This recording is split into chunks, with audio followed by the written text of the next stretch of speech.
It's a huge adrenaline rush because you get to see like 14 teams around the world coming to play together. So it's gonna be awesome. I'm here to see Vulcan and Zuna dance. So I'm here for Gambit, and I want to see Mineski. Like just there. I'm here to support the EU guys. Fnatic OP. I'm here to see the Korean, especially Ozone. We're close to the front of the queue, so 6 hours seems worth it. Came from England, just by London, 10-hour flight, and I'm exhausted. I really want to see Vulcan. Man Cloud. I love you, Man Cloud. And Spring Split. Like I just believed in them.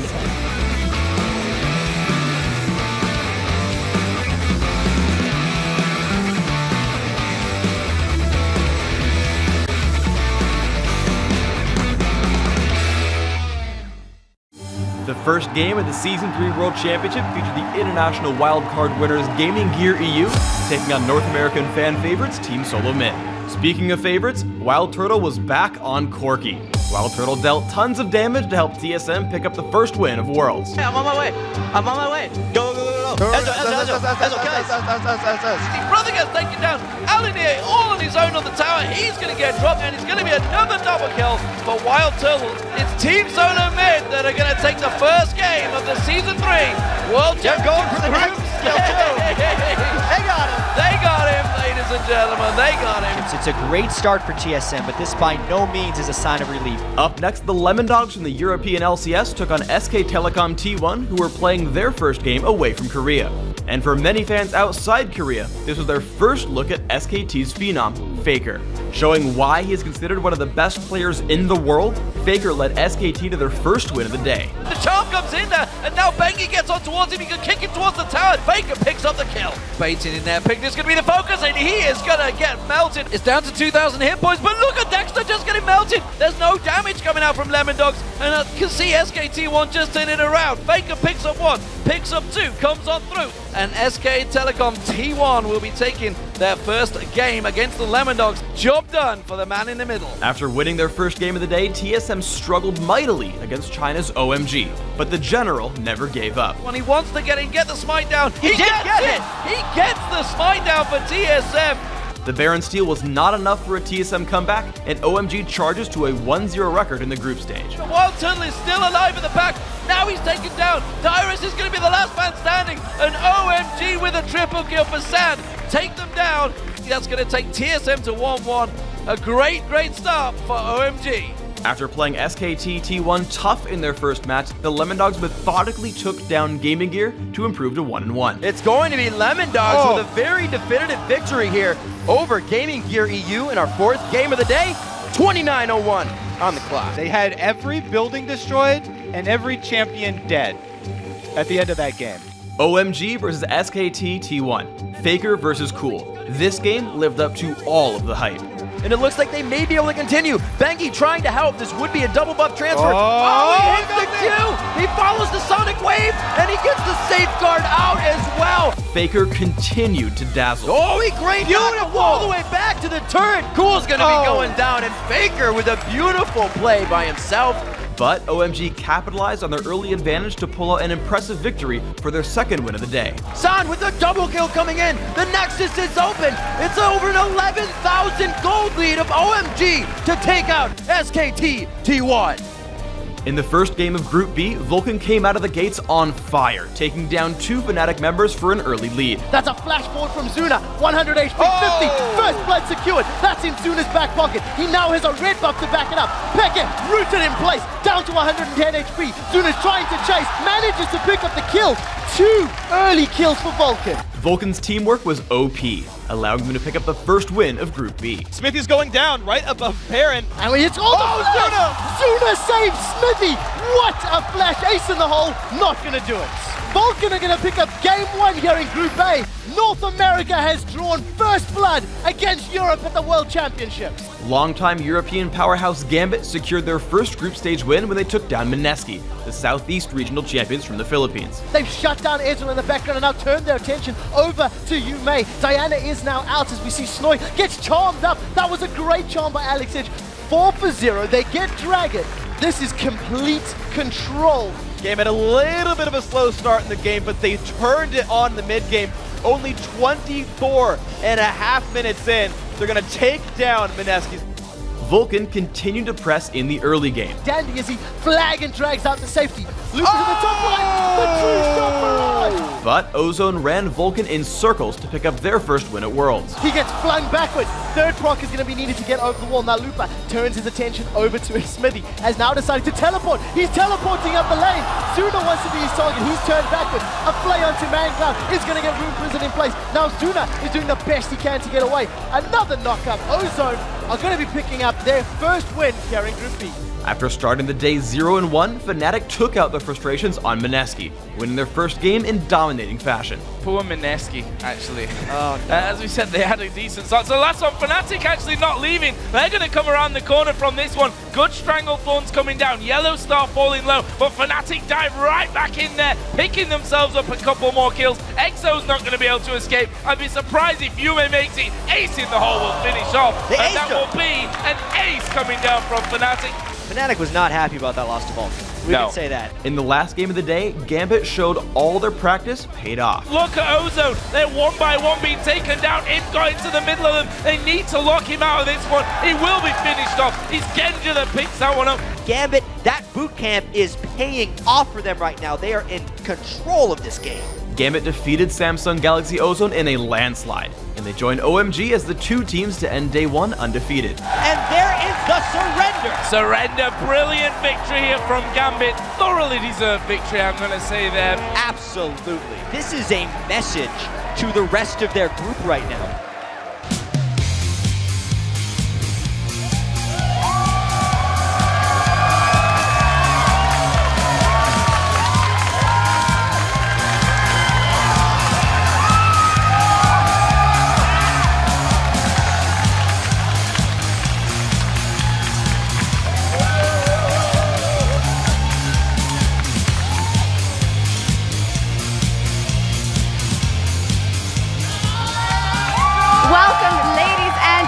To the League of Legends Season 3 World Championship.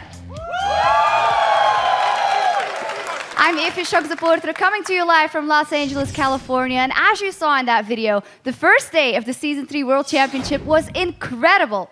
And now it's day 2 of the tournament, and we have 5 teams ready to take to the Rift in their bid for the title and the Summoners Cup. But before we get to today's games, let's say hi to Jat and Riv in the broadcast booth.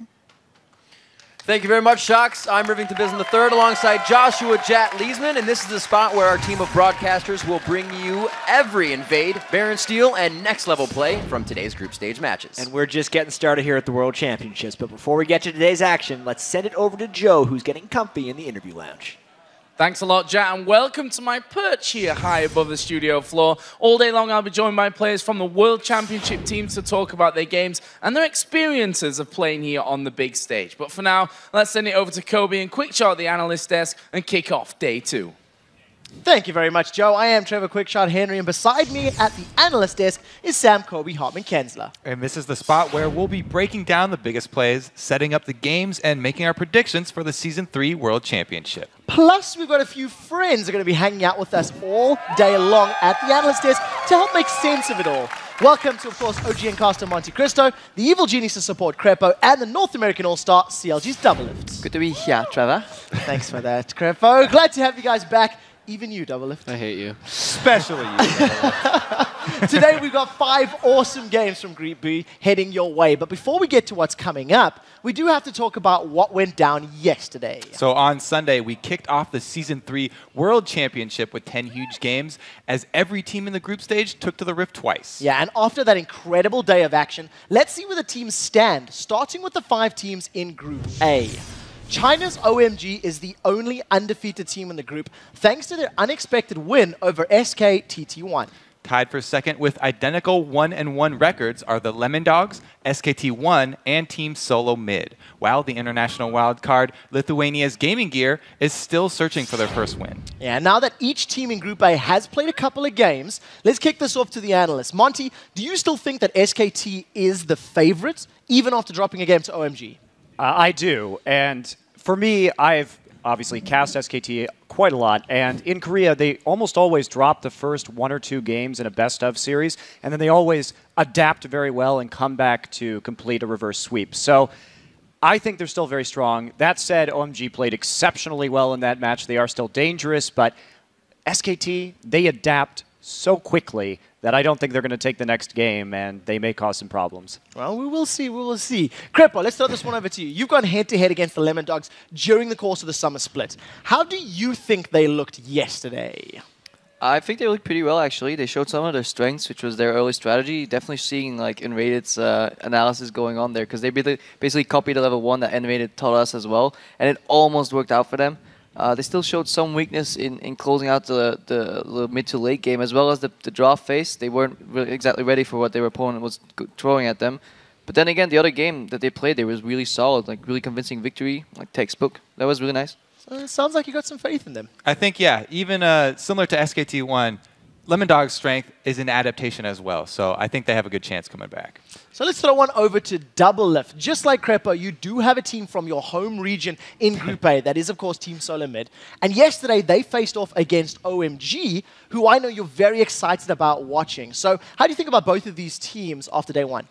Yeah, well, I was definitely interested in seeing the Chinese meta because it's so different from all the other regions. They're very isolated.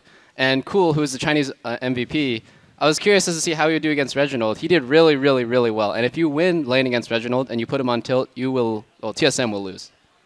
Well, we'll have to see how well they can do, how they can bounce back. Today, though, we're going to be looking at Group B. So let's take a look at those standings for Group B and the 5 teams that are going to be heading into the Rift to play their matches. In first place, it is Europe's Gambit Gaming at 2-0, thanks to their upset win over Korea's Samsung Galaxy Ozone. And in second place, it's a 3-way tie between the European champs Fnatic, Korea's Ozone, and North America's Vulcan, while Southeast Asia's Mineski is sitting at the bottom with an 0-2 mark. Yeah, yesterday there were a couple of really big games in Group B, but the headline definitely for me was that Gambit were able to take down Ozone in what actually was a very one-sided match. So, Crepo, talk to me about that game. What did you think of it? I mean, coming into the game, I expected a lot from the Korean mid laners, because like a certain analyst person on this desk, I'm not naming any names, Monte Cristo, hyped them up really hard. And Dade actually kind of underperformed. We'll have to see if that was just where he dropped the ball for one day, because generally they adapt really well, so I'm hoping they play better today. But I was also really impressed by the way Gambit played. Like, the synergy between Alexis and Diamondprox was on point again, and it just shows that you can never, ever count them out, because if you do, you're wrong. Yeah, and as I said yesterday when I kind of talked a little trash about Dade, I'm not saying he's bad. I was just mostly poking fun at his really, really limited champion pool, which you saw yesterday. He played 2 games of Rise because he got kind of banned out. And I'm curious to see what adaptation he's going to make in the future to fix that. Well, I mean, Dade was the MVP of the entire season of Champion Spring, and Crepo's putting words in my mouth. I never was hyping up Dade. I'm on the Faker hype train. But Dade has slipped quite a bit, and we didn't see him perform as poorly in Champion Summer as we saw him perform yesterday. But his champion pool has been limited by the fact that his major picks, TF, Jace, Rise, they've all been nerfed. So he's kind of got Zed left, and I hope he has something else because he's going to need it to compete at this level. And Gambit was just extremely impressive. So let's be fair, though. It wasn't all, Dade's fault there for throwing that game. I remember yesterday you especially talked up the warding here from the Korean teams called Mada the god of pink wards. Where were the pink wards to be found? They were going up against Evelyn. Where is your god now, Monty? Where is your god I know, right? And that's the surprising thing, too, because if we look at how Ozone typically takes Barons and Dragons, I've seen up to 9 pink wards from Ozone before on these objectives, and there was not a single one to be seen against Eve. It was, frankly, quite baffling. I don't know. They played a very bad game. Pressure could have gotten to them. That may have been the case. We'll have to see how they bounce back. And, the fans were able to predict that Gambit would come up with a win against Ozone. There were some mixed opinions on the second game that I want to talk about, Fnatic and Vulcan. Now, how did yesterday's win by ManCloud and Crew affect your take on both of these teams at Worlds? Let's kick this off with Kobe. Well, I said Vulcan was going to win, and they won. Great job, guys. I'm not changing my vote. Exactly, dude. I think Vulcan's godlike. Cloud and Xmithie really know how to carry a game and just like control the pace of the early game, which Vulcan does consistently. I've been saying this forever. Vulcan always gets ahead early game. Well, for me, like, I look at that game, and Fnatic has a history of either being at the very top of a tournament or just in the gutter, effectively. They're not like Gambit, who always takes that top 4 finish at a LAN event. And I think we kind of saw the bad version of Fnatic yesterday, where they picked this Yorick that was entirely baffling. I talked to Fnatic this morning, and they came up to me and said, yeah, that Yorick pick, I don't know what we were thinking.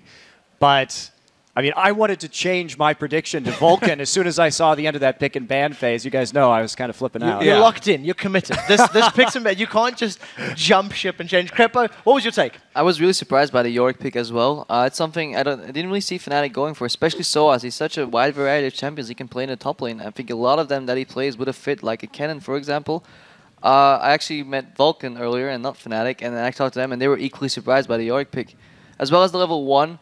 Fnatic they basically mirrored each other, but Fnatic did not interrupt the enemy red buff, and at the same time lost their own red buff. And if you lose 2 red buffs level 1, you can be one of the better teams in the world. That's going to be really hard to bounce back from. Yeah, it's too difficult to play from behind. So we'll have to see if Fnatic can make those changes. And of course, the Fnatic versus Vulcan match was the only game where you 4 disagreed on all day in all of your predictions. And it made all of the difference in the standings. Let's actually take a look at how it turned out. Let's not. Yes, let's. The Caster, Triple Threat, and Double Lift are sitting at 8-2, with the only blemishes on their record being OMG and the Gambit upsets, while Monte Cristo, Krepo, and the Viewers are 1 game behind at a 7-3. But guys, don't worry, Monte and Krepo, you will have a chance to catch back up today, as we do have 5 more Group B matches coming your way. I disagree that Krepo's only beating me because he's alphabetically higher than me. You guys are mad, dude. That's all I'm saying. You guys are mad. Well, guys, up first, Mineski looks to shock the world when they take on Ozone, followed by a battle between the LCS regions as North America's Vulcan squares off against Europe's Gambit. After that, Ozone heads back into the Rift to take on the European champions Fnatic. Then Mineski and Vulcan throw down in their second match of the day. And in our finale, the 2 European teams face off as Xpeke and Fnatic battles Alex and Gambit. All right, guys, it is time to pick your winner in the first game of the day. The Philippines Mineski versus Korea's Ozone. Krepo, give me a prediction on this game. If Yumi plays Ahri, they actually might stand a chance, but I doubt that I will go for the third Rise into Ahri pick. And collectively, they're just way better. They're going to win this. Ozone. Yeah, Double Lift? There's only one answer to this, and it is Ozone. I mean, I'm saying Ozone as well. I'm more interested to see how well they play this game, because they just were so fundamentally awful yesterday that they've got a lot to work on. Kobe? I do feel bad for Mineski. I mean, the game yesterday just looked painful. All right, well, viewers, you've heard their picks. Now it's time for you guys to make yours. Head over to lolesports.com, go to the schedule in the top right, click on day 2, and make your predictions. And let's be honest, this is probably the only time that you guys are going to have a chance against like a Krepo double lift bottom lane when it comes to League of Legends. So go vote. Then, after you've made your picks, head over to Twitter and let us know. Which pro do you think is making the biggest impact on Group B, and why? We're at LOL Esports, and be sure to use the hashtag Worlds. We'll be reading the best responses live on air later today. And if one of them is yours, you're going to get one of these Logitech G602S gaming mice. All right, we do have to take a very quick break, but when we return, Southeast Asia's Mineski tries to pull off the miracle and take away a win from Korea's Ozone. The Season 3 World Championships live from Los Angeles. We'll be right back. Stick around, guys.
Welcome back to the League of Legends Season 3 World Championship. It's time for our first match of the day, everyone.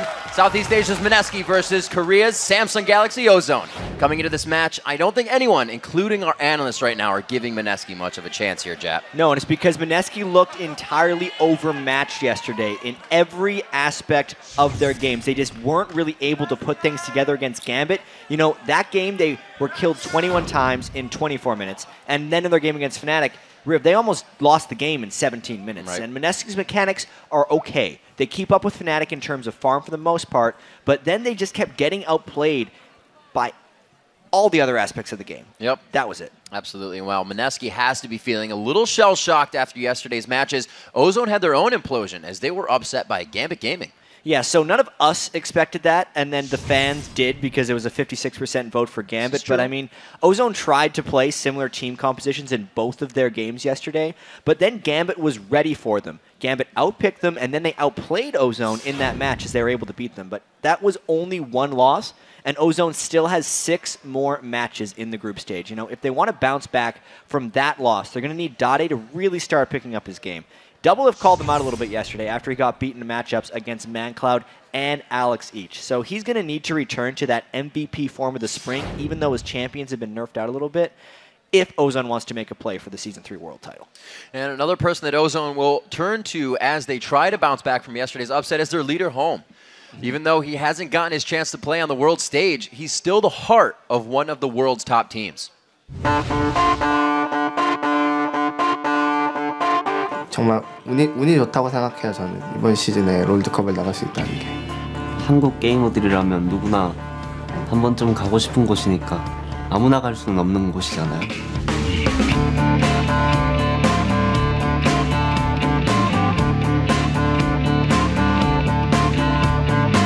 한국팀 대표로서 꼭 좋은 성적 거둘 수 있도록 준비 많이 해서 열심히 노력할 거예요.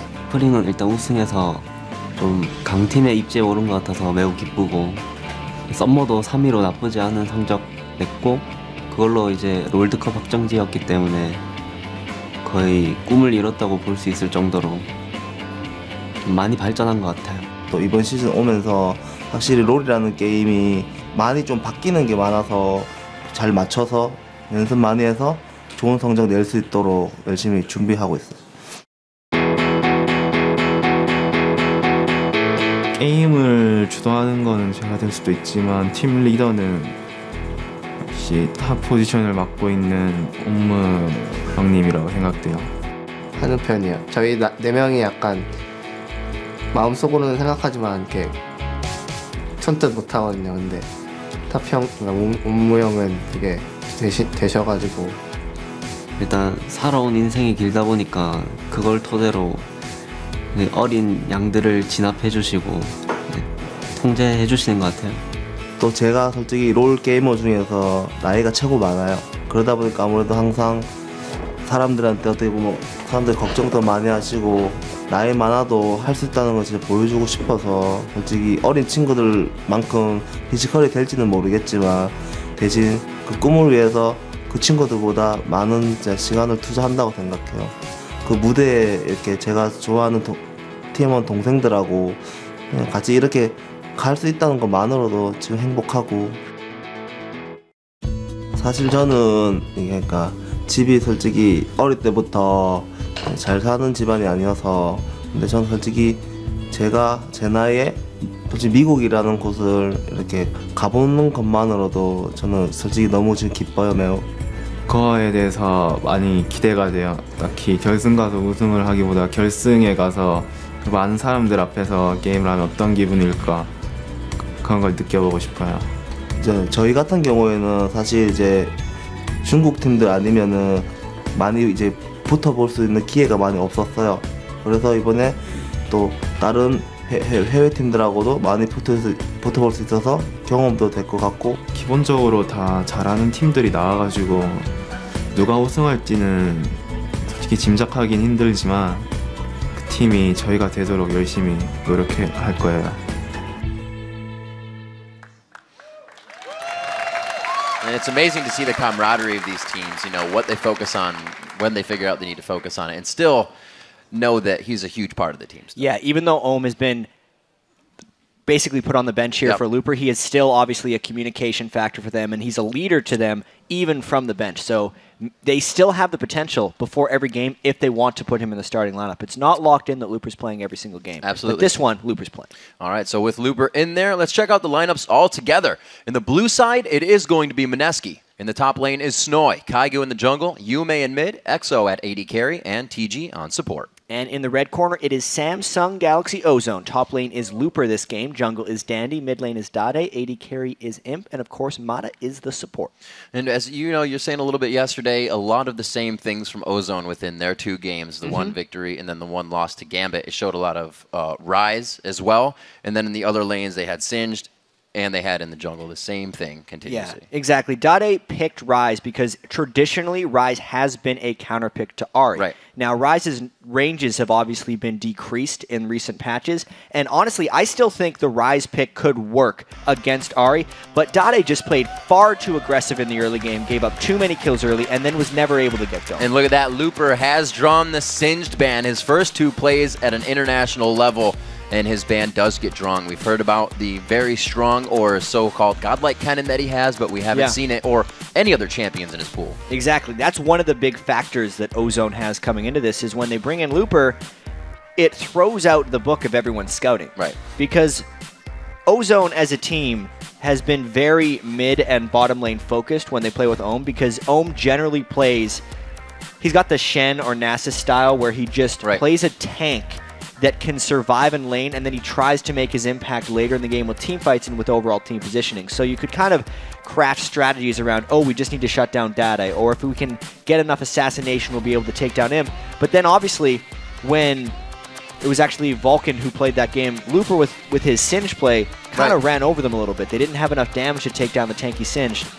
It does give them that extra factor that they wanted to bring in, even though it didn't give them the victory over again. The only thing they changed within the lane was that bottom lane. They had Caitlyn and Zyra, and then I believe it was something Thresh and Vayne on another time. So that's the only thing they're changing in that composition, and it's the reason why Gambit had such a strong go into the game at that comp. Mineski, I believe they're going to go with comfort picks for themselves because that was Gambit's idea going into this game, and I think you have to be extremely comfortable to play against a team that can really go outside their own box. Yeah, and we can also see that Shen and Elise are the ones that are locked in right now, so it obviously is a change. A lot of that has to do, obviously, with the bans that Mineski has chosen. There's no Singed available. Zed has actually been banned 9 out of the 10 games yesterday in all of the group stages, and a lot of people actually argue that Dade has the best Zed in the world. People will obviously say Faker is the best Zed in the world, but it is an actual argument over there in Korea. So those are actually smart bans from Mineski. Yeah, absolutely. All the playmakers kind of stopped out of that one. Any sort of dives that would come in that would be a little bit too deep for Mineski to really handle. But they're looking like they have a team that can also potentially stop dives themselves. Maybe a little bit of that objective control if they know the lanes won't be as strong for them with the Nasus. Yeah, Mineski needs to have a lot go right for them in this game because their 2 games yesterday did not look promising whatsoever. And with the Nasus and the Vayne, it'll depend very heavily where they send that Nasus, whether they have a almost objective-focused jungle team or a late-game scaling team, depending on if Nasus goes into the jungle or into the top lane. The Vayne as well is something new we're seeing from EXO. EXO is really, it's hard to have a standout player when you lose 2 games so soundly, but I'd say EXO was the standout player in that game. He performed. So he puts himself on a bit of a hyper carry like Vayne so he can kind of make more individual plays. I do like that choice. This does also direct the eyes of Samsung Galaxy, though, or Samsung Ozone, rather, to him, knowing that Vayne's there with what else comes onto the board. There is safety in Ezreal and the Fiddle pickup, which you've seen a Fiddle come in here a few times, but he's really been matched up with the Corki. Yeah, we actually saw TG play a little bit of a chaotic Fiddlesticks. He had a few flash autos that may or may not have resulted in kills. I like the Fiddle pickup for Mata, though, especially against a Vayne right now. Yep. Need to have that 3 seconds of potential fear lockdown later in the game, especially if EXO is going to be the main threat on the Mineski team. So, obviously, Ozone making substantial changes coming into this game. The Ezreal pick in particular is very new for Imp. He has basically been a Vayne and Caitlyn player. And the Ezreal, since it's not an auto-attack reliant AD carry, is a bit of a switch-up for him. It looks like they want this Rise away from Dade, playing that twice in a row, and it faltered for him. So maybe they're saying that Yume saw that. He knows that the skill is there for him, and he can outplay Dade on this one. His Zed is gone. that champion pool is something that the analyst desk was talking about for Dade. Yeah, and this is where he was going to swoop in and pick the Ahri against him, but they banned it themselves, so they're not able to. This Well means, played there. Yeah, this means Dade has to challenge his champion pool. Jace used to be one of his big picks. That's a lot of There it AD is. on one team. Absolutely right there. That's a heavy AD-focused team. They have a bit magic damage coming out from Dandy's Jungle Elise. But once again, this is not showing really huge adaptation from Dade. This is just defaulting back to things that used to be good for him. Against Ryze, he should be able to bully him fairly heavily early in that mid lane, and it's meaning Dade is just trying to adapt now. Well, we'll have to see. Dandy could be giving him quite a bit of help here. We know those two are always to work together in that pair. His teamwork is OP, but it is going to be somewhat of that Bash Brothers team of the objective control. Renasus and Nectin coming out from Mineski, so they have a bit of their eggs put in the basket of being able to win middle phase of the game, and then they have that vein for the late. Yeah, so Mineski's team overall is just all about sustained damage. Right. Renekton, Nasus, Ryze, Vayne, all those guys, if they get spiked out in a fight or if they get overpoked, it's not a good thing. So Ozone, if they can keep a gold lead, should be completely fine in this game. All right, while the teams are spawning into the Rift, let's see who you picked to win this match. According to LOLesports.com, 86% of you think that Samsung Galaxy Ozone will protect their Nexus and come away with the win. And that's also what our casters picked as well. Yeah, this is not a game that many people will argue with on the predictions for. Even though Ozone was 1-1 yesterday and technically Mineski was only 0-2, the way in which the games were played and the expectations coming into this tournament and the World Championship, obviously, just it makes it a bit of a landslide as far as the voting is concerned. And actually, you could see there on the camera that was Mata sitting in the chair. His jacket was shaking. They're just kind of tapping the leg. Everybody's nerves are kind of at that perfect point right now where they just want to get into the game and get everything ready. And that's exactly where we are at here at the studios. We are going to be live from Los Angeles, and we are on to the Rift. Rivington and Jat to bring you Mineski versus Samsung Galaxy Ozone, our first game here out of Group B on Day 2 of Worlds. All right, then. So let's actually talk about this Ozone composition a little bit more. They definitely have huge amounts of poke potential and push potential. The mid lane Jace, back when it was strong, was all about the Tear of the Goddess rush to as quickly as he could get his Muramana. It was just a moment in the game where he became immensely strong and a team would group and just try and push down turrets. Dade's going to be trying to do the same thing in this game as they're actually able to pick off that ward very early on. That's actually a ward kill that merits a bit of cheering because it's difficult to get everyone in that spot at that moment in the game. But to talk about Dade a little bit more, it's really... He couldn't That's get one it. hell of an Explorer award. Yeah, Dade needs to be able to get going early in this game, and I'm expecting some early grouping from Ozone. A double Doran start here. Dade looking to do some damage. We'll see what actually he goes to, because it does not look like we are going to get standard lanes as they mill about the map to begin this one. A good line of scrimmage set up by both teams, though. Neither really want to partake in any engagements here. Yeah, not really deep wards either from the teams. They're not looking to invade each other. It is a Thresh, Shen, and Fiddlesticks, plus even a Ryze. Like, there's a lot of things that if a team were to invade straight into, it would potentially result in death. Not be good. No, that would be a bad thing. And I do like that Ozone is playing this conservatively because they have done their scouting report here and they know that they can just outplay Mineski assuming nothing goes terribly wrong. They play the 1-2-1 possibly is what we're going to see. Looks like that it will be Imp and Mata taking that mid lane. Yume, not the worst in the short lane, but he is going to have a little bit more trouble now. So here's actually, yeah, Dade in the top lane against Snoy, taking Jace top, and then they're just going to 2v1 push down the mid, and that's why we're seeing a lane swap from Yume as well, because Mineski does not want to get into this, and honestly, the team that reacts to the lane swap oftentimes in mid lane will be slow there, so Imp and Mata right here should get the early level 2, and we have seen struggles, to say the least, from this Mineski bottom lane. TG has not been able to stay alive very well in these matches. I want to see how he does now against Imp and Mata, who are possibly the best bot lane here at the World Championships. Looper heading back, picking himself up a ward, took the Wolves by himself. This means Yume has been in that bottom lane soaking up experience, but he did get the camp. So they'll return to a 1v1 in the bottom, a 1v1 in the top, and now both teams putting two middle. Exo very low on the bounce. That was a lot of silence hitting Exo back, and he basically has to go back to base straight away. That's not going to be an easy thing to recover. We need to track how far ahead Imp gets from Exo. when Ozone played Vulcan, Imp obliterated Zuna and Bloodwater in that lane as far as minion kills are concerned. It was 150 to 107 at one point, I think, and this is a start that may be even worse than that one. And that mid lane's rough. Not having a Thresh to sit in a brush. Oh, Snoy, level 2 to that top lane. Dade's right there. Level 3's on to that level 2. The damage is big. He goes up for the repel, and it's going to be Snoy trying to get out of this one. Dundee, oh, he gets himself out. The Ignite wears off, and they get out alive. Normally you have to see a 3-man dive in order to take down a Renekton at level 2, but Dandy and Dade with that mid lane synergy taken to top lane were confident in their ability to execute that tower dive. We'll have to see. Still going very hard onto Chi-Ji. Imp getting that damage down. The Ignite's there. He's going to dive in. This is definitely going to be a kill onto him. No! He flashes the wall right before the auto attack can get out of the hands of Exo. And that is a ridiculous trade by Ozone there. That was dangerous, to say the least, but Ezreal and Imp was not scared of that. He brought Ignite on Ezreal, by the way, which is the thing that secured him the kill after he flashed back over the wall. Exo thought he could take Imp by coming in early to that, or coming back to that lane and having full health from having just shot, but they were completely wrong. Already, Samsung Galaxy throwing in the tiers here. We got one on Dade and one on Imp as well. So that Triforce isn't instantly coming out from Imp here on Ezreal. No, he might be going for the, I almost want to call it a throwback, even though it's only a couple months ago, with the blue build Ezreal. Back to the 90s. Knowing that he got the first blood so early, back to the 90s, yeah. And he's so confident in his ability to beat this lane.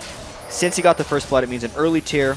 They're going to go for the double tier, probably 15 to 20 minute Muramana, double Muramana, and then just go from there for Ozone. Perfect amount of bullying going on in the top lane here by Dade. It's going to keep him up there, keep Snoy up there in that top lane, and really keep Kaiju there if they want to continue that pressure. With 2 in the mid lane, they shouldn't have to pressure that too much. 3v2 there, I don't think it's going to be too good for them, but they have to figure out where to get around Samsung Galaxy or Ozone right now. Yeah. With those 2 kills, it's going to be big. So far, Kaigu has been nothing but farm, so this is his first gank, and there's already a Dandy counter gank ready and waiting. He's going to have to make a bit of a run, though. It's just Snoy is so low in his turret, it's not so much a gank as far as just a friendly hello. Yep, yeah. The Sight Stones, or not Sight Stones, rather, Spirit Stones coming out for the junglers just now, and we're going to see him soaking up experience for most of these lanes. And this is the first time in the world here we've actually seen the 1-2-1 lane matchup with the AD carry and support mid. We've seen it a few times throughout the LCS from Dignitas, and it really just comes to a fruition of being able to pressure all those lanes at once. But now that it's kind of fought against, we kind of just have the matched lanes, longer tower is going to be up. And it's exactly Ozone.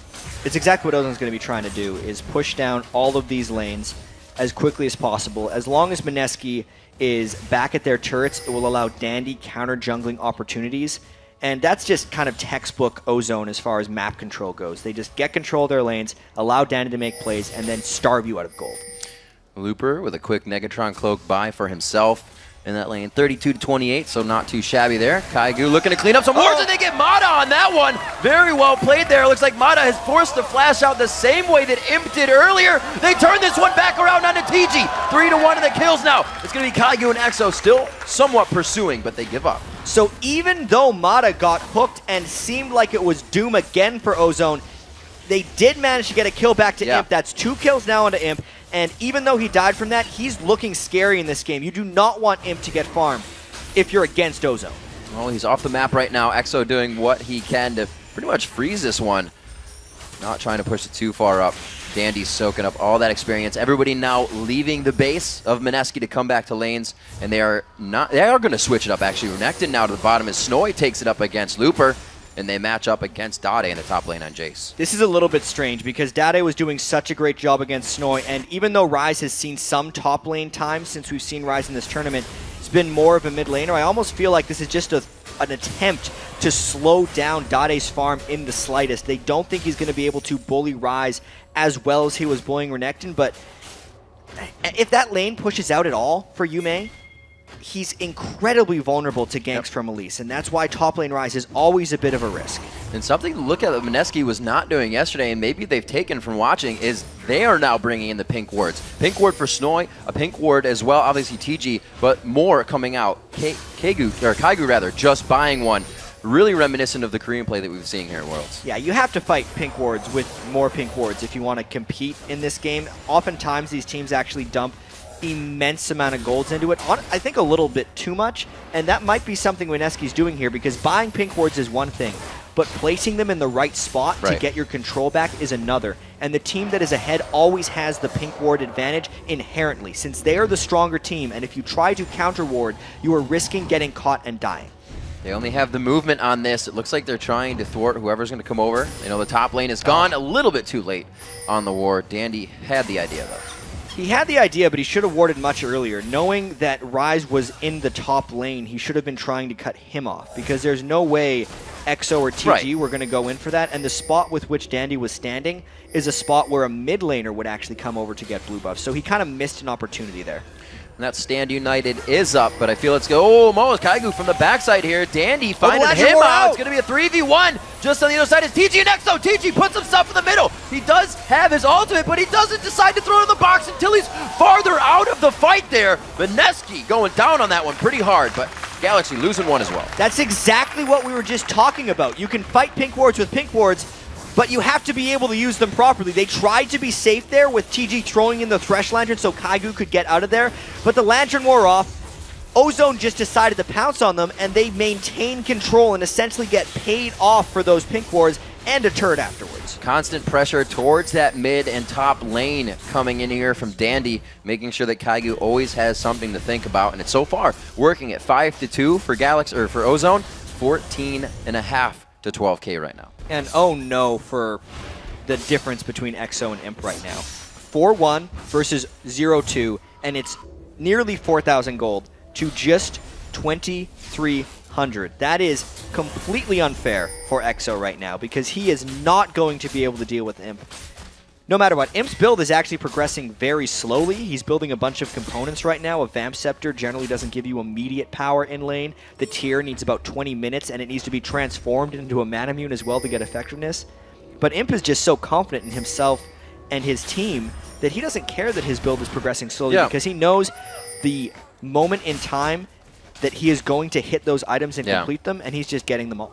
And it's almost scary to be a Vayne that's behind, because people almost know that third bolt is what they're looking for. You have so much more time to fight a Vayne that's low HP, knowing that third bolt's the damage. Hit me with everything before that. And Imp, more than happy to take the fight, but putting himself in the bottom lane now. They're going to let him farm away. And Imp knows a thing or two about Vayne, so he should be able to handle EXO. Imp is definitely the most famous Vayne in all of Korean League of Legends here.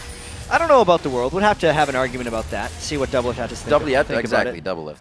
But there's a big dragon for Ozone. They're definitely pulling ahead in this one. And this is just how much trouble Snoy is in.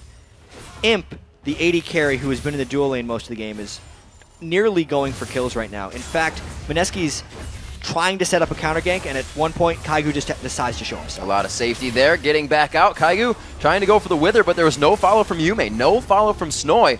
Why? Because Dandy is on the backside. The movement from Dade, they are all rotating to correct any situation Vineski is trying to put forth. Yeah, this is going very badly for Vineski. Even though they've gotten 2 kills, this is not that much different from the other 2 losses. They're trying to make a few plays right now with 4 people down at the bottom side of the map, but they're just losing farm opportunity right now, and even getting pushed back by just a Fiddlesticks and an Ezreal. All the while, Dade is doing whatever he wants in the mid lane, stacking up that tier. The pink ward control gives them everything from that dragon side down, which they have just taken for themselves. Dade not having too much trouble to farm this in mid. Snowy really doesn't want to give him any trouble either. A level down there at 9-8. Kaigu over Dandy by 1 level, though. Having to be in that lane and soak up all the experience has given him that, but they're not able to go ahead and use this just yet. Looks like Rise building up the tier and the Rod of Ages, so it's going to be a long haul if Vineski can make it.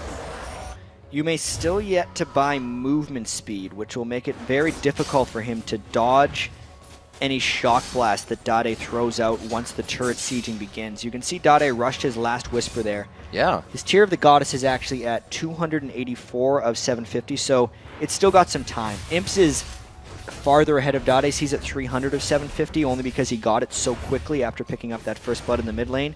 And even with his random component set of items, the Sheen getting procced every time he throws out a Mystic Shot, he's not even that strong with his items, but he's still able to push back everyone on Mineski. That's how badly Mineski is losing this game. And we see Imp's build fitting in a Scepter there as well with the Sheen, so he may still decide to go blue. May still decide to go for that Triforce. Looks like it's going to be a Fist, though. With that chase coming in from Dade and the Acceleration Gate, they'll be able to continue these fights. They have the utility to do that as well. Snoy back against Looper, 8 to 10 in that lane. Oh man, Fiddle coming out. Exo goes down from the extended Ignite, but the running Ignite, as well as TG following after Galaxy Ozone trying really just to take this game over immediately. Another Ignite kill as well for Imp, and he's able to take Ignite on Ezreal just because he feels so safe against this Mineski composition. Oftentimes people would be worried about a Nasus and think they have to bring Cleanse to deal with late game Wither, but especially on Ezreal, who's so heavily reliant on spells, and also the fact that Imp thinks this game is going to be over quickly, he's just taking Ignite for the lane kills, and it's totally paying off. And as far ahead as they are, I don't know if he hasn't gone back yet or is only buying consumables. He has 1,200 on him. So Mata has just been on the map facilitating that silence utility as well as the fear to help his team get kills. The control they have in the wards is just allowing them not to have to go back and buy more and still invading the jungle. Ozone on the aggression. There's a nice Shock Blast steal there by Dade, and it's going a little bit pear-shaped, not very good right now for Mineski. Imp finishes his Iceborne Gauntlets extremely quickly because all he cares about at this point is just helping the rest of Ozone chase people down for Mineski. Sunfire Cape was completed onto Looper, which means his split push is going to be activated very quickly. He has not been under any lane pressure necessarily. He didn't even have to buy boots yet on Shen. Mineski would have to do something completely amazing to come back at this point because all signs are pointing to a quick and decisive Ozone victory. And I'd be surprised if this did not turn into a pretty big fight here in the next few minutes. It's the last tier, third tier turret that stands for Mineski. And no turrets yet down that they have been able to find on Ozone's side.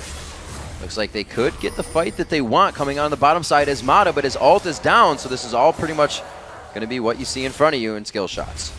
And Imp is making a run up the bottom lane a little bit. If this turns into a poke or a siege war with a blue buff on Jace, there's no way Mineski can hold at this turret.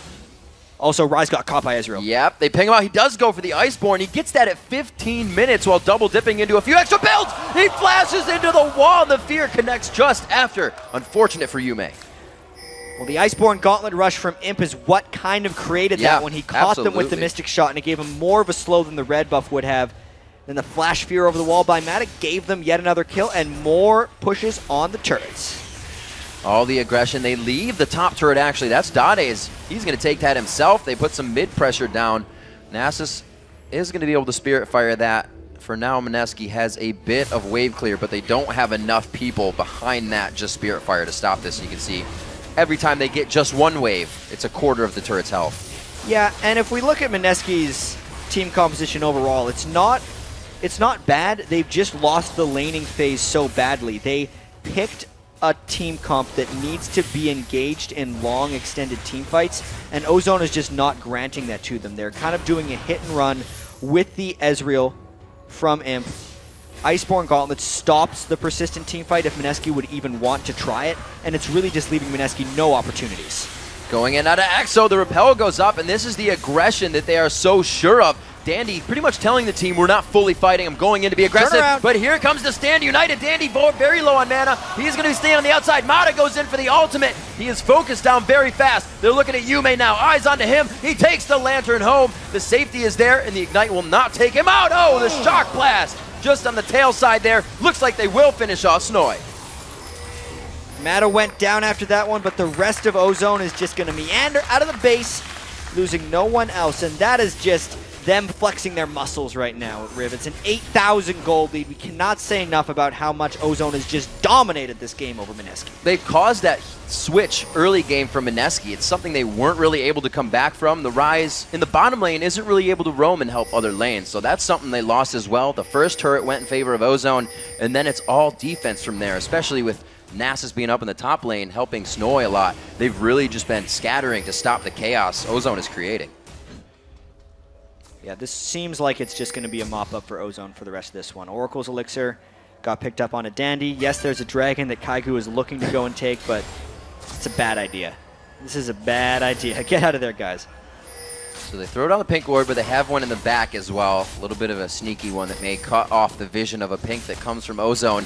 We see Dade and Imp very ready for a dragon if it comes up. The team has already started it.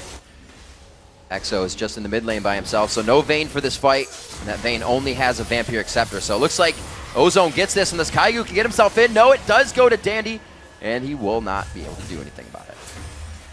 So this will mean, because we got a lot of games coming up today as well, this will mean Ozone, assuming they win this game, will move to 2-1 on the group. And that one loss yesterday, because we got to keep in mind, these are 8 games per team in these groups. The one loss does not mean the end of the world for Ozone.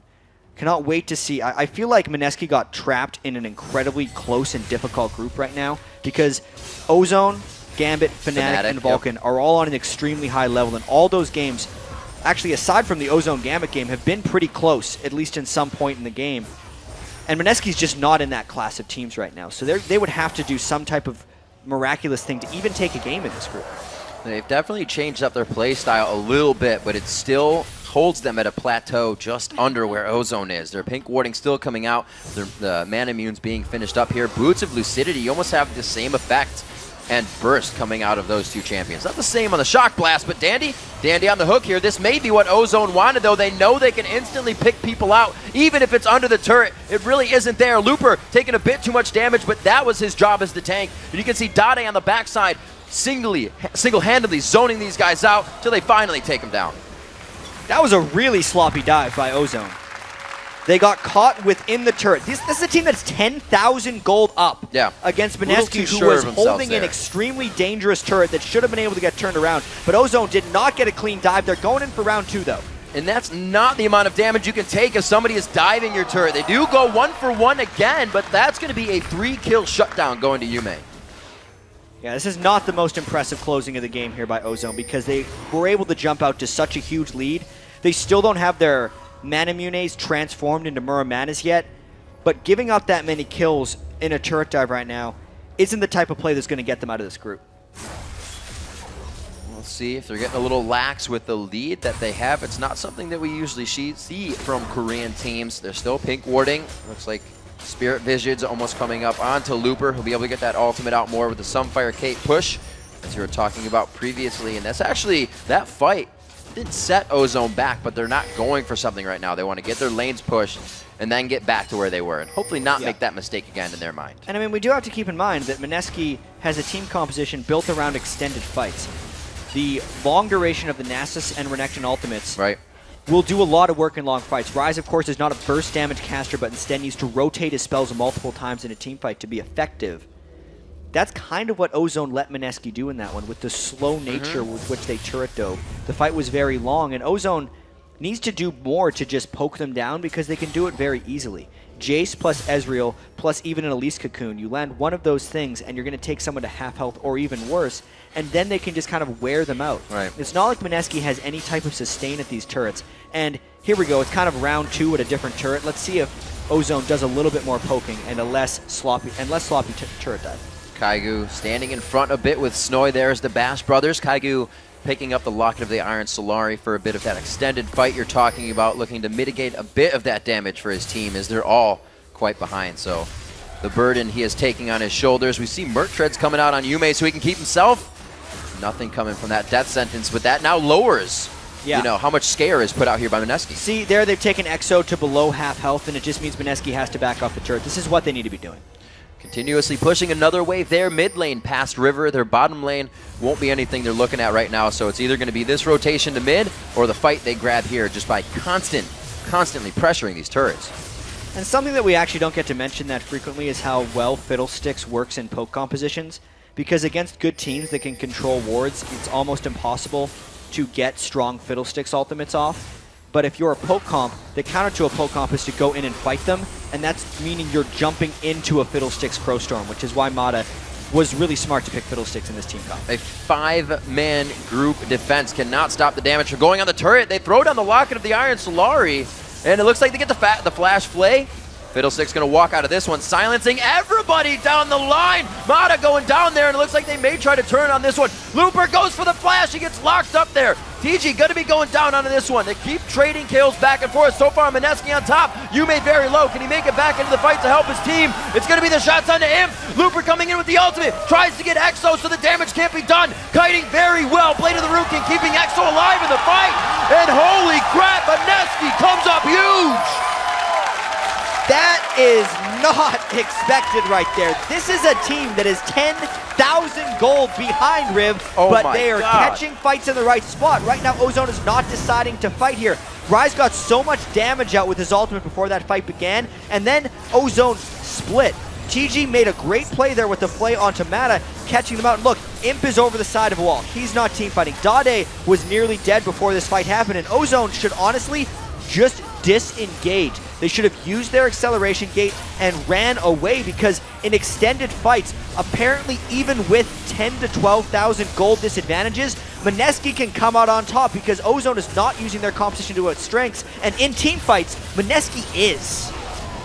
So many kills coming up there. Rise getting the double kill. He was on the ramp-up build, but that's going to put a nice amount of gold under him. The Spirit Visage only almost coming out now. He has got himself some good items, but the Mermanas have now been finished. That huge burst of damage to come out from Ozone. In that fight, I don't think could have worked out better for Mineski. I don't think Ozone's going to be fighting in the jungle like that again. I'm actually wondering, because they've been waiting to get those Mermanas for quite a while, and they've been extremely confident in the way with which they're approaching this game, because they know they can hit tab, they can see the item differentials, they know how well they've been out farming. Mata gets hooked again though, and this is a 5v5 breaking out. Gotta remember, Mata went down first in the last fight too! Mineski keeps it going, their foot, it's on the pedal, and the pedal's to the ground! Kaigu in the front of the fight here, tries to get the Wither down, he is going down. They're trying to put a body block for Exo right now. He's not being focused, but they do finally turn their eyes on. It's been a 2-for-1 so far. Mineski's looking to have 3 standing right now. They may not stop, they will not stop, and they keep going on to Exo. Looper and TG back and forth, and it looks like they'll be able to close off TG in just a few seconds. Yeah, Ace comes back. In that fight, Ozone was actually able to play the disengage properly, and they get the ace back for themselves. Those were the Muramanas doing their job in that fight for Ozone. Dade and Imp doing so much more damage. Now they can push in for an inhibitor, which took them a long time to get here. That was definitely stalled very well by Mineski. They figured out what they needed to do. Like you said, a 10,000 gold fight down, they were able to win. But Ozone put their hard hats on and figured out what needed to be done. The mid-fight gave them the inhibitor. Yeah, so in this fight again, you can see Mata went down beforehand, but watch how Ozone this time is more grouped up and trying to kite back as a unit. Looper did the taunt backwards, Imp is using his Iceborne Gauntlet slow effectively, and Ozone is playing within the Jace acceleration gate, so they all have that enhanced move speed so that Mineski can't chase onto them with their duration ultimates that do so much damage. Ozone on the run here. They just missed the Iceborne Gauntlet proc onto Yume, but there's a lot of speed coming in. The repel could match the distance. Looks like they're just going to be out of range. He goes to the minion, is the Cocoon there. Oh my god! They get the fear onto Exo. That spells death, and Ozone now having control of Mineski's base. And they're just going to keep chasing. They have so much move speed and snare. Going into the base continuously, not regarding the turrets in the top or bottom lane just yet. The bottom lane is quite pushed, but there is enough damage on this top turret. That fight Mineski pressured out previously the Ozone to take it down. It's now a 16,000 gold lead. Ozone, they had a bit of, they had a few hiccups in the middle of this game where they gave up an ace to Mineski, but this has not been a close game really since the start of it as far as Ozone is concerned. They've been dominating the laning phase. They had a team composition with which they could poke out Mineski and avoid fights, and almost laziness from Ozone, I feel like, stopped them from avoiding the fights against Mineski because they thought they were far enough ahead. When it turned out they weren't, Ozone just went right back to the poking. Well, they're getting their wards back out. Everything is real. Just about safety for them. You can see the average times there. 26 and 30. Ozone looking to come up on that 30. Just a few. 22 to 12 is the score. 51 to 34.5. They're still chasing. A little bit more focus needs to put other areas for Mineski, but right now, there's not much they could do. No, I mean, both these teams, as we see in the game time stats, play fast games. Yeah. For different reasons mostly, though, because Mineski has just been getting beaten very quickly. This one, they're doing a bit better of a job staying alive, and Dandy, he's actually baiting a fight here, I think. Ozone is coming in from the back. Yeah, they still have the stand united. Oh, no, they do not have it up, but That would have only been the bag of chips for them to get into that fight. They were really bringing down Dade here. You can see him very big now. Actually picks up the Infinity Edge onto Jace. Surprise! There's the party from Mata. He wants to bring it home right now for the team. Will they be able to finish this one? 1 for 1 on the fight now as that's Yume going down. They turn it back onto Dandy here. Snowy very big. They're getting that percent damage out of the ultimates of the Bass brothers of Nasus and Renekton, but can they continuously go into the fight? It's just too much damage. Imp is too big, and so is the rest of the team as they make their final push into the base. Well, they get 4 out of 5 from Mineski right now. This could be inhibitor number 3, or they're just going to skip it and go for the Nexus. It's about time for Ozone. They've had a lead for a while. Snowy just trying to stop a bit of the damage, but it is going to be a 3v1, and they are going to have eyes onto him. Expect that hammer to be dropped. Knocked him back, and it looks like they get up a nice pad on the KDA before they take down the Nexus turrets. Yeah, they drew out this game a bit more than they needed to. They got 11 kills onto Imp, 6 onto Dade. This could be a confidence booster as they move through the rest of the group. Absolutely. Ozone coming into this one quite strong. The fight didn't put him on tilt. They knew what they needed to do. This Imp on your screen right there coming up very big with the Ezreal play, not going for the Triforce. Yeah, you can see a fairly calm and collected Ozone right there. Looper on the end, not too pleased with his Shen performance there. 5-2 and 13 is his score. Obviously, Mineski has a lot of thinking and planning to do. This is the 3rd game in a row which they have not competed really. There's only one more team in the group that they get their first look against, and none of these looks have been very good for them. So now the fans see a different composition of Ozone finally coming in here, running that Singed comp twice. We'll have to see if Looper pulls out anything else for the fans. They're not really trying to keep themselves hidden, but they are using what they need to. Yeah, I mean, they are going back a little bit for Dade. I think he's the one we need to track the most. The different pick coming out from Imp is also very curious because Ezreal is not super typical for his champion pool.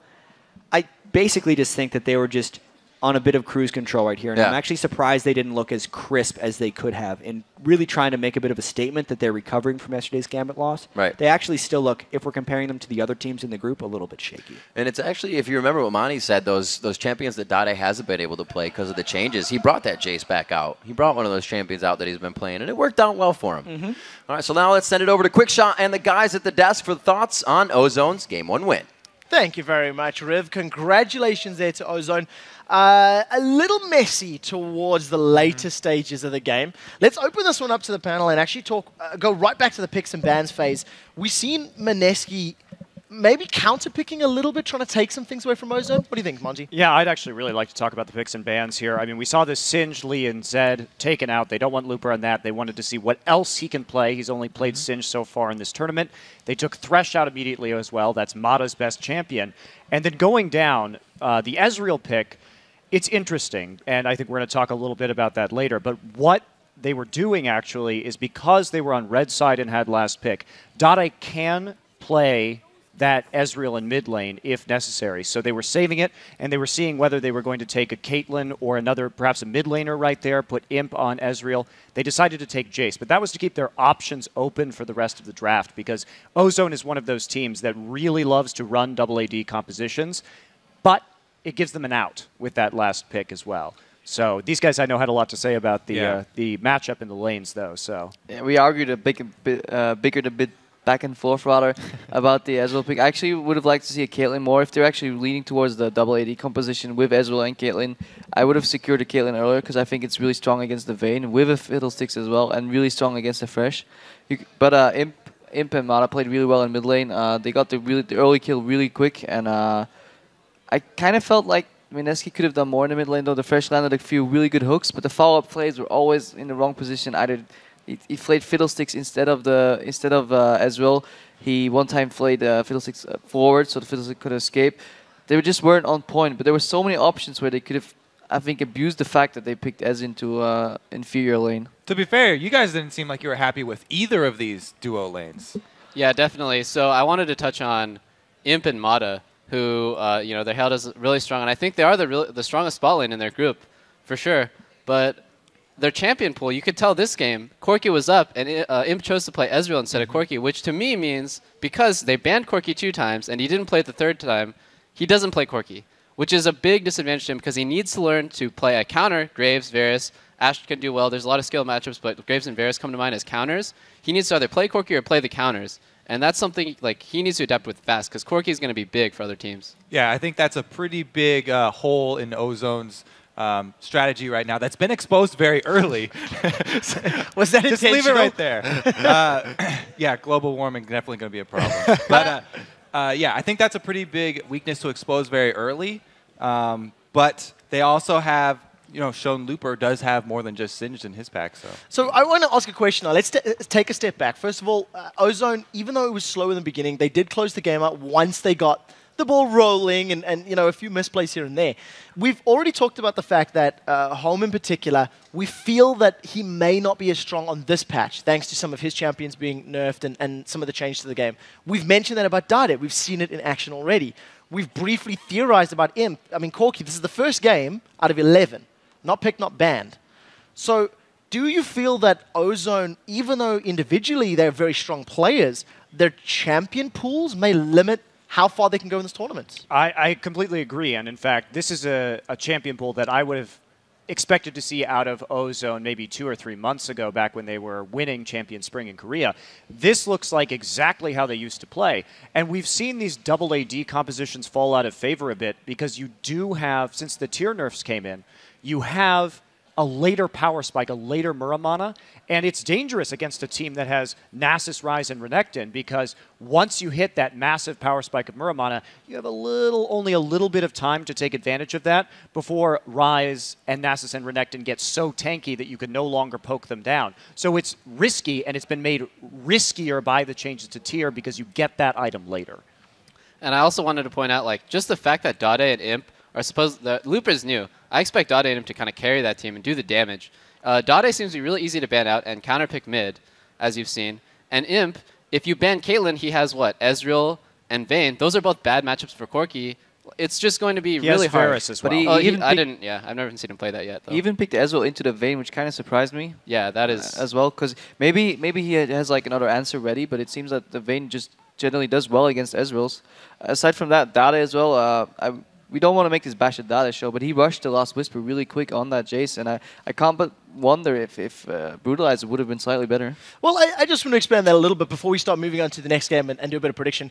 I think with the fact that Imp, I think he ran Flash Ignite on his Ezreal and some of the item choices, maybe Ozone, maybe not mentally as in this game as we've seen elsewhere. I don't think you can ever say of course at World Finals. Of course not. Always be mentally in the game. It's something that, after the very strong lead they had early, they made some dives that is uncharacteristic that we would see from them. So we'll see how the rest of the games go. They do play a little later today. Let's talk a little bit about the next game. It's going to be Vulcan taking on Gambit. Now, Vulcan smashed Fnatic yesterday. Gambit, they had a fantastic win over Ozone.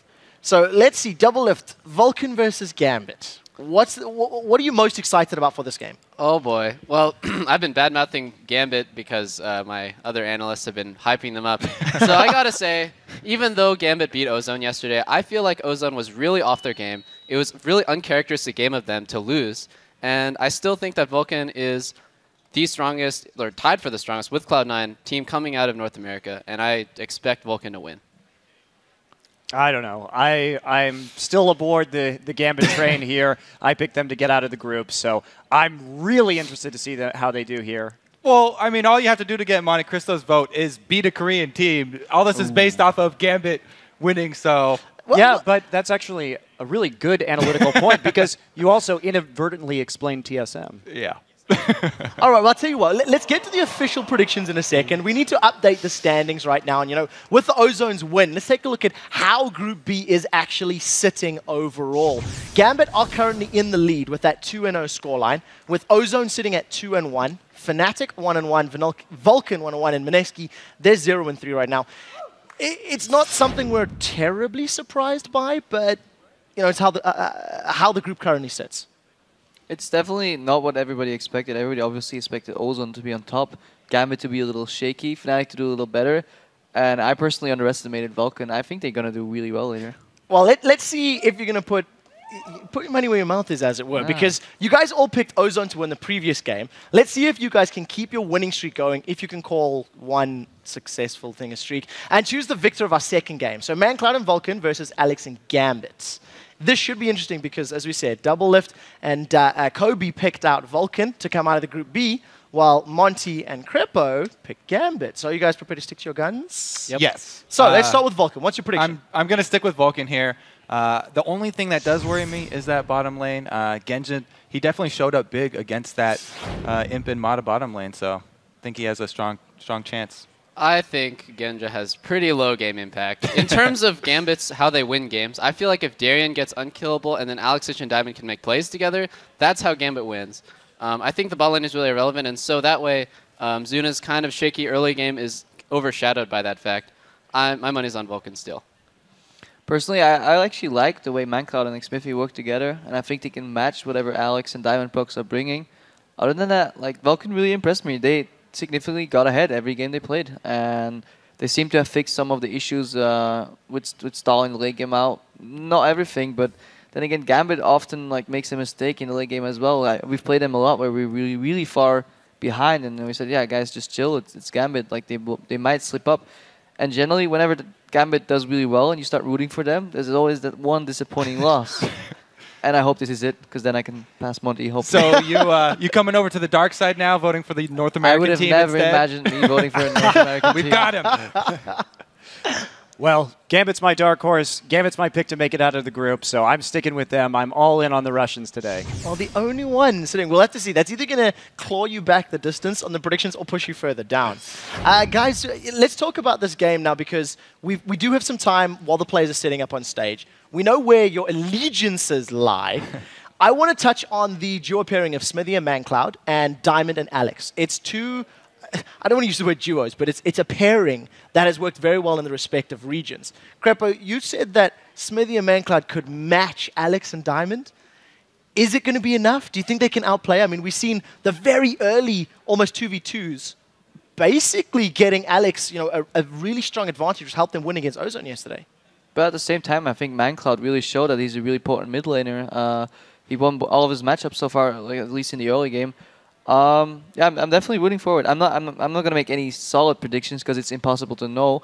But I've seen Alex and Diamond Prox get beaten at their own game of the 2v2 matchups in mid lane, and Xmithie was the most improved player in the NA scene, I believe, so he can definitely show off what he can today. I have one last question just before we start to roll this on. Monty, Xmithie, you refer to him as Dandy Light. After seeing some games and seeing Dandy, do you still stick to that? How do you feel after seeing some games from Xmithie? I stick to it, and we'll see that matchup again as well later on in the tournament. So I guess he has it to prove that, in fact, Dandy is Xmithie Light. So that's what I'm looking for. I guess that's not good because Gambit did beat Dandy and Dade combo 2 vs 2 mid. Well, that's fine. Monty's back in Gambit, so that's all that matters, right? Guys, we do have to jump to a very quick break, but when we return, we'll see which of these guys chose right as Vulcan and Gambit throw down in our second match of the day. Plus, Mineski's jungler Kaigu will join us to talk about how they plan on turning it around here at Worlds. And of course, speaking of Worlds, here's a behind-the-scenes sneak peek as we prepare to rock the Staples Center for the Season 3 Finals.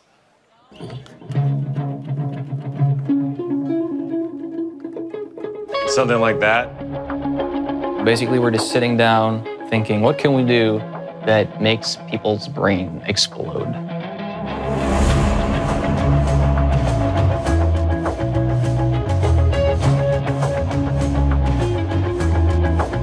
It becomes really heavy and then drop.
if I had to explain Vulcan right now, I'd say we're the biggest dark horse coming into it.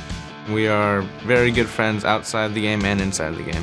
If any team does well, I'm happy for them. Even if I got last place in the tournament right now and what American team won it, I still feel like we did a good job. We do focus on the bigger picture, but when it's time to focus on the game, we like to focus on the game and our strategies. Our team consists of versatile players. We can play mostly anything. Our summer season has been a blast for us. We've been improving a lot. Definitely was a struggle just to get to where we are right now. We're kind of an underdog team, but make sure that you don't underestimate us. I would definitely say we're an exciting team because you never know if we're going to win no matter how far ahead we are. We do have the second best record in the season, and we're very proud of that.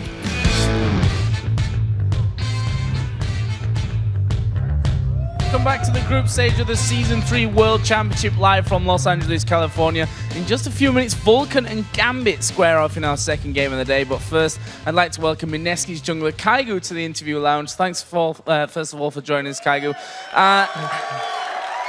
You got some fans here, that's for sure. I want to take it a step back before all this crazy action here at Worlds to your qualification process. You took down SGS in a qualifier that you probably, well, you shouldn't have actually been there in the end. Talk us through that and how it feels to be here at Worlds. When we beat SGS, I think that they played good, but we just played better. And here at Worlds, we're trying to learn as much as we can, and so we can do better next time. So let's talk about your trip here as well, because I think that's one thing that a lot of people underestimate. I'm still tired, and I only came here from Europe.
To shout out to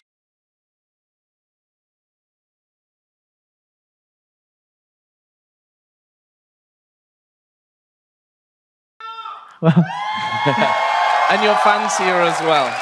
Hello to the fans here, and shout outs to Mineski, our sponsors Razer and Monster. Thanks a lot, Kaigu, and good luck in your remaining games here. Thank you. So let's send it over to Quickshot and crew at the analyst desk to break down our next matchup. Thank you very much, Joe. Great interview there by Kaigu. We'll have to see how well he can do against Vulcan. Vulcan, the team that's about to play in our very next game, they are taking on Gambit. And while the guys are setting up on stage, I want to poke your brains a little bit more. We were talking about ManCloud and Smithy before going to the break. Now I want to talk to our AD carry and support here about this matchup, because you had some very strong words about Genji's presence in this matchup, Doublelift. So talk me through the Zuna-Genji matchup. I definitely think Zuna, while people will undervalue him as, not instrumental to Vulcan's win, he is a playmaker. at heart. He likes to get in there, and sometimes it goes bad, right? Like sometimes he just dies and randomly throws the game, but he is a playmaker. I feel like Genja, he takes a more passive approach. He's more of a utility kind of player. That's why he plays like Varus, those kind of champions. He used to be known for playing Urgot. And he takes kind of a more backseat role. He's very lane dominant. He likes to freeze, and he likes to be more of an anti-carry than a carry. Definitely the case. I've actually seen Genja at one point just abandoning a team fight once and just start split pushing with Ashe, and it just indicated how unique he really is. And I've been told that Genja would never go in for a skirmish or a fight unless he knew 100% sure he would not get ganked and that he would survive. And it's a very unique style. Compared to Zuna, I think he only needs like a 40% chance of a possible kill, and he'll just dive in there and he'll go for it. So if they can abuse the fact that there's a lack of synergy sometimes between Voidal and Genja, because they're relatively new bot lane, they might actually come out on top there. Well, for me, when I look at them, I don't see either team as terribly reliant on those AD carries. I mean, we've been talking about the mids, and that's where a lot of the power on these teams, it's where a lot of the kills go. So I'm not quite so sold that their performance is actually going to seriously dictate this game, whereas if we took a team like Ozone in their current state, well, they're pretty reliant on Imp. It always comes full circle with you, right back to the Korean team. It's the center of the universe, man. Bread and butter. So let's take a look then at those solo lanes. We've already touched on the Alex versus ManCloud, and I think that's probably the matchup that most people are excited to watch. So we'll leave that for the game. I want to poke your brains about the Darien versus Sid matchup. Let's start this one with Crepo. What do you think? How's this going to go? I'm really interested if they're going to give Darien Shen. I don't know. Like Darien always seems to somehow get Shen in any game where you expect it to not get it, and he does really well with it. But I hope they learn their lesson. Vulcan put a pretty high priority on Shen. I doubt that they're going to actually let him have that. We'll probably see him something on more like Renekton or some other bruiser. Stylistically, I see Psycho Sid and Darien as kind of similar. They tend to play very tanky utility top laners like Nasus, Zac, or Shen, as you said. And they're not very lane dominant players. Maybe Darien sometimes he'll have like a really crazy game where he dominates. But Psycho Sid, definitely, I don't see him like crushing lane very much. He takes a more passive approach. Well, I think they both share those traits. Thanks for the insight, guys. We are going to be throwing this over to Jat and Riv to give you the play-by-play for the game. Thank you very much, Quick Shot, and let's get right to it. It's time for our second match of the day and the 7th game in Group B, North America's Vulcan versus Europe's Gambit. Let's take a look at the starting lineups. In the blue corner, it's going to be Vulcan. In the top lane is Psycho Sid, Xmithie in the jungle, ManCloud in mid lane, Zuna on AD carry, and Bloodwater on support. And in the red font, we have Gambit Gaming with Darien in the top lane, Diamond in the jungle, Alex each in mid lane, Genja on AD, and of course Voidal on support. Indeed, bringing up that support lane, and it's pretty interesting to, we have to remember Gambit did kind of switch out Voidal and Darker throughout the season, so there's a bit of a change for them. But coming into this game, I think it's about the picks in bans. It's really going to alter it for these two. It usually does, but we heard Alex in an interview with Travis saying Vulcan and Gambit have similar picks to each other. Yeah, and the craziest thing about Vulcan, especially when they're in the North American LCS, is how well they played the pick and ban phase against all of their competition. Absolutely. And I have to say, in the game yesterday when Gambit played Ozone, they just completely outpicked them as well. Kassadin ban right off the bat for Alex isn't something that Alex gets many bans against, at least here in the World Championships. I really want to see how the Assassin mid laners go for this one. If Ahri gets through, I'm going to be shocked. Super shocked. We had Xmithie playing Vi twice to set up a lot of those Assassin mid laner kills that ManCloud was able to come up with. So we may see Vi in the jungle, that Ahri going out, Nasus and Shen, both being played by these top laners throughout or Shen, I should say, both these top laners in the past day. So with these bans, the first few they knew what they wanted, but now it's the game of what can we force them into. Exactly, and when we look at the matchup between these two teams, you look at Darien versus Psycho Sid. The analysts were just talking about it. Those guys are very isolationist top laners. Gambit, somehow it seemed like Darien always gets Shen, but they're not even willing to let it through Psycho Sid's hands because he would just pick it right away. Remember, Psycho Sid played Nasus in his first victory for Vulcan. He played Shen actually in their defeat. It's not something they would first pick, however. It just means we have to wonder what he's going to be picking next. The support has been kind of a neutral pick that teams have been going for. Bloodwater would, much like to grab his Sona up if possible, but they're taking all the time in the world on this one. It's up to Benny, and they're letting him know what's going on. The first few picks here are immensely important. Orianna's a very generalist pick we have here. Zuna has played a little bit of Ezreal. Obviously, both these AD carries tried their hands at Corki, both won with it. but of course Corki has been banned away by Vulcan despite them being first pick. There's a lot of mind games here. It's almost like they're banning away a lot of their own champions, right? I mean, even look at Gambit's bans. Ari and Shen, they play those. Vulcan plays Corki and Eve as well. We've seen Smithy on those. Yep. Elise actually going over Jarvan in this pick, or even a Lee Sin. That's leaving the door open if Diamond wants to play Lee Sin right now. Gambit looks like to have one Sona pickup. Voidal also a very, very big Sona player, if not one of his most comfortable picks for support as they come in. Also Thresh. Those are his two main big supports right there for Voidal. And they basically have their pick of supports right now. Bloodwater really heavily prefers Sona, but he's been defaulting a little bit back to Zyra lately as well. So they're free to let this through. If Gambit decides to go with something like Twisted Fate here, it's a bit of a throwback there for Alex. And this means there's a gamble. I like it. This is going to be an awesome setup here. So we're going to see the action coming from Alex Hitch in the mid lane. Teleport on that Twisted Fate with that ultimate. We'll have to see what he can do to create opportunities for the team, but that also kind of plays a waiting game. Now it's up to Diamond to carry that early game, as it usually is for a jungle, but we're not going to see Alex really making an impact until that 6, till that does. It's really crazy that he's picked that so early. Yes, there were a lot of mid lane assassins already banned away, but this leaves the door open for ManCloud to pick whatever he wants into it. ManCloud has had huge amounts of success on Orianna, but I don't know about his Fizz. Fizz would be the pick if he could play absolutely anything right now to really try and shut down Alex in lane. Vi is expected for Xmithy. He played at both games yesterday. Heavy ganker as well. But if he does that, it also means Psycho Sid is going to be Elise in the top lane. We're going to learn a whole bunch in the next 5 seconds here about Falcon's overall plan. They are trying to hover onto that. Zyra should be going to Bloodwater here. And Xmithy will be locking in his own champion. So it looks like Vulcan is all right with showing quite a bit of their hand here, even in the first few picks. They are leaving 2 of those strengths that they have, though, that ManCloud's going to be able to counterpick now, at least from what he sees, as well as their AD carry. He was already able to counterpick because they knew that the Twisted Fate is going the mid lane, but he gets a larger amount of the team comp, to look into from here. Once again, that Aatrox, we've seen that from both Diamond in the jungle and Darien in the top lane, depending on how they're feeling about things. They could very well do something like Aatrox Jarvan and just go in the top lane. That I don't think they're going to show it entirely yet, but there's no reason not to at this point, since they know that Psycho Sid is playing that top lane Elise. I really wonder what's going on here, because there's no Shen for Darien, and once you get past that, you're kind of thinking, what does he really play after that? Because he always swaps around. It could be Renekton's, it can be Aatrox's, you never really know. Well, right now he's still holding down what they could lock in for him. Genja does put down the Kog'Maw. We saw the Triforce Kog'Maw coming in yesterday. It's been wreaking havoc in solo queue, says social media. Oh man, that's trouble right there. Wreaking havoc in more ways than one. Yeah, absolutely. But anyways, Kog'Maw, it's another throwback pick for Gambit here, and it kind of goes along with the throwback pick they had from Twisted Fate as well. So much success with that yesterday for Gambit, and Zuna is hovering over Caitlyn right now, which tells me he should pick Caitlyn right now. That is what he needs to be able to keep his distance from Genja in the laning phase, and Zuna should be playing Caitlyn in this matchup. The mid laner, I would actually expect to be Orianna right now for Vulcan, just because they do things by the book for the most part, and that makes the most sense right here.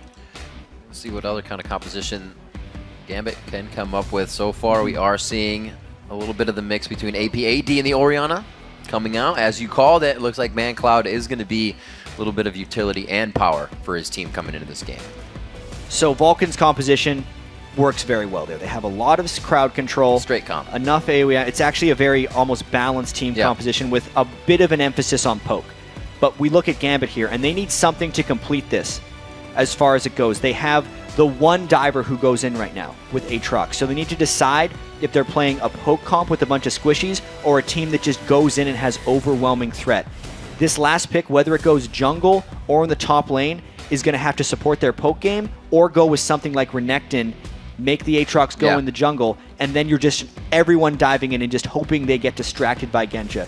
That'll also dictate how Alex plays the game, but man, these guys are really taking their time. I think it has to be some kind, I was going to say defensive. I thought it was going to be more defensive than that, but ladies and gentlemen, Diamond locking in, and we'll say his Lee Sin. Yeah, it's been, we've seen a few highlight reels of his Lee Sin. He's really stormed the scene with it way back in Season 2, but right here for Gambit, this is very much about just finding skirmish fights. They want to execute as much as they can. This isn't a composition that says, we'll find it when it happens. You're right. They want to skirmish. Yeah, Lee Sin isn't the guy who just, like, even though he does go in, he goes right back out so much of the time. And that puts so much pressure on Darian to really be able to carry the team from a tank perspective in this game. And I was actually expecting something with a little bit more resiliency from Gambit. Absolutely. But as this is, it's going to make it a bit more of an exciting game because we're going to see more smaller, more frequent fights if Gambit's going to have a chance in this game. Vulcan is actually looking for a fair bit of control. Both teams love fighting, so as we're waiting to spawn onto the fountain, let's check out and see who the viewers pick to win this one. According to LOLesports.com, 76% of you think that Gambit will walk away with the win. Monty chose Gambit, and everybody else chose Vulcan. Well, we have to remember, Gambit's got a huge fan following here. They were actually picked to beat Samsung Galaxy Ozone yesterday as well, and then they did. Yeah, 79 to 21%. Only undefeated team in the group right now is this Gambit Gaming team. They were monsters in Season 2. So dominant, and were actually favored to win the Season 2 World Championship until they got upset in the semifinals by the eventual champions, Taipei Assassins. And coming in here, right beforehand, people were so down on them that many people called them a dark horse. Remember, this is Gambit Gaming. They have been legendary on the League of Legends scene, and now with all the boot camping they've been doing, all the practice they've had, they still have 4 returning members from the Season 2 World Championship. Here they go. Let's see what they got for us, Jack. Game 7 of Group B, Day 2 here at Worlds. Ladies and gentlemen, Vulcan versus Gambit as both teams take to the Rift. And this game is going to be very intense right here. We have boots coming out from Alex right now. He's going to be using those boots to try and not get harassed by ManCloud's command attack from Orianna. That's actually a fairly smart choice against an Ori, but it does mean his early game damage on Twisted Fate doesn't trade back very effectively. Twisted Fate also has very good combo ganks with Lee Sin because he can line up the resonating strikes so easily if he just locks in a gold card, and knowing he has that move speed advantage is another reason the boots are a smart choice in this matchup for Alex. And boots 3 pots, as you mentioned. I like it. All the throwbacks coming in here in Group B Day. We'll see what the teams have for each other. And look at that. Gambit has a gold lead. That's Twisted Fate. It's all on the cards. No, that's because the support has picked a gold mastery right here. You can see Bloodwater actually doesn't have that little total biscuit of rejuvenation. Nope. He decided for different masteries on Zyra. So looks like top lane is going to be inhabited here by Zuna and Bloodwater for now. Looks like they're going to get a bit of vision of what's going on. Darian will also be able to give this communication to his team. It looks like it might be that 140 invade coming here from Gambit. And Vulcan had success. Vulcan had success yesterday invading Fnatic as Fnatic was starting red buff. They actually got first blood onto Cyanide and ended up turning 2 kills in that level 1 exchange. But this is a much larger invade coming from both teams. Right now, Gambit just walked through a ward, put a pink. They actually don't think they were spotted here. No way. They're just going to trade reds. They think they're running clean right now. Yep, trading those reds, but this is also what happened previously. Yeah, there's no way these guys are dying for this one, though. Only because the AD carry supports can't come and support that lane. Both junglers will save their smite, and most importantly for the lanes, they know where the jungler is, so they can hopefully react accordingly. ManCloud heading towards the top side, making sure Xmithie can walk out cleanly. We'll make sure that everything... Oh, Darian, you are so greedy. Like, the AD carry... Darian's all alone in this lane. His jungler's not even close. There's a potential that he would be getting 3-man dove or that 3 people are approaching the lane. But because Zuna and Bloodwater haven't checked that brush, he's getting experience. This is... All right, they found him. Just playing hide and seek for a little bit. Not too much you're going to get out of Bloodwater with the level 1, and Darian knew that, playing very calm, cool, and collected. Thing is, he got almost all the way to level 2 because of that. Right. That was a really smart play. It now means he's effectively undiveable, knowing that Xmithie isn't close and that he was able to get level 2. Most of the time, they try to dive that guy while he's still level 1. It's almost, I remember Voidboy saying in an interview, you know, that's what you have to do. Almost 2 full waves of sitting at your turret. That's why you see people take wolves. That's the first time I've actually seen that. So bringing out all the stops for Worlds. Worlds. Little play there. Mind games by Darian, keeping himself safe. All on his own accord. Alex Ish in the mid lane, farming it up with ManCloud. No pressure yet there, but they do have the hover around from Xmithie as he starts to head towards the bottom lane. He might match up with Diamond. And Diamond going for some aggressive counter jungling. That's what Xmithy is normally taxed for. And knowing that it's a 2v1 in the bottom lane, Xmithy can't really fight back from Diamond. Voidal, you can see, is coming to bully back, so Xmithy has trouble getting this buff. He wants to wait long enough for his smite. He's not going to have the time. It was a really great play by Voidal to keep and continue that pressure. The map awareness coming in, but the top lane's also going to get the same treatment on this one. Don't just think Vulcan is letting this happen. Yeah, and they're trying to tank a few extra shots with plants as well while pushing this turret. It's turned into a bit of a turret race with a slight tinge of counter jungling going down as well. Still that 100 gold lead for Gambit. Trying to stretch that out here in the early game. All lanes farming quite evenly to start it off. We had that Boots pot start for the Doran's Ring and pot start for ManCloud. That's in the mid lane with Alexish. Something we'll have to keep an eye on, as ManCloud did have the NALCS record holding, actually across both, as Freak said, the ponds with kills. Voidal taking a bit of damage there with Diamond in the wing. Psycho Sid actually flashed in for that one, nearly going down because Diamond was in the wings for a counter gank. That was a very aggressive move by Vulcan, and it puts him in a bad spot here because it's a 3v very low 2 people at the turret. Trying to chug those health potions up. The skill shots, you can see Xmithy trying to be just a bodyguard here for Sid. If Sid gets hit by that Q, they are fully going in onto this. Genja, full health. They know they have the coverage, and they are still trying to pressure it. They want to be able to keep that pressure in the top lane for Vulcan as well, but they're doing what they can to keep Xmithy alive with Psycho Sid in the bottom lane. Whoa, Xmithy, you're getting crazy.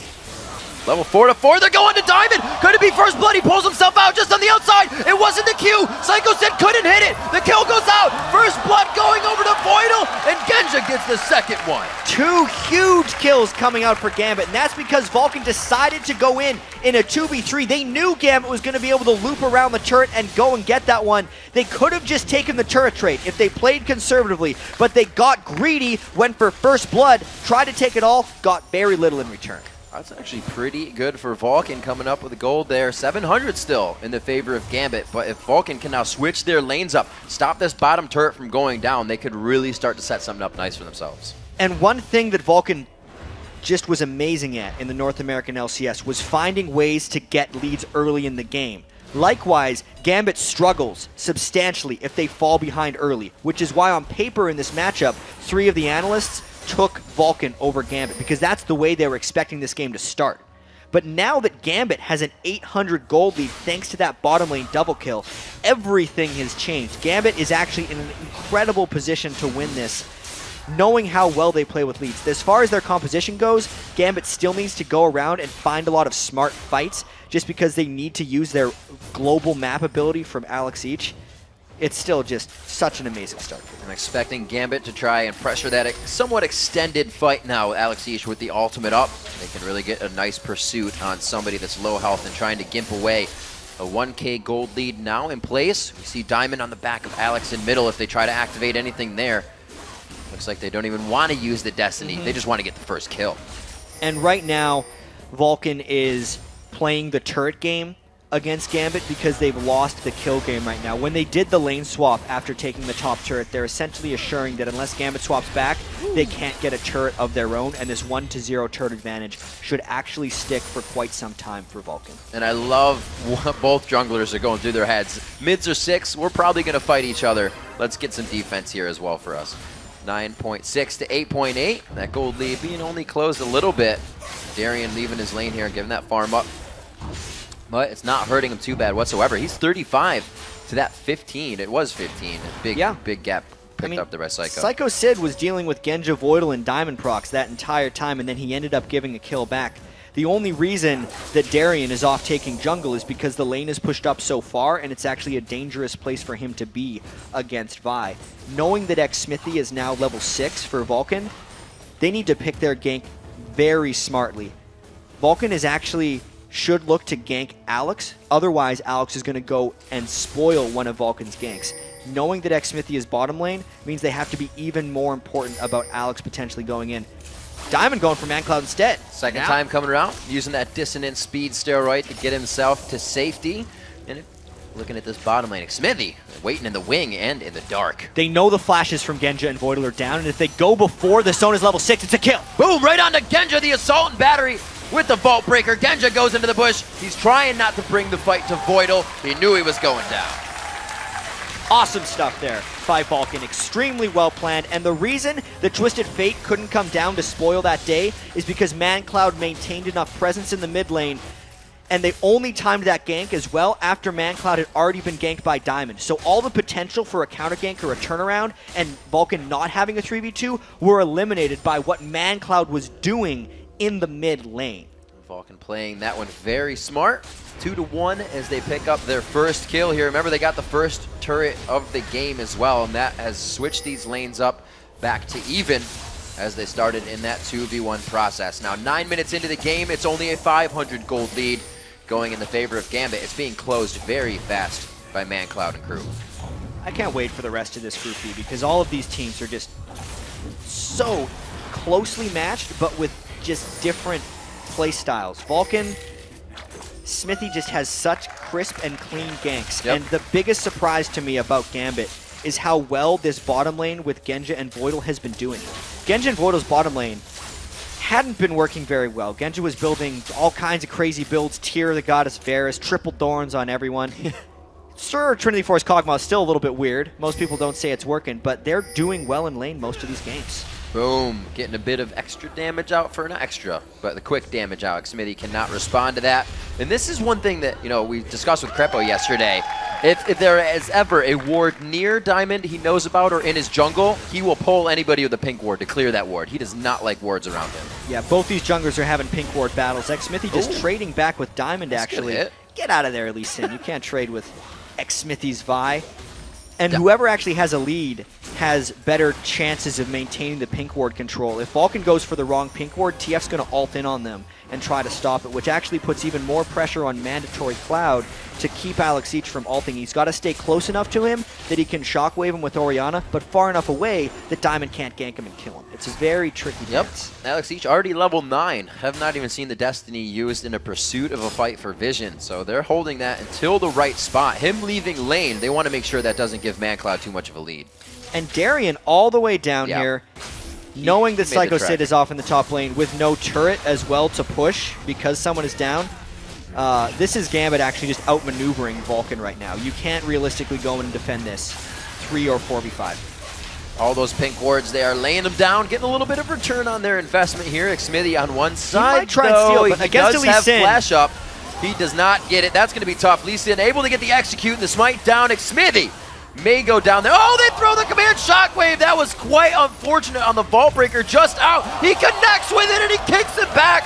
Oh man, double kill coming up for Alex. Vulcan is being so greedy this game. They had an opportunity to push and farm, and he goes for a steal, but then a fight on top of it, knowing that it was a 4v5, and knowing Darien had roamed down for that fight because he warded inside and he saw the people of Gambit in that Dragon Pit. That was a poor decision right there by Vulcan, and Gambit capitalizes for the Dragon and a double kill.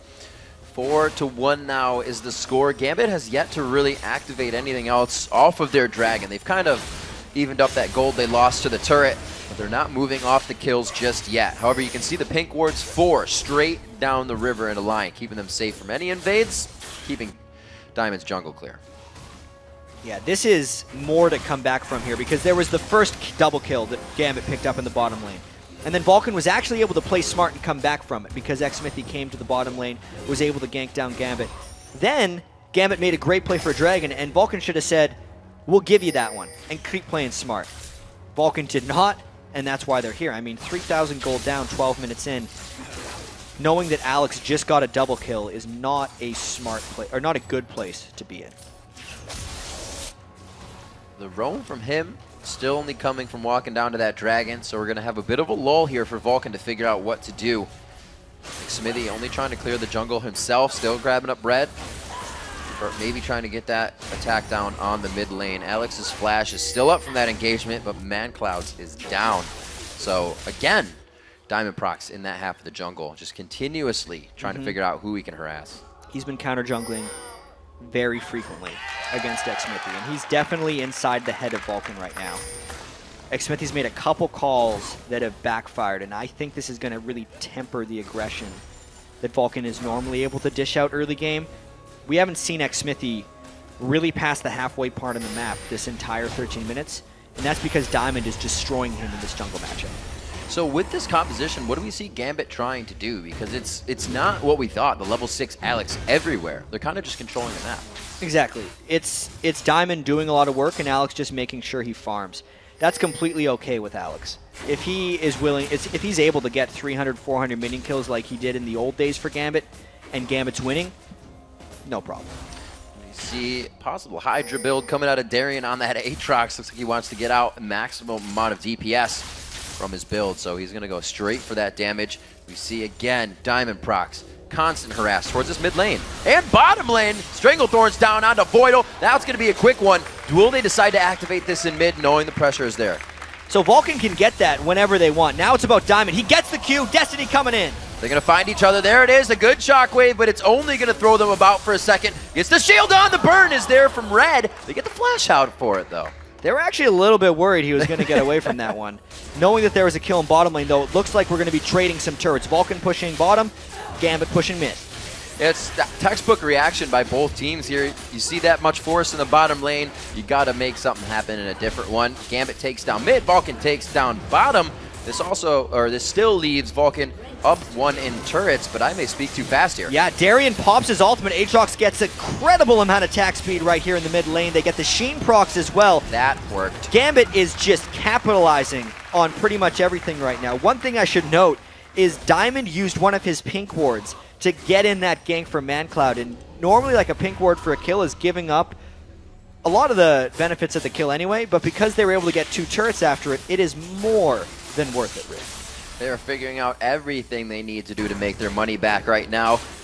We'll see and take stock of the CS in the game in the mid lane. The ManCloud versus Alex each. We have 137 to 149 in a now completed Lich Bane coming out from Alex, so a lot of potential from that mid lane. And look at how much damage the rest of Gambit is actually building into their items. Darian is not going tanky Aatrox right now. He's all about the damage because since they're trying to snowball ahead in this one, knowing that if they got late enough against Vulcan's team fight composition, they would fall behind and most likely lose this one, they're just going for it right now. Expect Darian to be ganking a whole bunch, especially with Alex, and just making things happen.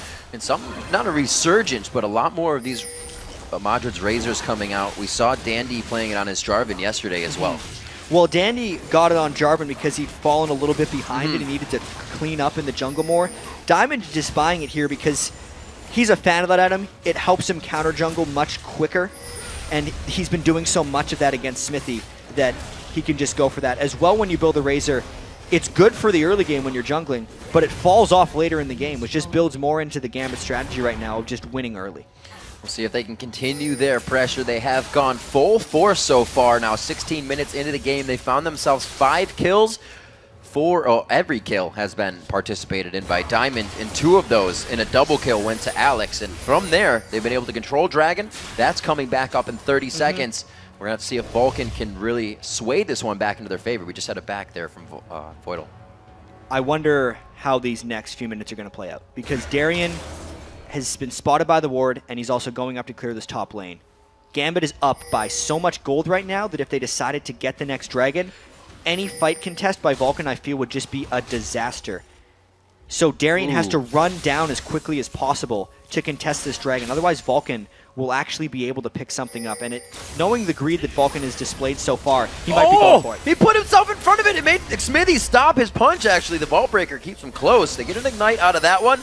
Won't connect with the Q. It's a little bit too far, but I think everybody wanted him to. So Crescendo is down, which means Voidal is basically not part of this fight. Alex went back to base as well, but he's Twisted Fate, doesn't care about things. Gambit is smart to just start this dragon. They are daring Vulcan to come in, and knowing what Vulcan's done in the past, they're willing to do so. But this could very well spell a huge lead for Gambit or a big comeback for Vulcan. Completely sizing each other up right now. They don't want to go. Fight. It's too dangerous. They're absolutely not going to go. You are correct, Jat. Darian on the top side. They see the pinch that could come from Alex Ish and him. Oh, Darian taking quite a bit of damage, but I don't think they wanted to blow everything on him just yet. The gold lead is really expanding right now, Riv. 6,000 after that next dragon. And Gambit actually just decided to back away from that one because mainly I think Voidal's Crescendo was down and they absolutely needed it. I'm surprised Xmithie's not clearing that wave in the top lane since he was the only one there, and that was nearly a level. of experience willing. To him, the map vision was more, like, not showing himself on the map was more important.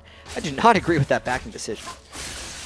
We'll see what Vulcan can do now. 6,000 gold down. That is not getting any easier for them, but they are still trying to contest every possible thing that they can. It's almost hurting them a little bit now. They have to size up what's going on, figure out when they can take the advantage. We saw 3 of them just a second ago on Alex in middle, but it almost seemed like Gambit was baiting that. It was Darian waiting on the side and Diamond waiting on the side. They want the shutdown on Alex, but they may go a little too far to try and get it. Yeah, and just looking at the items right now, fighting is not that beneficial for Vulcan unless they find just the right fight. Knowing that Trinity Force is completed on Genja, it is so strong right now. The Trinity Force won't transition that well into other item combinations, but in the moment, Kog'Maw is incredibly dangerous. Still moving in, definitely got that second rank. Ultimate up now for Kog'Maw, the shockwave going in! It only caught 2. Voidal was on the outside, so the crescendo is still there to disengage or completely turn this fight around. There's the ultimate. Voidal on the outside, his flash is down, or that would have been a quick fight coming in for Gambit. So Vulcan tried to catch the team fight since they got a catch with a Cocoon, but the damage just wasn't there. No. It's only an Athene Sun Holy Grail onto ManCloud. Psycho Sid just has a bit of magic penetration, is level 11. But that's the 6,000 gold lead right now. Difference. That's the levels that Gambit has been able to build up. Darian is 2 levels above Psycho Sid. Alex is a level above ManCloud.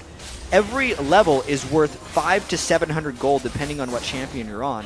The gold lead is more than just 6,000 in this game when you take into account the experience as well. Putting that Caitlyn to work, finally getting themselves to the turrets. And Zuna takes a quick shot back. You gotta trade back and forth. Can't have your cake and eat it too. Zuna getting a little too aggressive there. They don't have any coverage of vision in the top side of that map. They can't afford to do things like that.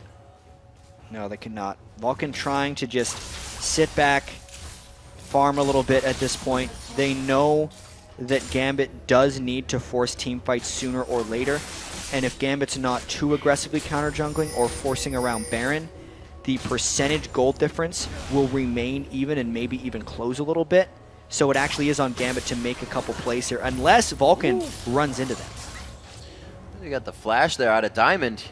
He actually pulls that over using his ward. Maybe that safeguard was just down from mitigating a bit of damage. We see the Bloodthirster, Caitlyn coming out instead of the Infinity Edge. These extended fights that Vulcan knows are going to be happening. I'm wondering where Zuna's going with this. He might go for a static Shiv as well, in which case he'd just be trying to get more wave clears so Vulcan can stall or just do a bit of a push strategy against them.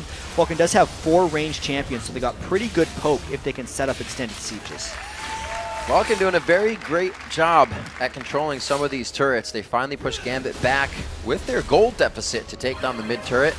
We'll see that Alex Ish now gathers with his team in mid, and we'll see if Vulcan can now hold off what Gambit tries to throw back, because with that turret down, Vulcan is kind of searching now for where to go next. That turret was the last thing they had as a low-hanging fruit. It's been a very interesting game, because if it wasn't for the 2 errors from Xsmithy, where he basically baited Vulcan into multiple double kills, the game would be extremely close, and Gambit's team composition would be running into some dangers of falling off. But as it is now, since they have a 6,000+ gold advantage, I think they're going to be able to take that and just grow their advantage, and they're far enough ahead that they can really make some aggressive plays.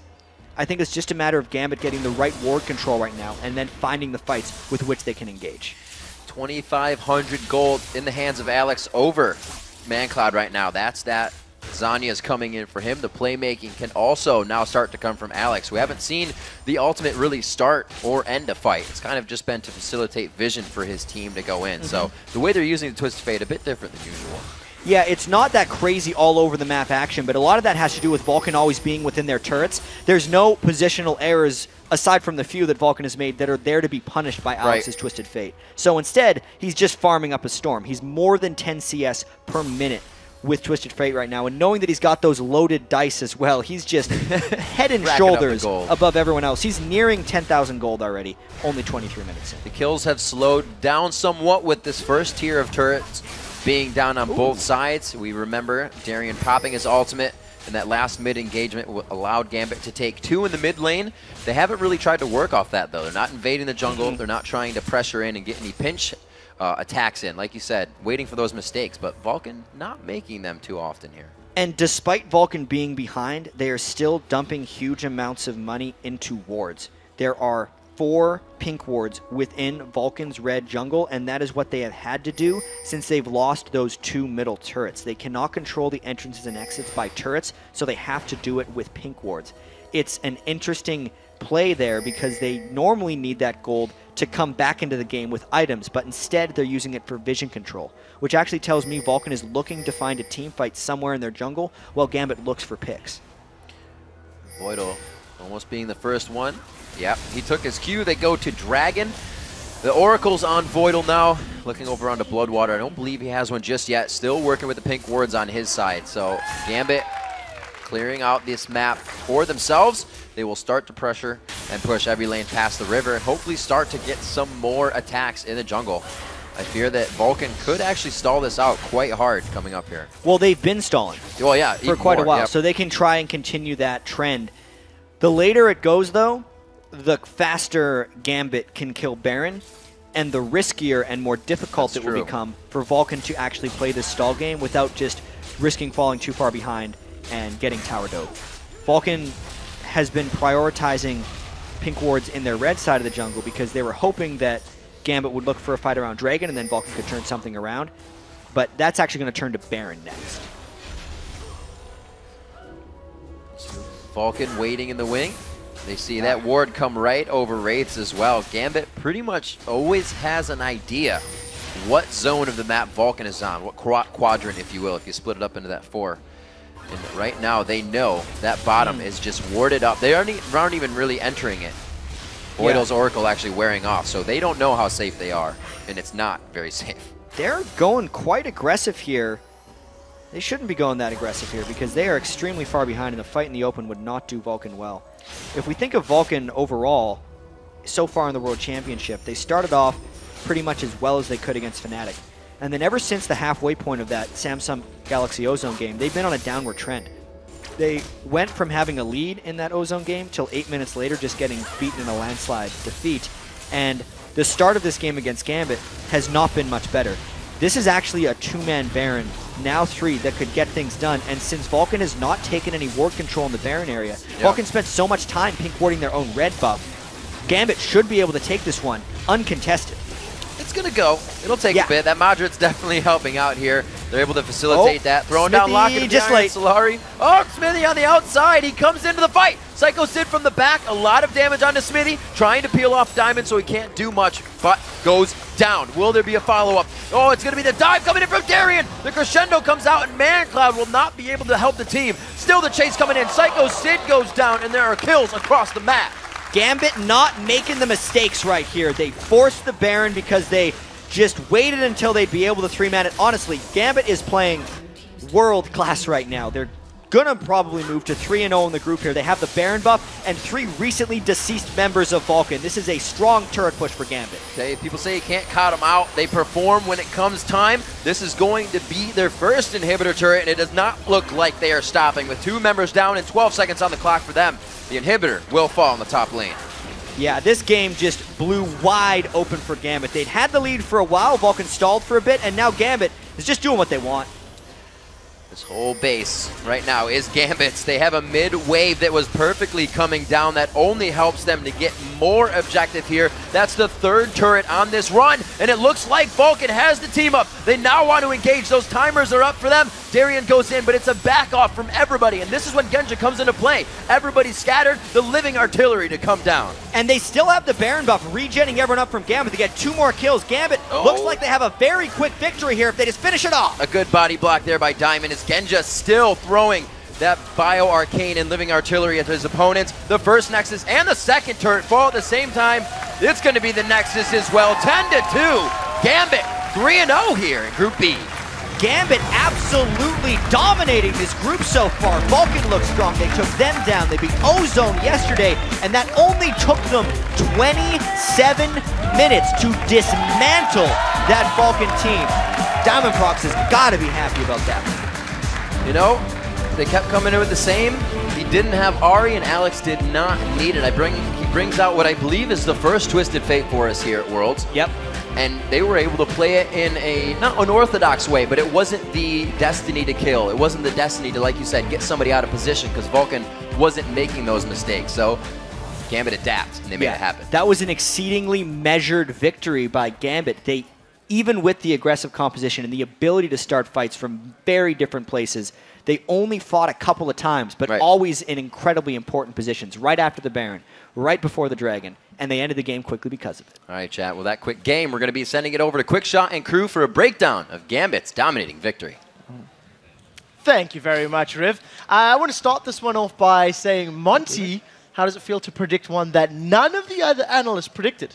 Here we go. It feels fantastic. But to go back to that game, I was a little bit nervous for Gambit at the beginning because the composition that they had with Aatrox and TF, that's really snowball. You have to get an advantage in the early game. And so while that victory looked pretty one-sided, that's kind of what happens with that composition. It's either all up or all down on that. And it seems like Vulcan kind of handed them that, too. A couple early mistakes here really cost them in both side lanes. I think the first mistake was just not picking Sona first. History has shown that if you take Sona away from Voidal, he's still going to do decent to well, but he's never going to have that game-breaking impact. He really likes those crescendos, and Gambit is a team that follows up really well on those crescendos. Not that these had the biggest impact, because I think the early mistakes, there's quite a few that just made Vulcan lose grip of the game. I think the biggest thing was when, a reoccurring problem throughout the game was when Gambit was taking objectives and Vulcan had lost something, like a dragon or a tower or something, they recalled instead of continuously pushing. Generally, it's not just like a free objective. You can get something out of it. Vulcan literally just made it a free objective. On top of that, right after the objective was taken, they went in and started contesting. Like they were taking Drake. They were setting up. Can we fight? Can we fight? Can we fight? No, we can't fight. Let's run away. Oh no, let's try it anyways. Yeah, they Smithy like flashed into the Drake pit or Vault Wicked, and I can't remember.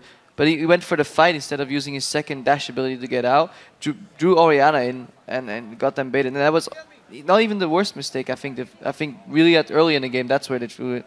Yeah, I mean, if we look at that first fight around the bottom turret for Vulcan, where we had Smithy down there with Psycho Sid, and then we had the three members of Gambit hovering around the turret. In the meantime, the duo lane of Vulcan had taken down that top turret, but no damage pretty much to the Vulcan's tower, and yet they stepped into their own jungle when they didn't know. They went for the fight. They surprised themselves with how much damage they did onto Lee Sin, and they thought they could go finish him off, but they had used all their abilities. There was no more damage to come, and feeding Genja 2 more kills on that Kog'Maw got him going very early. Smithy is a jungler that actually knows the damage output of his vibe really well. You could see that sometimes he's even surprised Diamond procs in some trades in the jungle, but they just chase too far, and I just think the entire idea of going into that brush near double golems to chase Diamond procs off was not the best, especially when you consider that top lane, they were just hammering on that tower. It was going down. It was 20% from being killed, at which point bot lane was 80% health. If they just turtle a little more, they take top tower, rotate it down the bottom, they had superior Drake control, they could push it, which allowed then Smithy to pressure Alex H more, which would give them no opportunity to Destiny out. But they just... I know we were so close. Oh God!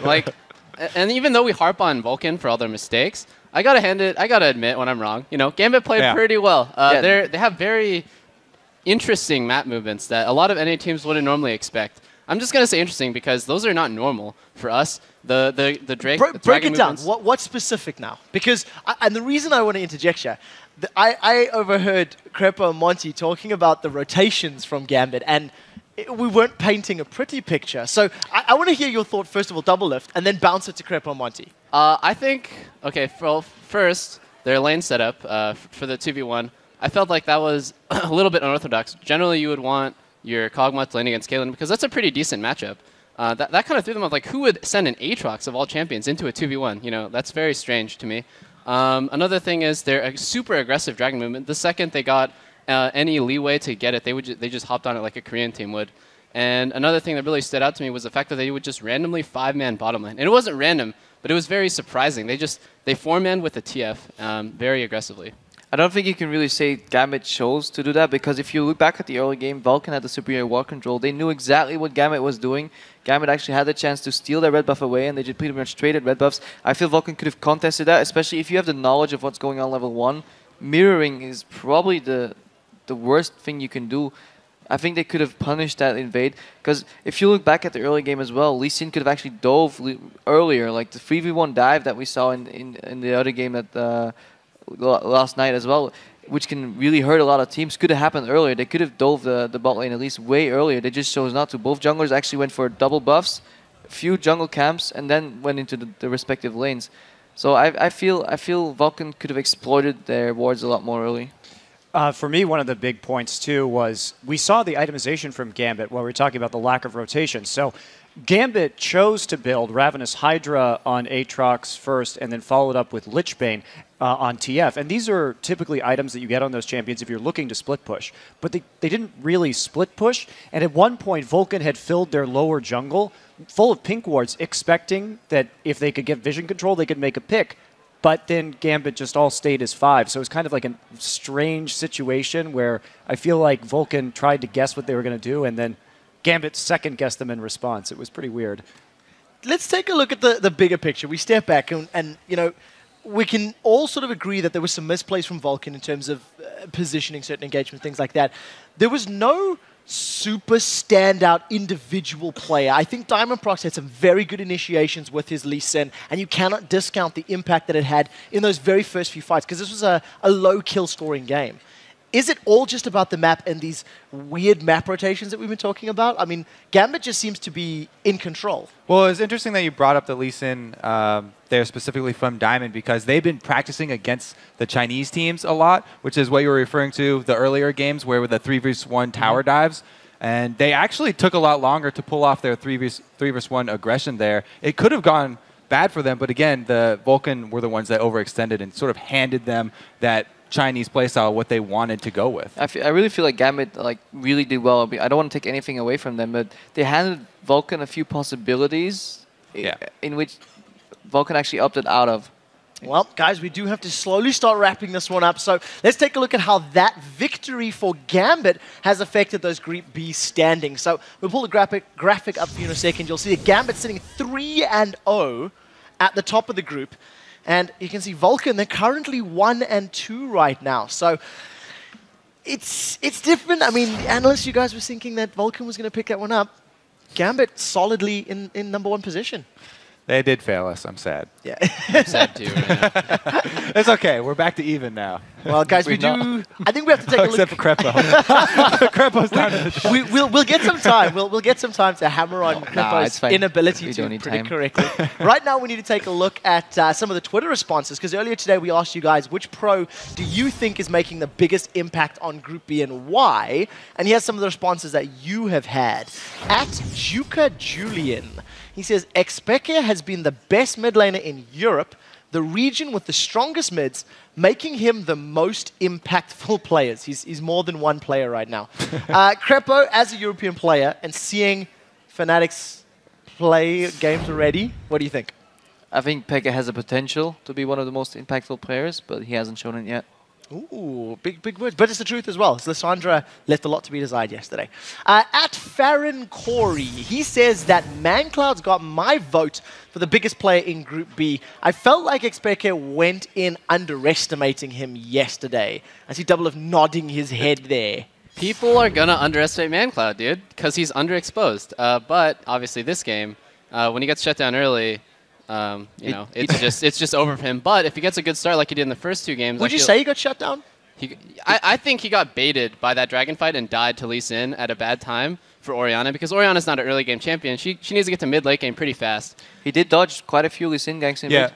Like Diamondprox was around mid like 2 or 3 times, and that actually allowed Smithy to get that stealth gank on bottom, which basically gave Vulcan almost a chance to get back in until like the dragon happened that Double mentioned. I think it was definitely the side lanes there for Vulcan that cost them. ManCloud OP. I do like, though, that our second Twitter answer guy sort of one-upped our first answer. Yeah. He's like, oh, you say Peke? I say ManCloud. He beat Peke. Well, let's see how the third one goes, because at...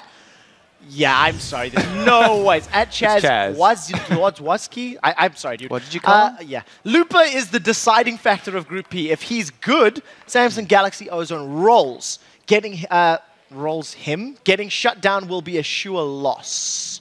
So what do you think about this one? Lupa, the super sub? I think we saw them lose without Looper getting shut down too hard, and I think that fans of Ozone should be very concerned, especially after the Mineski game as well. They're just not looking tight. They're not looking coordinated. Their vision control is frankly not very good either. and the decision-making has been questionable at best. So I think their next game is going to be make or break, really, for Ozone. There seems to be a few cracks in all the parts of their game, even the champion pools. And yeah. Well, let's say one last Twitter response here. At TT Carasso, hands down, the biggest playmaker goes to Alexish. His plays with Ari helped his team grab the win versus Ozone. What do you think, Kobe? I mean, we've listed a lot of mid laners here. Alex definitely up there, and Gambit being 3-0. Hard to argue with that. Surprising that we haven't said anything about Faker, because even though his team did lose a game, he played really well in all of his games. Wait, are we on the wrong group I there? think we're in the wrong group. Yeah, that's right. I think Twitter would mention up, dude. We were trying to be nice. We're trying to be nice. We still love you. I think the answer is in the question. Which most impactful player? Let's carry on that note. Congratulations to the winners of those Logitech gaming masks. Those were some awesome tweets, guys. And remember to keep hitting us up with your answers. We're still at LOL Esports, and be sure to use the hashtag Worlds. All right, now it is time for you to make a call on our third match of the day. It is going to be Ozone versus Fnatic. Let's keep this one a little bit more brief, and we'll start this one off with Crepo. Ozone or Fnatic? Who's going to win and why? I think Dada's going to be slowly recovering from yesterday, and Fnatic didn't look that strong. If Fnatic picks better, they stand a chance, but my money's still on Ozone. Picks better meaning not Yorick, I assume. Part of it is Yorick, yes. Doublelift. Who's going to take this one? As much as Fnatic is, the #1 seed or whatever, I think whatever. Yeah, not a big deal. The region is meh. No, I'm just kidding. I think Dandy is going to out-jungle Cyanide so hard, and that's why I think Ozone's #1 here. Well, Monty, what do you think of this? I'm going down with the ship with these guys. I'm picking Ozone as well. I think that both teams have looked shaky, not up to the normal standards of their own play, but I think Ozone is going to start recovering. I agree with that. I went back and forth so many times on this one. I think this is really, really close, but again, I have to choose Ozone as well. Fnatic so far, they didn't really show up. Very impressive in day one.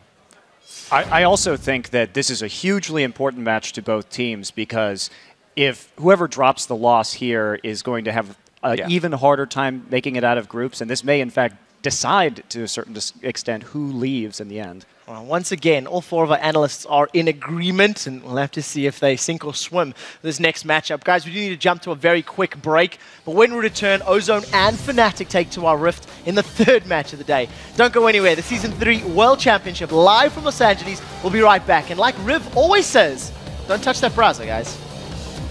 Group B.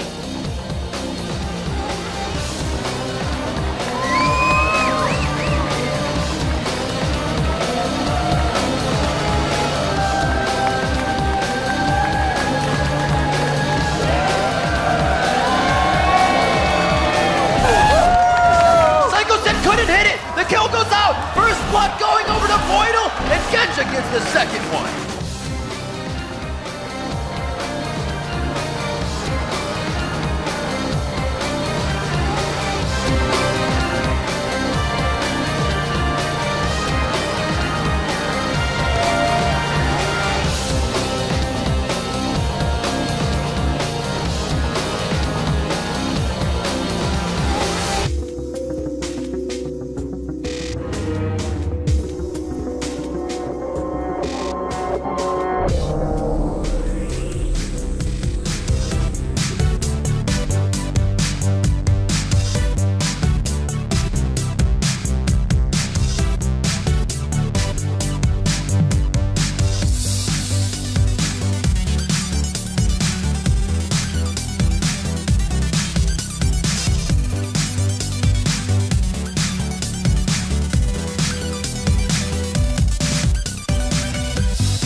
푸나틱은 엑스페케 선수 나는데 꼭 만나보고 싶고요.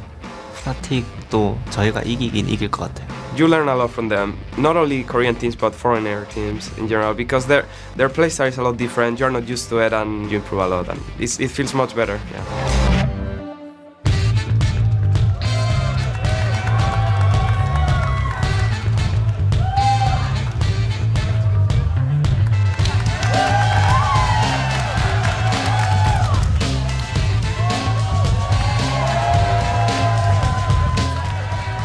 What's up, guys? Welcome back to the Season 3 World Championship, where Fnatic is going up against Ozone in just a couple of minutes. But first, I am joined by a member of our incredible live audience. It's Caesar. Now, Caesar, you're sporting a lot of swag. You're a huge fan. Tell me a bit about all the events you've been to, because I heard it's quite a lot.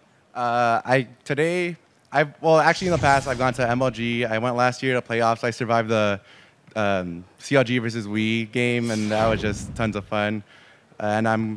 It's just fun coming out to the events. I met Riot Redbeard earlier, and he's a cool guy to talk to. I talked to him at MLG, and it's fun talking to everyone. Like, I also met Fnatic's coach earlier, and he's just a great guy. I'm going to cheer on Fnatic in the next game. Hopefully they win. They're representing a Western team against the Eastern team in Asia, so hopefully they do good. And who are you supporting in the NA region, or are you just like all for Europe? I like that. I'm going for NA because it's my home turf. I'm from here, from LA. I'm going for Cloud9. But today it's a Group B day, so I'm going for Vulcan, even though they already lost one game. Hopefully they could come back and pick up the swing. Yeah, how do you think it's going to go, the NA EU? Because Gambit just did really good versus Vulcan. I really hope NA wins. They've been showing that they're strong, but EU's just shown that they've been stronger, so hopefully NA can get out of the slump, and hopefully we take down EU.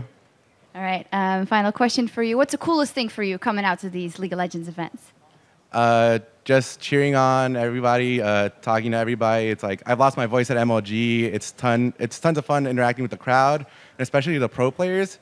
I've talked to, I went on the way to MLG, I was talking to MIA, Trooper, Mega Zero, and they walked with us all the way to the convention center, and they were just like real honest people. They were down to earth. They were talking to us. They were like saying jokes with us. They were just really down to earth, and it was tons of fun talking to everybody. It's amazing meeting the pro players. Well, I hope you meet a lot of them here and have a lot of fun. Thank you very much, Caesar. As for us, we'll be going over to Jat and Riv over at the desk. Thank you very much, Shocks and Caesar. This should be a good one. It's our third match of the day, Korea's Samsung Galaxy Ozone versus the European champions Fnatic. And while expecting a crew ended the first day of Worlds with 1-1 record, it's hard to get a read on this Fnatic team. It really is. It was a day of extremes for Fnatic because they got dominated by Vulcan in their first game, but they bounced back against Mineski in what was probably the most one-sided match of the year. They were putting damage on the Nexus at the 17-minute mark. Yeah. But to talk a bit more about Fnatic, they have a very unique playstyle, so you usually don't know how they're going to match up against anyone until they actually play them. But in the case of this game against Ozone, at least on paper, it does look like a bad matchup for Fnatic, because Fnatic relies on roaming around the map a lot, and they use that unseen element to create surprise. But Ozone makes map vision such a priority, at least when they've been good, that it seems like Ozone should know how to be ready for it. And while Fnatic is looking for their second win of Worlds, Ozone was able to grab their second victory earlier today against Mineski. Yeah, I mean, a lot of the performances against Mineski have been dominating, and this one actually was a little sloppy. You know, there were a few dives. They actually got aced at one point against them, and they took much longer to close out that game than they probably should have. All right, let's get to this Group B match and take a look at the starting lineups. On the blue side, it's Samsung Galaxy Ozone with Looper in the top lane, Dandy in jungle, Dade in mid, Imp on AD carry, and at support is Mata. And in the red corner, it is Fnatic with Soaz in the top lane, Cyanide in the jungle, Xpeke, everyone wanting to play against him in mid lane, Pushu on AD carry, and Yellowstar on support. And this is a game that I could easily say Ozone is taking into consideration. I got here a few hours early, and actually Dade was not sitting with his team. He was back in the concession area watching the Vulcan Fnatic game, watching these two play and figuring out what Fnatic can do. And mainly I watched him for a few minutes, and he was staring at that bottom lane, watching how it works, which is quite interesting. Yeah, so Imp has definitely been a performer for Ozone as well. Even though I wonder if he's going to continue that trend of not playing his Vayne and Caitlyn. He's had so much success on Vayne and Caitlyn in the past, And there were his 2 picks yesterday. That changing it up at this point, after making it to World Championships, just seems incredibly dangerous. But man, Fast and Furious pick ban. Absolutely, way faster than our previous games. Kassadin still finding himself on the list. Ari being one that ends Zed. They're just hand in hand. They're just going right for Peke. You can tell that they've you done their have to scouting. shut down Peke for Fnatic to be ever taken out. Yeah, in the final game of the European playoffs, I remember Peke had 400 minion kills at like 30-some minutes. Yeah. On Ari, I mean, everyone bans against Peke because Peke is the man who makes all the plays for Fnatic. That's clearly what Ozone is going for. That's the best way to have all your eggs in one basket. Is when they have to ban you. They're like banning away the other team's basket. I don't know. So Looper looks like he will get his Shen. The Singed wasn't even taken out this time. So it kind of, says what he wants to do and what he has done with these champions. Yeah, obviously, after all the assassins are banned out, it's kind of hard for Xpeke to just, play an assassin. So he's back to Orianna.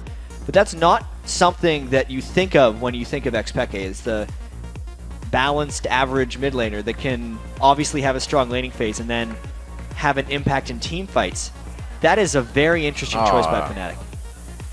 We're going to see some Cloud play on that Rammus. Haven't seen Rammus in a long time. Throwbacks there, but it will be the swap-ups. Like you're seeing Aatrox still coming into play. The Sona being picked out as 3rd pick. But what is their second priority here? This would be the moment for them to pick probably a Jarvan or an Elise because those are the big 3 junglers, I feel like, for Crystal Dandy. Ball's clean today. Well, it was after the Elise. But really, that's the tricky stuff right here. They still get to pick their AD carry, knowing most likely what AD carry Fnatic picks after them. Pushu's had a lot of success on the long-range AD carries. He actually played 5 Ashe games as well. We haven't seen Ashe yet in the World Championships, despite seeing so much Ashe at the regionals. Ashe can also work fairly well against the Trinity Force users.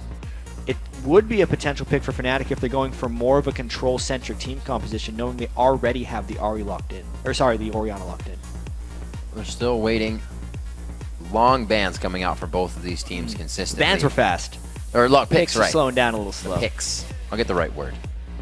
Corki being looked at here. We did not see the Triforce build coming out of an Ezreal in our recent games, but we may see that back onto Pushu. He's been playing quite well for the team. Very consistent throughout his play. He's not super impacting the team's games, but he's definitely there to keep him afloat. Yeah, and Fnatic is looking to blow people up right now. Yep. Soaz has played Lissandra in the top lane a couple of times during the European LCS season, and Corki as well synergizes so well at just AoE team composition, team fights.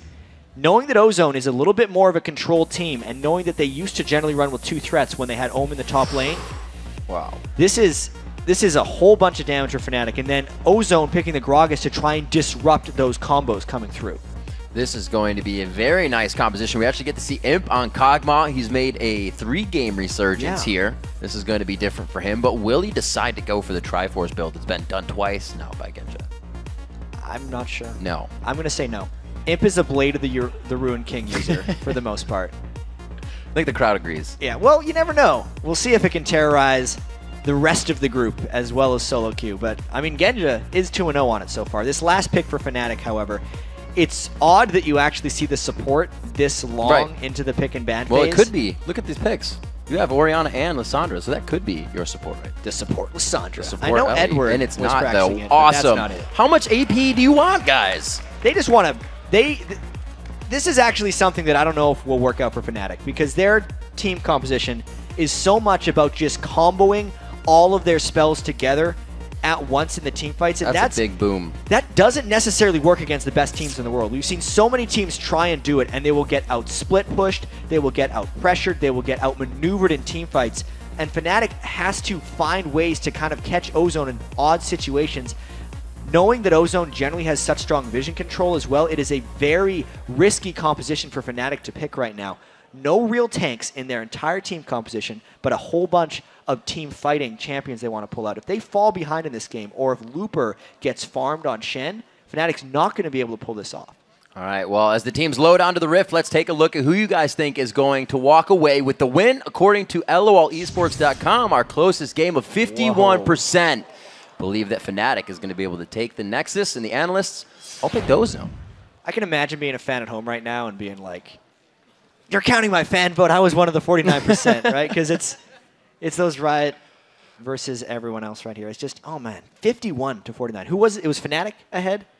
Yep, because everybody picked Ozone in the analyst test. Ozone has been looking very shaky, considering the expectations coming in. But a few of the remarks for the Ozone picks, or for the Fnatic picks, were like, were mess-ups. We also have to remember the way Ozone qualified for this as well. They, even though they won the spring season of champions, their actual ability to get the circuit points was winning the 3rd, 4th place game in the summer season against CJ Entus Frost, and that was a 3-2. And then Frost did very poorly in the next Korean regional tournament.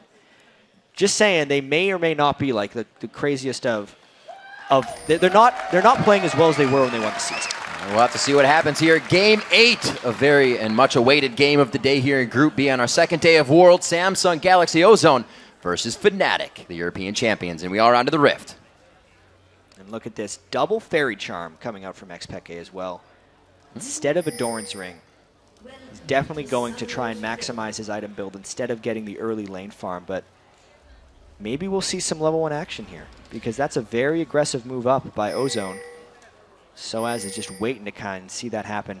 I could see a taunt coming out from Looper if they somehow got vision of him, but that would require Ozone to actually get the ward over the Baron Pit as the taunt was coming in, and they're not going to be able to do that. Soaz actually hasn't even taken a skill yet. Playing that level 1 very safe. He may need to escape here, or he may need to get that final kill if his team comes up with him, but it looks like they're going to play this one steady and just to catch the vision. Fnatic does not want this to sway in the way of Ozone at all in the beginning of this game. Get out of there, Soaz. He didn't even take a skill yet either. He's like, hey, they're here. Yeah. I'm waiting. The rest of Fnatic has to be pretty careful about where they're going to check for vision here. Peke has absolutely been spotted. There's the movement. But he's absolutely spotted Ozone as well. And we heard the analyst test talking about this as well. When you have knowledge of the other team's level 1, trading is one of the worst things you can actually do. And knowing that there's wards within the red buffs, it does actually seem like these junglers, with so many pings going down, are just deciding to take standard jungle starts, both of them running over to their blue buffs. And now it actually depends on the lane swaps, whether we're going to see a jungler invade or not. So with Ozone having their AD carry and support top, that would have granted them the ability to invade the red buff of Fnatic. Yeah. And that's why Fnatic is sending Pushu and Yellowstar up top as well to stop the Sona and Kog'Maw from bullying Aatrox out of his buff.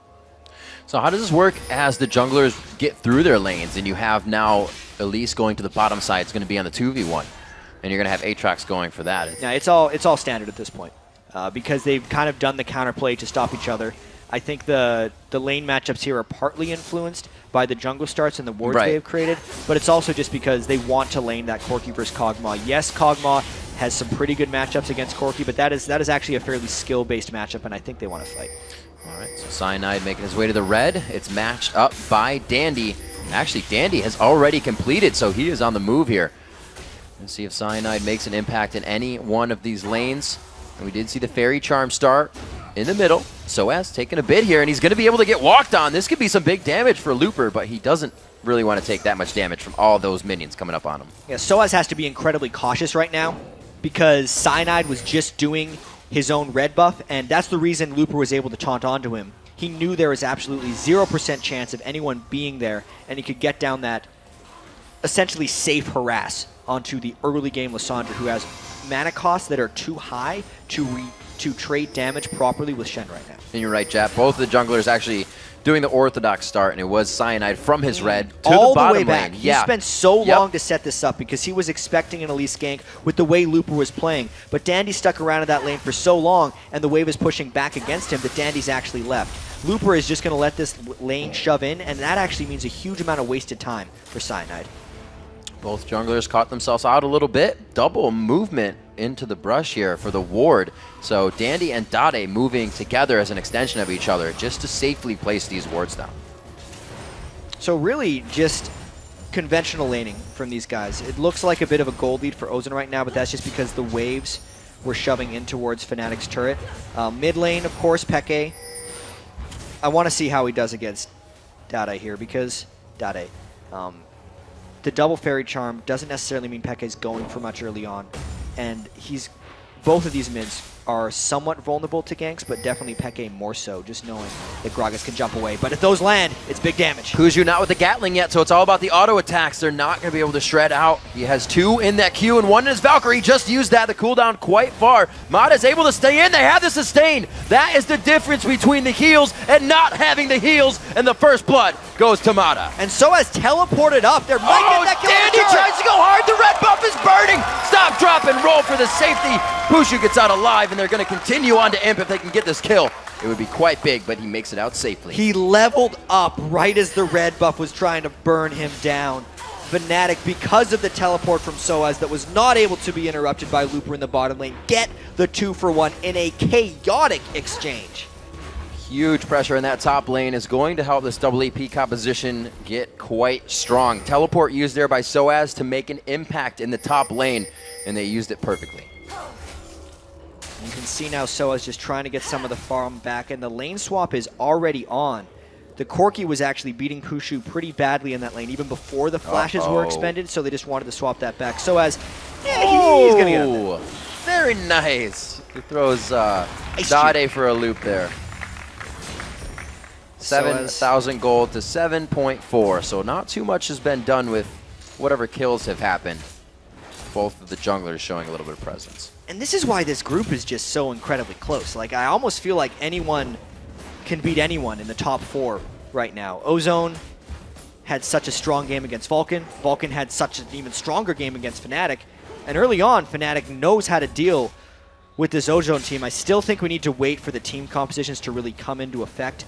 Ozone definitely has a much more normal and almost balanced team composition in the sense that their lane matchups are strong and they get the split push and lane pressure that can come from having Gragas and Shen, whereas Fnatic is much more unconventional.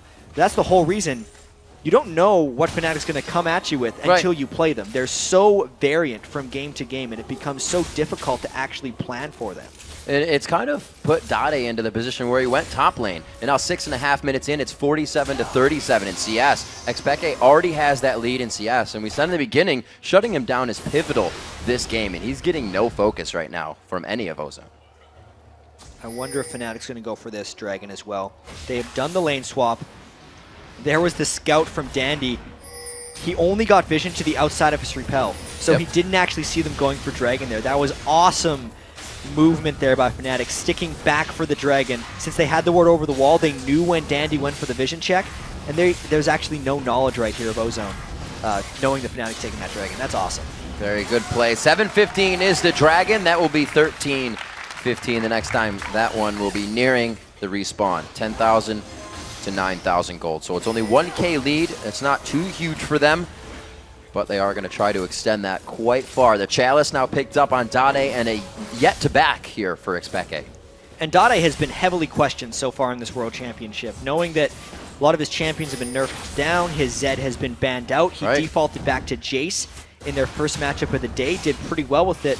But right now, he's just going toe-to-toe with Xpeke, and Peke is the one out farming early on. Yes, Orianna does have a slightly stronger early laning phase against Gragas, but especially since Peke went with the no Doran's Ring start, essentially, not super strong in the lane, and he's still out farming him, Dade's got to pick it up here with Gragas. It really helped. Those Fairy Charms just allow the Q movement, the zoning out of lane onto Gragas, because he's going to be on Drunken Rage all day, so he's going to have the mana you need to get from those Fairy Charms. Oh, look out, Soaz. There's people there. Oh, it's going to be Cyanide as well, though. He says, we probably can't do this.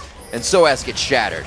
No, but the dive bottom lane as well. Pushu trying to get Looper. There it is. One last auto attack. Low on mana, but he doesn't even have to use the Valkyrie to get out, as it was used on the way in. Yellowstar actually died during that dive, so that is effectively a 2-for-1 trade back for Ozone. And then because Soaz died to the impressive roam from Ozone, it means a top lane turret for them as well. We see Dandy moving in here. 10 seconds for Looper to spawn, and Stand United is up. With Fnatic thinking that he is down, they may try something here, but it looks like Dade leaves lane because he's got to cover bottom now. Yeah, Dade did do some impressive roaming there, and that's actually kind of on Peke that Soaz died. As a mid laner, Peke needed to have some ward control of his own jungle.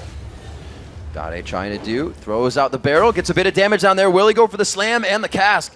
It does not look like he wants any bit of that. Not any vision behind it, but he chased him out. He can be a bully right now with where he's at. But it is 84 to 53. Xpeke, 84 CS. Dade, 55 right now. That gold is only 200 in the lead for Xpeke. Yeah, even with the kill from Dade, it's just not quite enough because of how much Peke has been farming. But I think that was also Peke playing very passive in that lane and just concentrating extremely heavily on his last hitting ability. That's the whole reason Soaz died, and actually cost Soaz a little bit that Peke is doing well in the lane, which is, it's not something new for Fnatic. They are willing to make sacrifices for Peke. You can see he came back to lane, doesn't have the pink wards that we see a lot of other mid laners recently buying either, because he is so concentrated on hitting his big items on Orianna. And so are those AD carries, chat. Looks like we're going to get a Triforce out of both if Imp continues that build. Channeling his Genja right now. He loses to the Triforce Kog'Maw. You have to bring it back in the next game. Gotta respect it. 3-3 on the kills. Both of these teams being able to dish out the damage as well as throw it back. Good offense and a good defense from both sides. Yellow Star with the Zenith Blade, but they still throw it on the ultimate. Trying to fake that one out, but here comes that Stand United. Cyanide as well comes into the fight, and they will be able to get this down. Very low. Looper is just getting crushed. A great ultimate coming in from Soaz, and they obliterate the bottom lane with 4 members. And that's the dive from Fnatic coming in. Everyone capable of piling in. That is the way Fnatic needs to play this one. They have had success with heavy compositions yesterday that dove, and that was a brilliant execution of it. You said it before, Jat. They needed to grab the upper hand. If Looper was able to get ahead at all, it would have been too much for them. They have the damage team, and they're using it perfectly. And specifically, the timing in that gank with which Soaz put out his Lissandra E was while he was crescendoed, and then he could still execute it afterwards. So it effectively negated the shutdown that Mata tried to put on him and secured a crisp double kill for Fnatic. Those are incredibly huge plays because it means Pushu still has 100% kill participation. When he hits Trinity Force on Corki substantially before Imp does, it's going to mean a huge power spike for Fnatic in this game. Dade having trouble even farming in this mid lane. Finally gets a Drunken Rage on. You can see him 115 to 75 in CS with 60 farm on Dandy as well. He's been keeping time in that jungle to Cyanide's 40. But Cyanide, 2 kills from being on that lane roam. And that's actually much more farm than Dandy normally takes.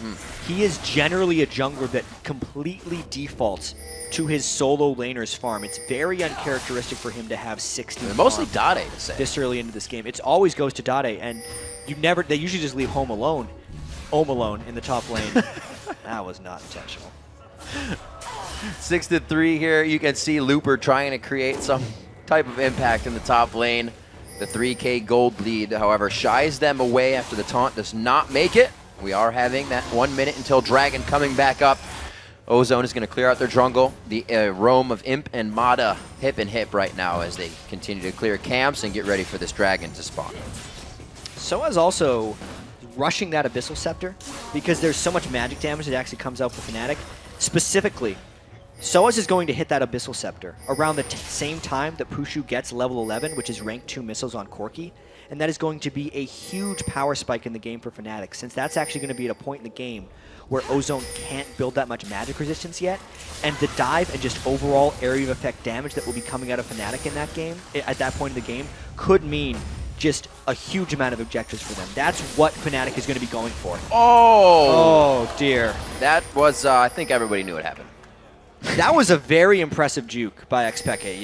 It's actually very difficult to judge the flight of that Gragas explosive cask, and he just sidestepped it right to the side. That's Dade as well, just not having the mechanics right now on Gragas. Maybe not a little on tilt, but definitely in his own head on this one. Dragon going down just about the respawn time, which is, especially for the second Dragon, not something you usually see uncontested, because both teams are going to have an idea about that. That just shows where Fnatic stands right now in this game. Yeah, they're in a lot of control. The Abyssal Scepter is only about 400 gold away for Soaz to get it, and specifically because Peke went Mercury Treads, once Soaz gets the Abyssal Scepter, it's actually going to give the level of magic penetration that Peke would have if he went a more aggressive Orianna build, which for when they actually do decide to go in a big team fight and combo up, he's going to have the defense, obviously, from the Mercury Treads, but not really lose out that much on damage. I have to see. I've never actually command protected Lissandra when she E's, so I don't know if it leaves her. It'll be interesting to see if you can put that ultimate on her. Have that just crush people on the way in. The Just throw it combo. on a Cyanide. The combo could, It'll yeah, work. right? Just throw it on a Cyanide. It's all and gonna work dive for in. Fnatic. They have so many options Mhm. to initiate here. And And Dade actually- with that ultimate to disperse it. So that's what Actually, Ozon's looking for. the old put your ball on the delivery system and go in isn't actually the best way of doing it nowadays because teams are better generally at spreading out in team fights. So you want 2 areas of control. Right. So you have the Lissandra go in. She can create the own shutdown herself with her ultimate or even Aatrox. And you basically put a lot of circles on the map and make this giant Venn diagram, which is much better than putting it all in one spot. It says, where do you stand? And it's pretty much nowhere. Trying to go for some damage. The Shockwave goes in. Thrown back as well. We're going to see if Peke can get himself out of this one. Ultimates went off at the same time, and it's going to be Dade, Dandy, and Mata on the aggression. Looper to follow in. The pursuit to Pushu, and they get him down, but he answers back. Here comes Leona into the side. Yellow Star gets a lockdown onto that. They take down Dade, and that is a killing spree coming in. Big stuff happening there for Cyanide, him picking up that 302. Yeah, just a 2 for 2. That was a well-executed barrel by Dade, but then you could see just how far behind they were. It took them a very long time to finish off Peke and Pushu, and that's the reason Cyanide and Yellow Star were able to roam down and get some kills back for that one. Cyanide 3-0-2 on Aatrox right now, showing up where Dandy is not. And I can't say that Fnatic doesn't want to force these fights. The Triforce and the BF Sword over still the Phage on Imp. He's not been able to back. He's not need to, but he is keeping himself in lane until he can get that item. Yeah, he's not backing until he has a Triforce, which means Fnatic has a lot of time right now. Yeah. So he's sitting on 2,000 gold to try and make plays happen because Imp is not part of the map right now. There was the 4-man dive by Ozone in the mid lane, really to buy time for Imp to try and get that Trinity force. Dade, Expeke. These guys just dancing it out in the mid lane. Oh my god, he missed another one! Dade! Really into his own head right now. Peke is outplaying Dade through and through. Those barrels, that's a very large explosive range on the Gragas ultimate, and Peke is not getting hit by a smidgen.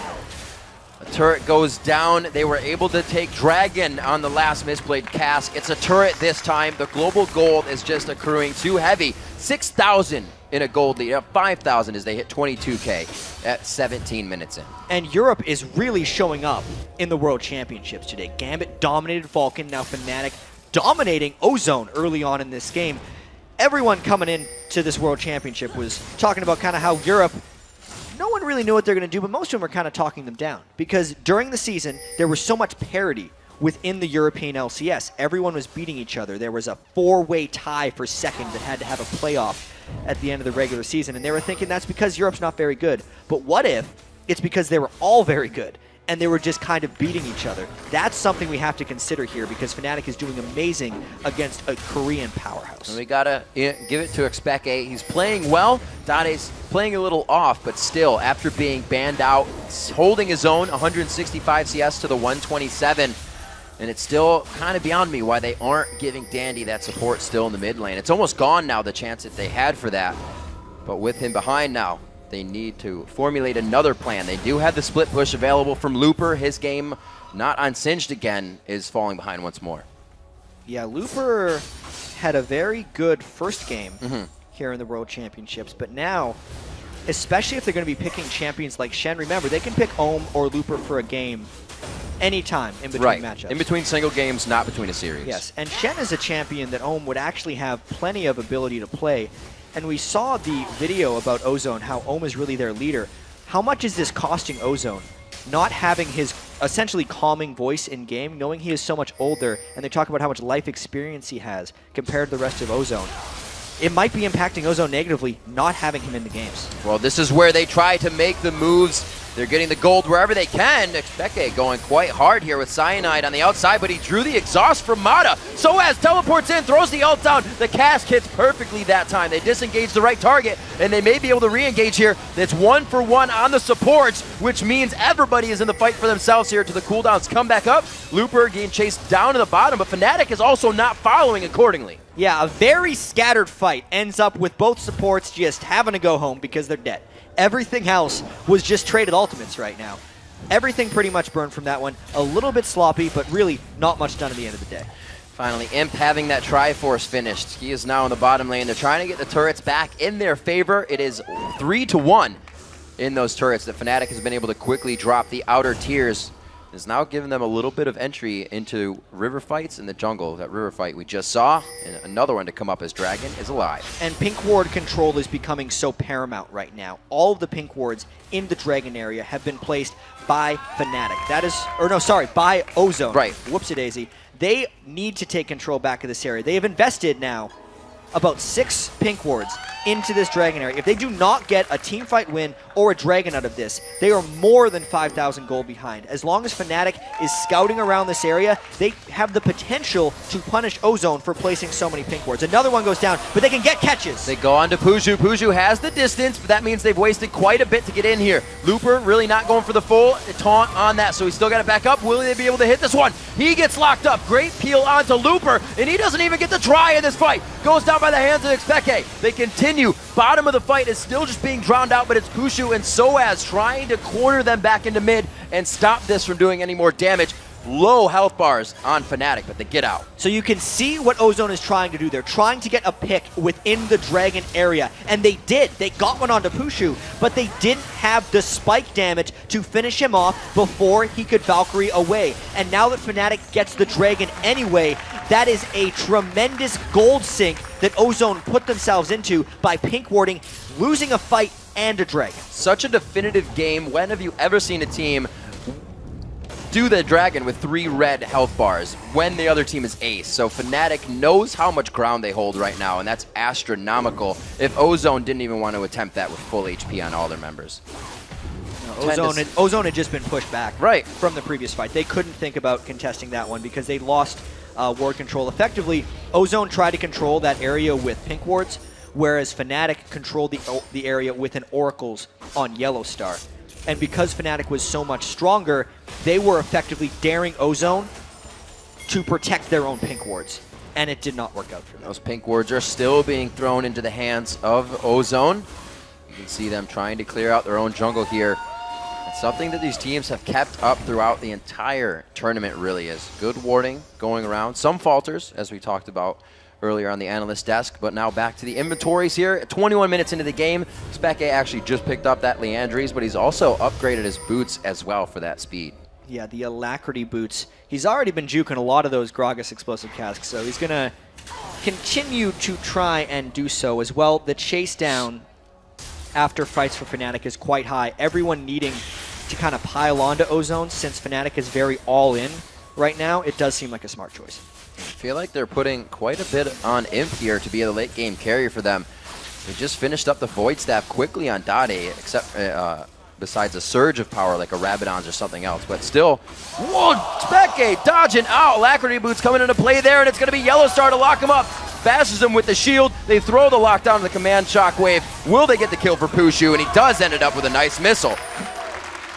They were just shutting down Looper. 1-4 right now on Shen. Fnatic is the team that dominates split pushing in Europe, and they're trying to dominate split pushing right now against Ozone. The biggest threat right there was immediately eliminated. Peke got him low. The rest of the team went to finish him off.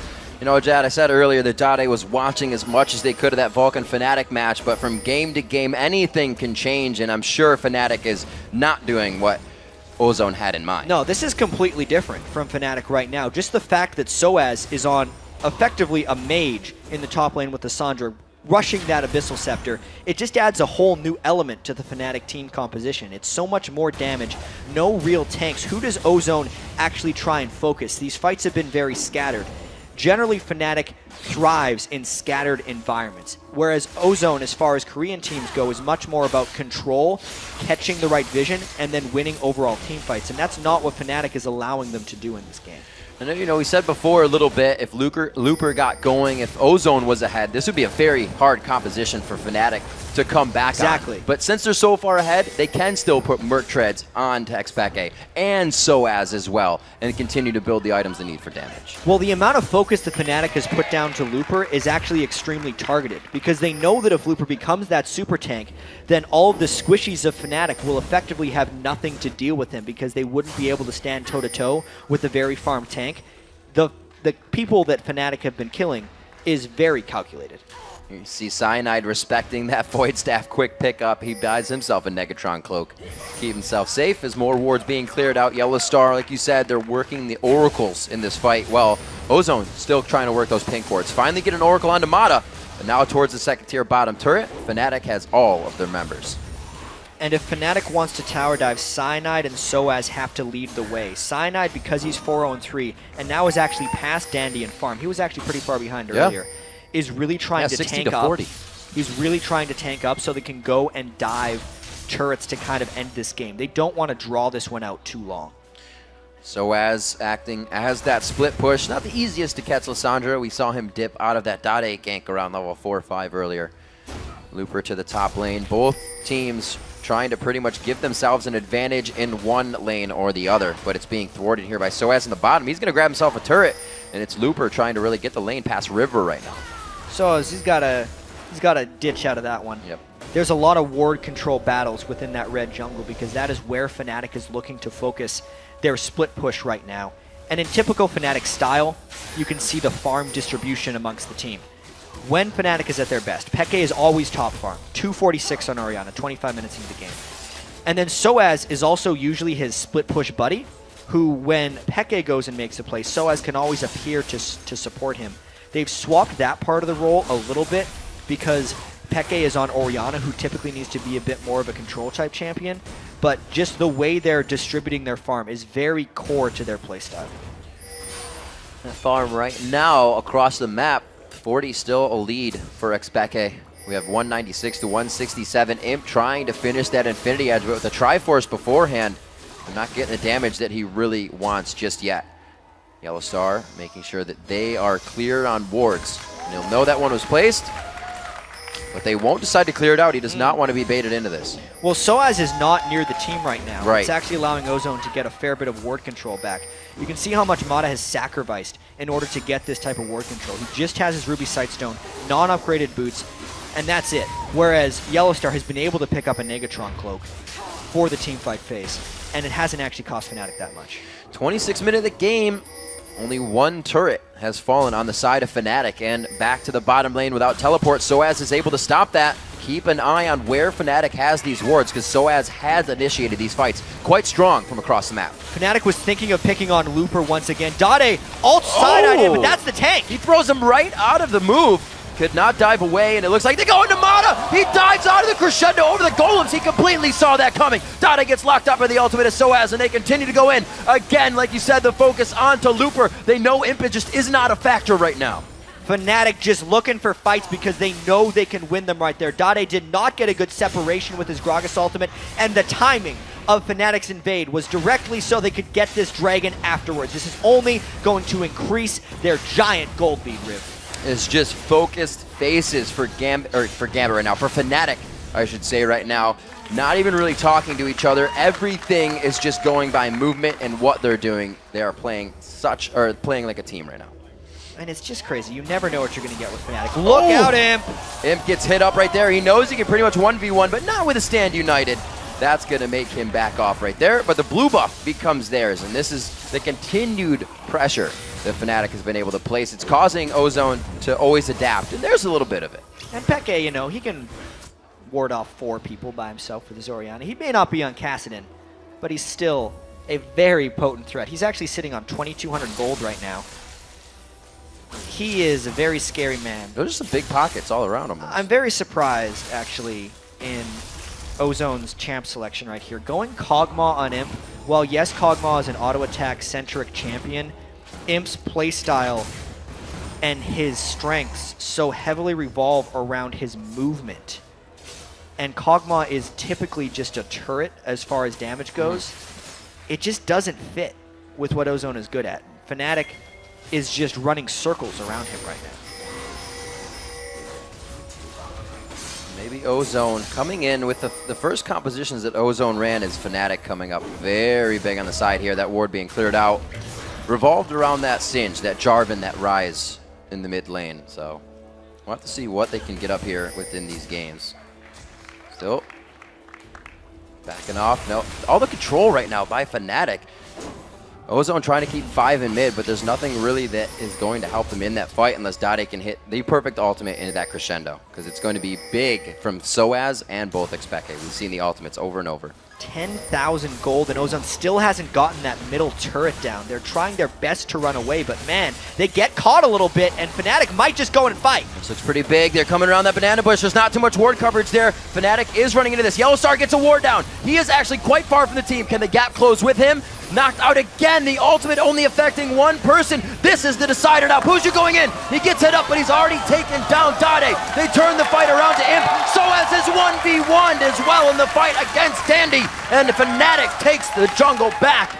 That was Ozone's. 4 for 0 in obliteration fight for Fnatic. They're teleporting just for fun right now. They're going for an inhibitor. This is going to be huge for them as well. It's going to put another task on the plate for Ozone to stop, a lane to figure out, and this is going to mean that Looper is off on the side even more, and he cannot get going. Fnatic is the one making the plays happen.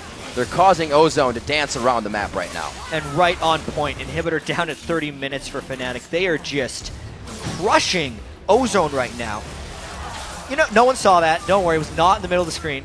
Pushu, he can still push on. You know, Trinity Force Infinity Edge, he's 7-1-7. I'll give him that one. He didn't need to make it over the wall. Gets himself out. He's a little tired from last fight. It was a bit extended. We have the Zanyas coming out onto Soaz. The teleport was used out. And let's actually check this out, because it was quite extended. Here's the thing. Ozone was trying to run away from the fight, but they got themselves split up. Fnatic thrives in chaotic fights, as we said before. Yellowstar and Peke used the ball delivery system with Orianna, and then the disengage had to come from Ozone because they were afraid of the extra chase. But then Dade had nothing left when Pushu came in after him. And since Fnatic has so many individual initiators, they could just take out whoever they wanted. At the very end, Cyanide even did a nice little back jump, so Imp didn't get him with the Kog'Maw explosion. This was just coordination by Fnatic through and through, and using their enhanced mobility over Ozone to just catch the right fights. A lot has happened in these matches, Jat, and a lot has happened in this one itself, but if we look at some of the basics, the solo lanes here for Fnatic have completely won. 247 to 196 for Lissandra Deshen, 317 to 240 in that mid lane of Xpeke and Dade, and they did not shut down Xpeke as much as they needed to. That is the engine for Fnatic, and right now they're all going full force. Yeah, it's great gold distribution for Fnatic. 12,500 on Peke. He's actually built fairly defensively on Orianna because he can. Yeah. And it's making him even more resilient to Dade's Gragas. They still don't have a member over 10 grand. And they still haven't even had to go for Baron as well if you're looking at Fnatic. Ozone doesn't have much to fight back. Peke's actually split pushing with Orianna. They're trying to get in here, but they're still split. Dandy was on one. Dade tried to come in on another, and the Shen ultimate was used there. So again, a lot of cooldowns for Ozone. Wasted before the fight. Ozone seems to be playing very nervous right now. I feel like they need their leader Ohm in some of these games because as soon as they fall behind, they seem to lose their coordination and control. That's kind of crazy for an AD carry to dive into the fight by himself. So showing how much aggression and how sure of themselves they are right now. Fnatic continues these fights. Peke taking a few shots, and that is just going to bring Imp down to 0. Pushu coming in from the side. Shots have been fired. They try to crescendo and cast back, but I don't think it's going to be enough. The chase is onto Cyanide. Pushu again, Valkyrieing into the fight, hip to hip with his compadres, and they are going to be going big. 19-6 on the kills as they continue to chalk up those. Just getting it. And you cannot run from this Fnatic team. They chase everyone down on Ozone. 21 kills to 6, a clean ace, and another surrender from Ozone. Huge play coming out here. As I said before, Ozone was watching Fnatic's games earlier today. They took consideration of this match very big. They considered it heavily. And Fnatic was still able to pull out something new. New champions again, pulled out the Lissandra, they had the Orianna, the AP composition to win the game. Fnatic planned that one a little bit better. Imp got ran down the entire game, caught out of position on Kog'Maw. Dade never landed proper Gragas ultimates right here. And everyone on Fnatic individually that game just performed up and down the board. They beat Ozone in every lane. Cyanide had superior Dragon control, and then the team fight chasedowns were just one after the other. What an impressive showing by Fnatic. Who would have thought that would happen after their tough loss to Vulcan on day 1? I think Ozone a little too sure of themselves and their power. Coming in with the singed and everything in their build, I'm not going to say they thought they could make it all the way with one composition, but they definitely had a lot of power that looked like they could. I was pretty surprised at what they did, but now that they're actually being caused to switch up their champion so much, I think it's hurting them. Yes, MVP or Samsung Galaxy Ozone right really needs to take some time and think about their strategy coming into this one, because they seem to be figured out and they have not adapted very well to the current patch. All right, everyone, we're going to send it over to Quickshot and the guys at the analyst desk to break down the keys to Fnatic's huge win.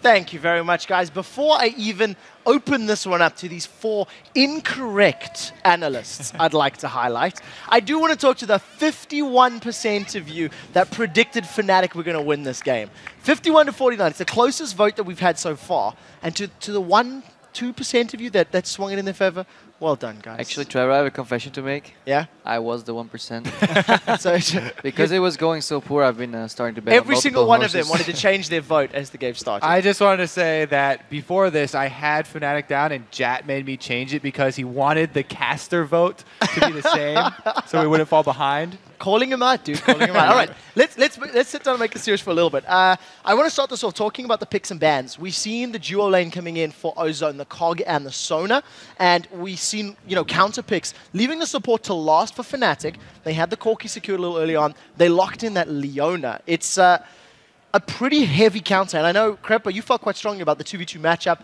even some of the summoner spells. I feel like going from the bottom of the picks and bans, like they first pick Shen, which I feel apparently Looper has a few champions that he can play are more carry oriented, and at the moment they are lacking plays. His team is lacking playmakers, and they've picking Shen, which is basically a defensive top laner that's going to help all the other people in their lanes, just didn't really work out for them. On top of that, they didn't pick Corki, as Double pointed out. It does seem that Imp does not play Corki. He just doesn't play the champion, and they basically gave Corki to Pusu. At the same time, they knew Yellowstar played Leona because he played it earlier. So they knew they could possibly run into Corki Leona, which is an incredibly strong lane. And they ended up with Sona Kog'Maw. Even then, in that 2v2 matchup, there was a possibility to win, but it heavily revolves around Sona outpoking Leona and preventing an all-in engage. At the same time, I would almost want Sona to pick Ignite there, so you can really punish the second Leona engages, you can punish that. And I would have actually liked to see the typical Ozone ward, which Monte Cristo actually explained a few times earlier, where they actually put a ward somewhere in the lane so they can find the lane matchups that they want to dodge. And they actually ended up in the inferior lane matchup because Kog'Maw and Sona has a hard time against Corki and Leona. Talk to me about the Kog'Maw pick, Monty, because I know you were thinking about it, and the composition of Ozone. They had that Gragas in the mid. Of course, they did have that Shen top, and then of course the Cog Sona for anybody that may forget. We were saying Cog never got a chance to ramp up. Yeah, he didn't. And for me, looking at their composition, they had so much peel for Kog'Maw if they could make it to the late game. And I think this really shows some cracks in Ozone's armor and that they're maybe kind of mentally out of it right now. Because to me, in this composition, the Gragas pick, now, Dade has never played a professional game on Gragas. And so for them to put him on that, they were basically saying, okay, what you need to do is just use your ult to peel for Imp so we can win in the late game. But then the decisions that came out of Ozone were really strange because they tried to go all in a few times in lane and pick up some early kills, but they didn't respect the teleport coming out of Soaz whatsoever. And it's so dangerous to do that against Lissandra, even if you do have that Shen. And I feel like this is not only the patch problems that Jat was mentioning, where they haven't adapted to the current patch, but also I just perceive a huge lack of respect from Ozone as well. No pink wards against Diamond's Eve, not respecting the teleport coming in as well. I think they may believe that they could just make these plays. They can outplay their opponents, but it's not happening. Yeah, I really wanted to talk about the playmakers that Krepa was bringing up. Talking about the teleport, Soaz made use of it before Shen was even 6, so he was the one already with an impact on the global stage. And then the movements from mid that were coming from Dade, he was trying to rotate to make up for these. He was always a step behind, and he was just basically wasting a wave every time he went for this, leaving mid. That allowed Xpeke to get ahead in CS, where he always likes to be, and Fnatic to play the game how they want. They had all of the playmakers lined up, and they were the ones getting money. Yeah, and just the synergy between Ozone solo laners, so Shen, Gragas, and Kog'Maw, I see zero synergy there. Like, if I was playing Kog'Maw, right, as an AD player, I would want my team to actually, like, make sense with me. Gragas doesn't make any sense because you don't have any burst to follow up on his burst. So, like, if you pick Gragas, you want to pick something like Ezreal or Corki that can just instantly kill someone when you knock them out of position, or a Vayne. And then, like, Shen is great to protect you, but how does Gragas make any sense? In that context, you should have picked a Karthus, an Orianna, or something. Things that I don't really see Dade playing, but would have really helped them in terms of like team fighting. I also do want to point out this is the second European team that's beat Ozone, and European scene is definitely known for being mid-focused. Dade seems like he's crumbling under the pressure of these very strong mid players coming from Europe. Yeah, he does seem that way. And going back to the rotations, but Gragas, that one roam he did after the kills up in top lane, he didn't even have 6 yet. How is he going to make a play up there on Gragas? He ended up, because of that rotation and the pressure coming out of Xpeke, at one point being down about 40 CS in the mid game, which was pretty huge. Maybe the wheels are falling off this Ozone hype train you got going? I think they are. And especially because we also see Imp picking the Kog'Maw and then immediately reacting with the build he saw Genja use against him yesterday. Now, that says to me that they're really grasping at straws here, that they don't have a plan. I don't know. We have to applaud Fnatic, though. We can not only hate on, or not hating, or just point out the mistakes that Ozone made, but we have to applaud Fnatic going for a pretty risky move, actually, going for double hard engagers, a double AP. Actually, Fnatic going back to its roots. Double AP was played a lot for Fnatic earlier. Lissandra interacts really well with Leona. It actually solves a few of the problems that Leona has later in the game, where you want a solar flare engage, but you're not sure if it's going to hit or miss. You always know Lissandra will back you up. If you land it, she's going in, and you basically have 2 big AoEs going into the enemy team. I'm getting very frustrated with you stealing my thought train, because I was about to introduce the topic of the Scumbag Crepo, the crowd control team compositions. To remind everybody again, it was the Lissandra, the Orianna, as well as the Leona.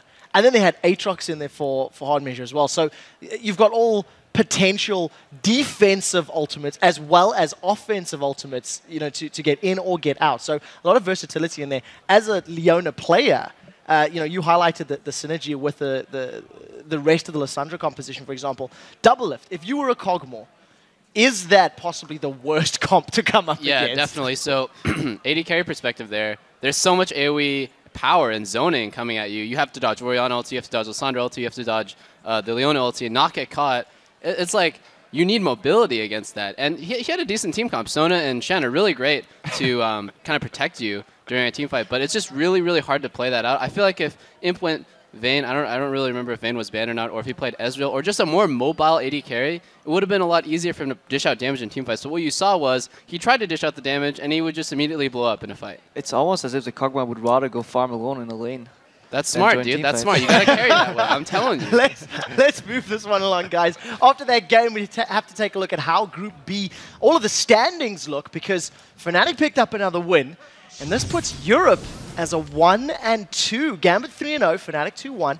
Ozone currently sitting 2-2, and remember that Gambit and Fnatic will be playing in the very last match of the day. Down at the bottom, Vulcan and Mineski currently rounding out that standing. So we'll have to see how this group plays out. Now we have seen how the teams are stacking up. Let's take a look at how the 4 of you guys are doing in the competition after a few predictions. Because of their bold calls and their faith in European squads, the viewers are now leading with a 10-3 record. The audience is clapping. I love frauds, you guys. dude. We're all frauds. Like, we need to be fired right now. There's a reason we're at this desk. Exactly. Take a look at this. The casters are in second place. Of course, Double Lift and Monte Cristo there. And Crepo, you're supporting the bottom Somebody's of got the to be standing. last. If it means Europe is beating and I'm wrong, I'll gladly be the last one. Touche. Guys, it is time to put your thinking buffs on once again and give me your predictions for the next match. Mineski versus Vulcan. Who's going to take us one? Let's start with Double Lift. Mineski's not been looking too hot. Gotta go with my brain, say Vulcan, but I've been wrong so many times, dude. I'm scared right now. Well, we'll have to see how it works out. Monte Cristo, what's your prediction for this matchup? Vulcan. I don't really have much more to say about this, given what's happened already in this tournament. Fair enough. Crepo, are you going to buck the trend here at all? I'm going for Vulcan, but in these dark predicting times, I'm getting really scared, and I might actually have to go for Mineski if I have any hope of catching back up. Well, we'll have to see if they can pull it out. Vulcan still. I'll hold you, Crepo, don't worry. I'm going to have to fall in line with the rest of them and go Vulcan here. Even though they did lose one, I still have faith. They're going to bring it home. 4 of us agreeing is a bad omen. Yeah, exactly. Thank you, The Kobe. viewers are going to surpass us so much now. Yeah, they're already in the lead, so we'll have to see if they can keep that one up. While you guys can't help these guys with their picks, you can help us upgrade our broadcast by going to bit.ly/world1. That's the number, not the word, by the way, and help us fill out that survey.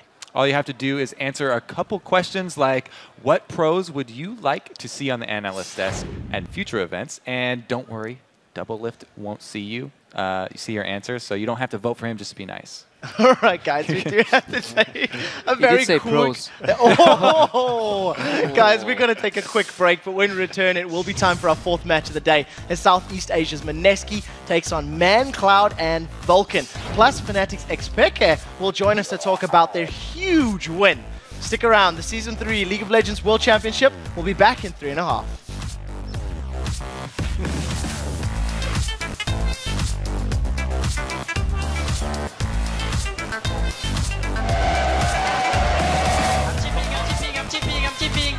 Get them.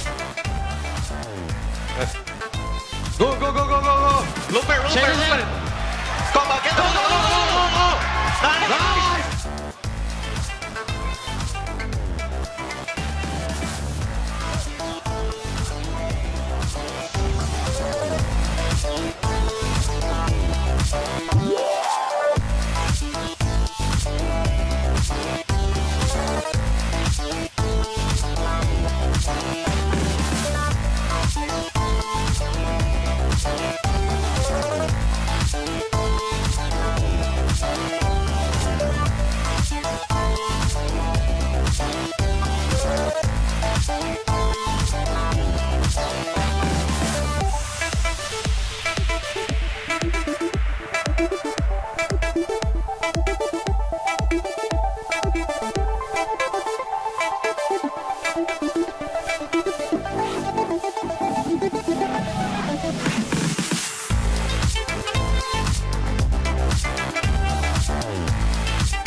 They had a big man, Zuna, and he is a good ED carry. Me and Smithy are both Filipinos. I know that their jungler is Filipino, same as us. It's flattering. It's nice to see other or from my country that they're playing at a competitive level too. We constantly make jokes about him. Just go join Mineski if you're not going to do this or that. Welcome back, ladies and gentlemen, to the Season 3 World Championship, coming to you live from Los Angeles, California. Right now, I'm very happy to be joined by Fnatic's Peke, who I'm sure is feeling a lot better right now than this time yesterday. Peke, talk us through that last game against Ozone, starting with even before the match. How did you guys prepare overnight after yesterday for this game?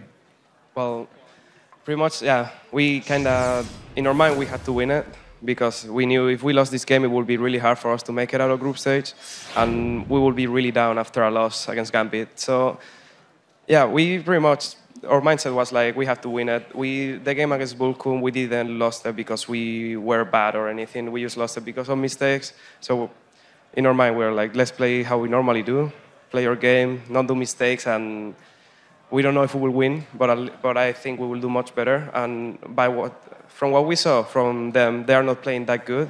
I think they were overconfident maybe. They didn't study that much. And yeah, they make a lot of mistakes, more than I expected from them. Because when normally I watch Korean teams play, they don't make any mistakes, and they were making a lot of mistakes. They were not that impressive. So I think we have to talk about your opposite number, really, in Ozone at this point then as well. And, he picked Gragas in this one. Dade, of course, I'm talking about. And the word on the street is that Dade's not played much Gragas. He's never played it in a competitive game. What's your opinion on that? I mean, did you expect a Gragas pick out of everything to come your way? Yeah, it was expected. When we were seeing him, he was not playing any of the conventional champions. He was not playing Ahri, he was not playing Orianna, he was not playing any other hero but Assassins and Ryze and Gragas maybe. Gragas not even that much, but Ryze is really bad against Orianna, so it would have been really, really bad from him to pick Ryze that game. So the only option he had there was Gragas, when they ban everything and there is nothing open that he plays. So it was either Gragas or something that he never played. And he saw Faker play Gragas, so he thought it was good against Orianna. So next game coming up for you guys, it'll be the final match of the day against Gambit, a team which you obviously know very, very well. You've got a great record against them this season from the summer split and from the spring split as well, obviously beating them in the playoff finals there as well. How tough is this game coming in, and what do you think to Gambit right now? They look pretty scary earlier on. Yeah, they are playing really solid, I would say. Like every game I see from them is pretty much won really early. It's not like the game was close and then they win a late game by some small things. It's just that early they dominate, they start winning slowly, and they just snowball the advantage since the beginning. So, yeah, it's pretty scary. And I think our focus will be on not making mistakes early, so we don't give them anything to take, and try to go at least equal or something into mid-game so we can have a decent team fight and do our best, yeah. So I'm going to put you on the spot with this one. You won Season 1, you're here in Season 3. What are your chances of becoming a champion here for the second time? Well, I think when we play our best game is like, yeah, we can beat anyone. And yeah, we were scared of the Korean teams mostly, but after watching them, is pretty much they are normal teams. They make mistakes like everyone. They normally, it's true, it looks like they don't make mistakes, but seeing them here, they are not playing as good as it looks on OGN stream or anything. So I think if we face them and we don't do stupid stuff and we play our game, I think the chance of winning are really high for us. Well, good luck in the future, and obviously against Gambit a little bit later on today. Thanks for joining us, Peke. Hope to hear a lot more from you later on in the tournament. But for now, we're going to send it over to Freakin' Demon at the broadcast booth for our 4th game of the day. Thank you very much, Joe. I am Lee D-Man Smith, and providing all the colourful language for the next 2 matches is going to be David Freak Turley, of course. So, it is time for our 4th battle of the day. Fourth? Well, it's our first. I suppose if you're in total. Scotland, the 1st would be okay, but instead we are in LA, so the 4th is where we are. It is going to be the Southeast Asian champions, Mineski taking on North America's Vulcan, and both of these teams really need a win to stay in the race for a place for the quarterfinals after they both dropped games earlier today. Mineski really looked overmatched against Ozone, but even though they fell way behind early on, they kind of held it together. They refused to go on tilt, and they even pulled out an ace while 10,000 gold behind.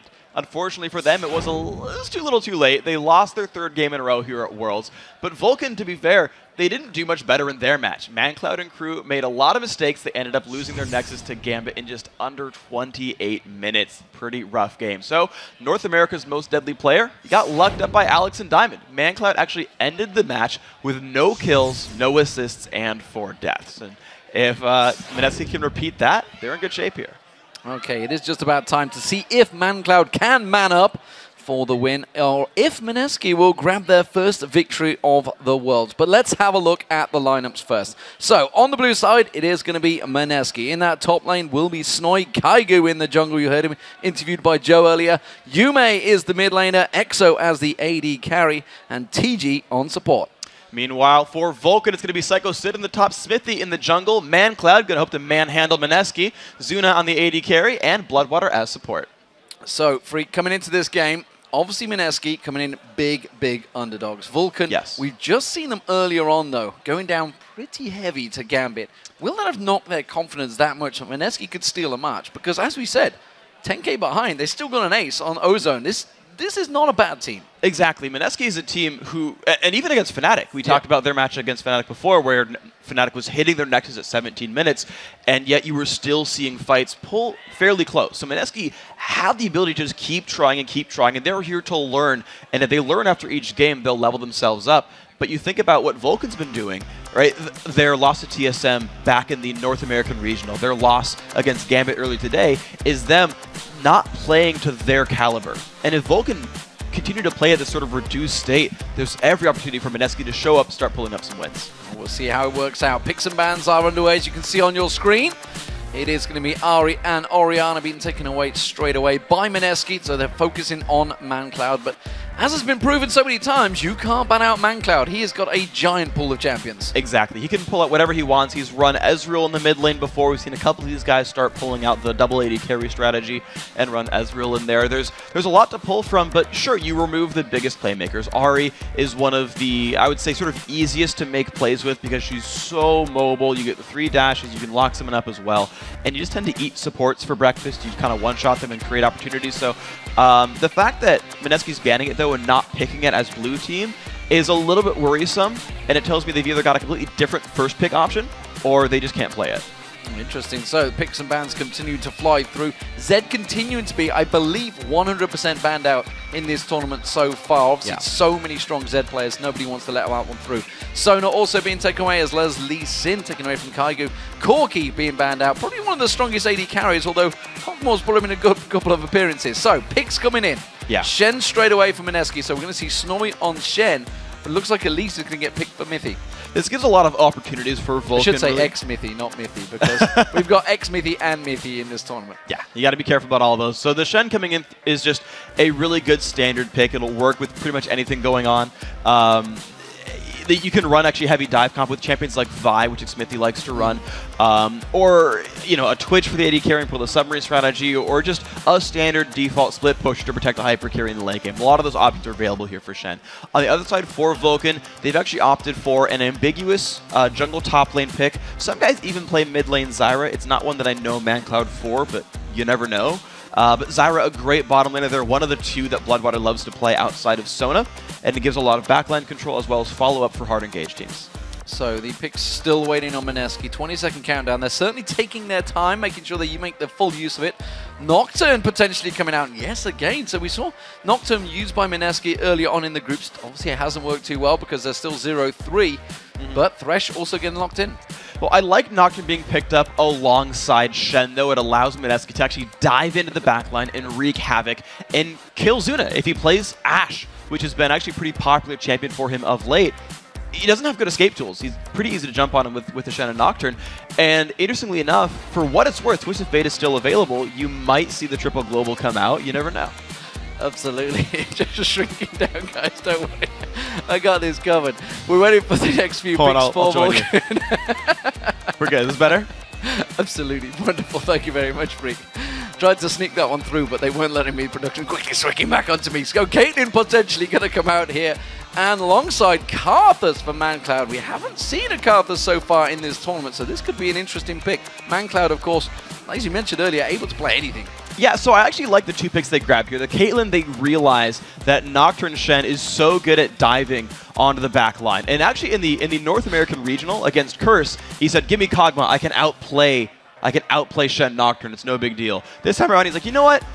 I'm just going to play Caitlyn to be safer here and survive in the back line. And ManCloud picking up Karthus denies the sort of one of the third global options you would see here for Mineski. Again, Twisted Fate still available, or picking up Teleport still available for them.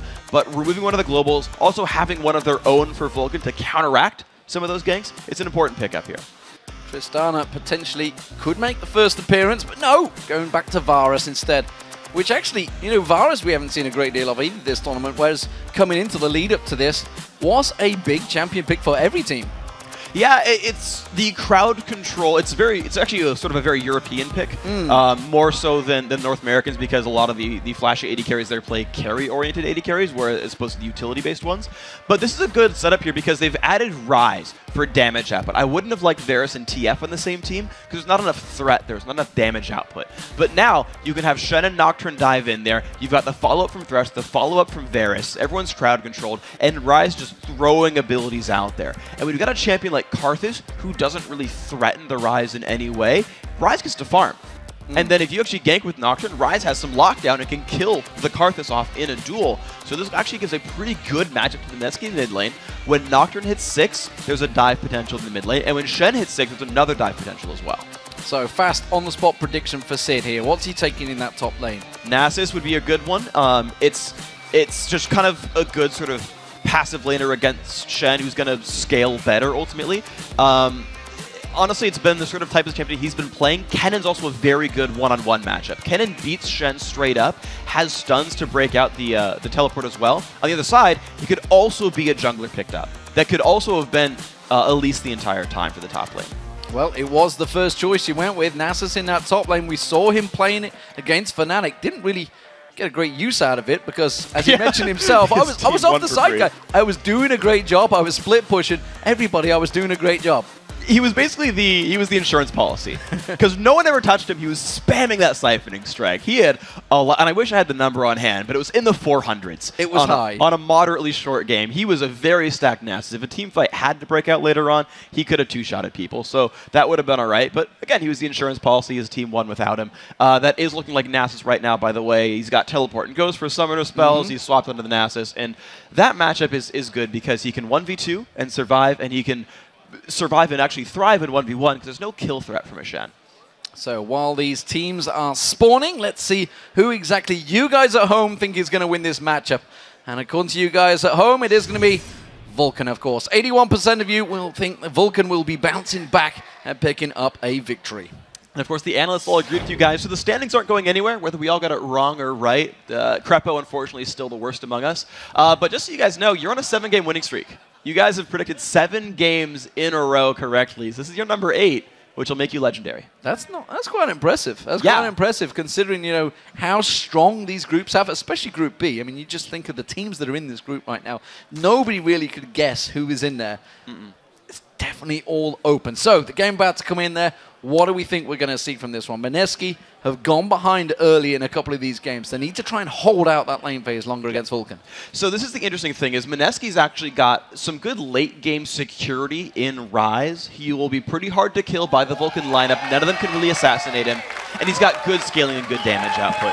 Also, they're the team able to make plays. They've got Thresh and Varus for a lot of crowd control, and Shen and Nocturne to dive in. These guys, the Filipino team, can really start fights and wreak havoc, which is, I think, where they really want to get things going. Get an early game lead because we've seen them team fight well.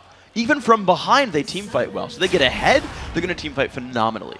Well, you definitely know they're going to be diving in there. They've got that horrible combo of Nocturne and Shen leaping onto someone, so there's a potential for multiple members all in the same place. You may already taking damage in that mid lane from ManCloud. That's kind of unfortunate. He'll be able to survive. It's not that big of a deal. The one thing that might gum up the works is that Xmithie on Elise, that is a very good jungler early on. And you can never count any lane out. Even the passivest of lanes like Shen versus Nasus, you can turn that into a kill when Elise shows up. So you've always got to keep your eye out where Xmithie is going because he'll be able to make plays. So it doesn't look like there's going to be anything crazy happening early on here. The two teams are setting themselves up, and this is conducive of what we've seen throughout most of the tournament so far. Nothing crazy in the invades. It's just either been a simple trade, or late invades. We haven't seen a great deal of full-on aggression. The one time we did, it backfired horribly. Yeah, and it was Fnatic, I believe, against Vulcan. Yeah, that one was really, really rough. That was actually a trade that Vulcan just did a better job of turning around. Lemon Dogs tried one in their game against SK Telecom, and they had a decent start, but they ended up burning summoners for not much damage. It was the later ganks that snowballed ahead. But yeah, here we are. Both teams able to check brushes really well with Spiderlings or lay waste and that kind of stuff. So typical setup, but what matters now is actually what the lane matchups end up being. It's Zuna and Bloodwater 2v1ing the Shen. It's Psycho Sid stuck in a 1v2 against EXO and TG. And I'm going to say it again, I like Nasus in this matchup. I think he'll be able to survive very, very well and just get levels and then duel later on. He's going to be getting the experience. Didn't obviously take the blue, but instead that means the blue was given across the Mancloud in that mid lane. I actually like this a lot because Ryan has a rough time last hitting under turret when his mana pool is limited and the base damages and cooldowns are pretty weak early on in the game. So Mancloud gets to shove really hard as Karthus, put Yume under his turret, and make him miss early last hits. So Mithy looking at going for an invade here on towards that blue buff of itself. We're going to see it eventually. There it is. Smithy didn't manage to get it. Kaigu taking a lot of damage. It did mean that he has got that double buff, but he's forced to back away. So Smithy desperately trying to get in there. Is he going to try and create any plays? There is that ward in that top lane, so already Snoy pushed well against that tower. We're expecting this from the 2v1 lanes. And look what just happened in the mid lane as well. Yume missed every single last hit there underneath the turret because Mancloud is just shoving and trying to ruin his day. This is going to be the order of the day, and until Nocturne hits level 6 or gets amazing positioning, he won't threaten Karthus at all. In fact, Kaigu's just defending the top lane, keeping Shen afloat. And with that blue buff, he can just keep on hitting that lay waste on him all day long. Kaigu and Snoy having to help out this top lane. Does mean, of course, that down the bottom, I mean, this is expected. Sid's going to be slow, late behind there, but he should be able to hold on fine. The interesting thing I've seen with Sid is actually, last time he did this, he actually learned Wither at level 3, just to have a little bit of crowd control. Normally, you actually want to see rank 2 Spirit Fire, just because you have more minion clearing. There's the Wither again. So he actually has a little bit less turret protection than you would normally see from this. But what's up here for Smithy, though, is they had seen Nocturne for a while. He should be counter-jungling and slowing down that Nocturne level 6. Yeah, he's just passed down that blue buff ward. So they know that he's heading towards that middle, which is why you see Mancloud already stepping away a little bit here. He's not been shoving quite so hard on the tower. He's still up there, fairly aggressive, so we may see a play here from Mineski. Now, with Mancloud shoving that much, you've got the opening. Smithy's going to turn around. He'll walk over one, getting spotted. There's the Rune Prison. He managed to get the Rune Prison on the tower, but he flashes just in time before that Fear Leash went off, and Kaigu now gets caught out. That's going to be the Cocoon on towards him. He's taking a hell of a lot of damage here. Will it be enough? Yes, it will. First Blood will come in. It's Smithy that takes it. That was a belated flash by Kaigu. The Fear Tether had already broken. He showed up too late, and the exhaust from Mancloud also helped create a little bit more distance than I think the Nocturne was expecting. Great counter of War Spike. Smithy, he had actually already run toward the mid lane because he's, oh, okay, Nocturne's on this side. He will look for mid. Mancloud baited out. So Smithy immediately follows that up, takes away those large wraiths, and the pressure in that mid lane was so strong that, well, Mancloud's gone back, and you can see the gulf developing here. The fact that he got that blue buff early on, the fact that he's just been pressuring, is 13 to 35 CS. Massive difference, and it's already 600 gold advantage just 5 minutes in. Yep, and even though the blue buff is timing out right now, the fact that Mancloud has Tear and a Doran's Ring means he can just keep shoving. And after that basically double buff transfer, the bad gank in the top lane, it's going to be a fight on a Snoy first. And Snoy is going to go down. There's no way he's surviving this one. Normally it's very hard to dive that Shen, but the 3-man Vulcan team knew exactly what they were doing there. It's Nocturne heading up to the top lane to try to soak up some experience, but you never know. Vulcan might just dive him. They may just turn this one around. The turret's going to go down very soon, so Kaigu can't stay too close to this one. We see the repel come now from Smithy. Going to be throwing out that Cocoon in a moment. He's waiting for that spell shield to be burnt out. There it is. He lands the Cocoon in there. He's going to sink his fangs in. He's going to put a lot of damage on Kaigu, forcing him back away to base. So none of that experience ended up going to Nocturne. He's still only level 4, doesn't have his buffs, he won't be able to farm very quickly. So that Paranoia gank that we were looking for, the Stand United from Shen, those aren't coming in for a very long time. Vulcan could force the Dragon before any of those globals come up. Sid taking a lot of damage in this bottom lane. You can see the turret already being taken pretty low as well. EXO almost out of mana, and the rest of Vulcan, they are already transferring themselves down to that bottom lane. I'm not too sure whether they're going to get there before that tower goes, which is what Sid's just realized. That's why he's sticking around just a little bit longer. And it really depends on how powerful Zuna and Bloodwater will be in this lane. The Wither on EXO, that actually makes, now that I think about it, that's great. It lowers the turret damage output to keep it alive a bit longer. Yeah, it's going to go down anyway. So that actually makes sense now on the Wither, now that I see him use it to keep the turret alive. But Sid's going to have teleport in about a minute. They don't need him for the dragon fight just because of the big item and level lead here for Vulcan. But if they wanted to wait for it, they could just kind of abuse the teleport. Looking in this mid lane, you can see Mancloud's taken a lot of damage actually from Yume, it seems. So Yume bursting out on towards him, but Vulcan, look at this. Dragon control, just coming up to the 7-minute mark, is almost certainly going to get taken. There it is, secured by Vulcan. That continues to stretch their gold lead. They're up to 2,000 now, just 7 minutes in. And look at the number of wards these guys have bought up. 3 of them were just carrying wards. Zuna just put one down in his Tri-Brush, helping to let Bloodwater build towards the Sightstone earlier on. Of course, you're seeing wards on Psycho Sid as well. And he's going to have to ward up his top lane to make sure he can watch for ganks on that same merit. But now Sid is level 6. He's got rank 3 Siphoning Strike. And here's a Shen donating him a bunch of minion waves. And here comes that Psycho Sid sitting in the top lane, getting Siphoning Strike. Yeah, you can see he's just going to farm it up. He's going to be sat there pretty much the whole game getting that Q built up. As he said, I was doing something. I was keeping the pressure on that top lane. And often, you know, when there is a top lane who's just been left on that island, he does probably feel like he's just playing his own game. I think that's why he got the name Psycho Sid. Actually, he's been left alone so much. He's got a little bit crazy up there, and just his only solace is Siphoning Strike stacks. He's like, yeah, I've got 80 now, Yeah, who wants to? And that's what's going on in his head right now. I was starting to wonder where that was going there, Freak, I gotta be honest. But I'm glad you ended it off there. Yume is going to be taking away that blue buff. And the blue buff, of course, was given across to Mancloud. So Mancloud looking like he's going to take those wolves and transfer down to that bottom lane. We do see Zuna and Bloodwater pushing in this mid lane, so they're going to try and keep pressure on there. TG was coming up to try and help out, but he is going to be passing straight into that wall of pain from Mancloud. Mancloud going to keep the pressure on. He has got flash available. It may well require it because Mancloud's not going to give up the waste chase on here. Does manage to get the lay waste down. Ace in the hole coming out. Mancloud caught out there. Great chain of corruption from EXO, but the exhaust just timely. He's going to flash through. Gets the kill on towards Mancloud. Zuna in trouble around the backside. He's going to get taken down. We're going to see the Requiem landing. He's not going to find his target. Now they're going to get the lock-up on Bloodwater. Bloodwater tries to get the kill. He's got his passive available, but that's a 3rd kill for Mineski. And Vulcan just completely caught out in the river. And Psycho Sid did not teleport down. The globals are a little bit easier to access here for Mineski. They were able to dive in, turn that around. That is exactly what their team comp wants to do. Hit level 6, get a battle, everyone show up. So Mineski now in charge, pushing down this bottom lane. They are going to back away from it, but that's going to give them a giant confidence boost. And you can see Kaigo feeling that confident. He's getting in towards Xmithie's jungle, taking away his minions because Xmithie himself is taking away that lane and really keeping the pressure on towards Vulcan.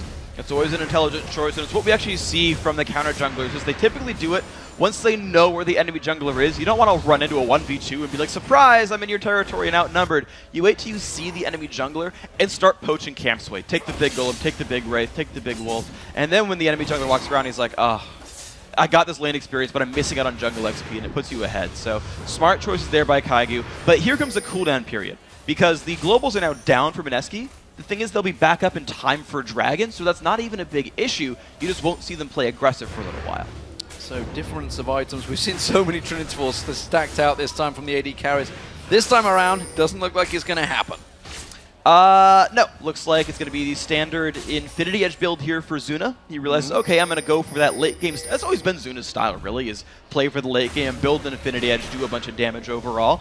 EXO, that's actually a Bloodthirster build. It's the more caster-based Varus build that we see more often.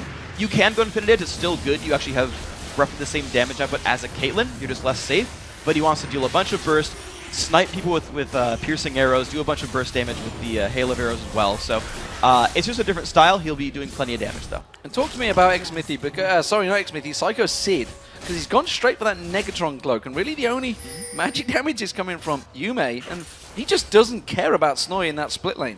Yeah, that was actually specifically Vulcan looking to fight Snoy. We've actually seen teams see someone go for an early Negatron cloak and swap their dual lane into him to kill him with the physical damage of the AD carry. Psycho Sid needs to fight Shen to survive any of those matchups, but he knows that's exactly where Meneski wanted to put Shen, because the global, you want to put it as far away from the dragon as possible. So we do see Vulcan stacking for a potential gank down the bottom. Xmithie has snuck into this bush unseen, but it does seem that Kaigo is within ultimate range. Hasn't got it quite available just yet. Will be up in a couple of seconds. You can see Vulcan already putting the pressure down. The hook on towards Zuna, pulls him into the tower. He is going to go down. There's no doubt about that. Stranglethorns will not save him.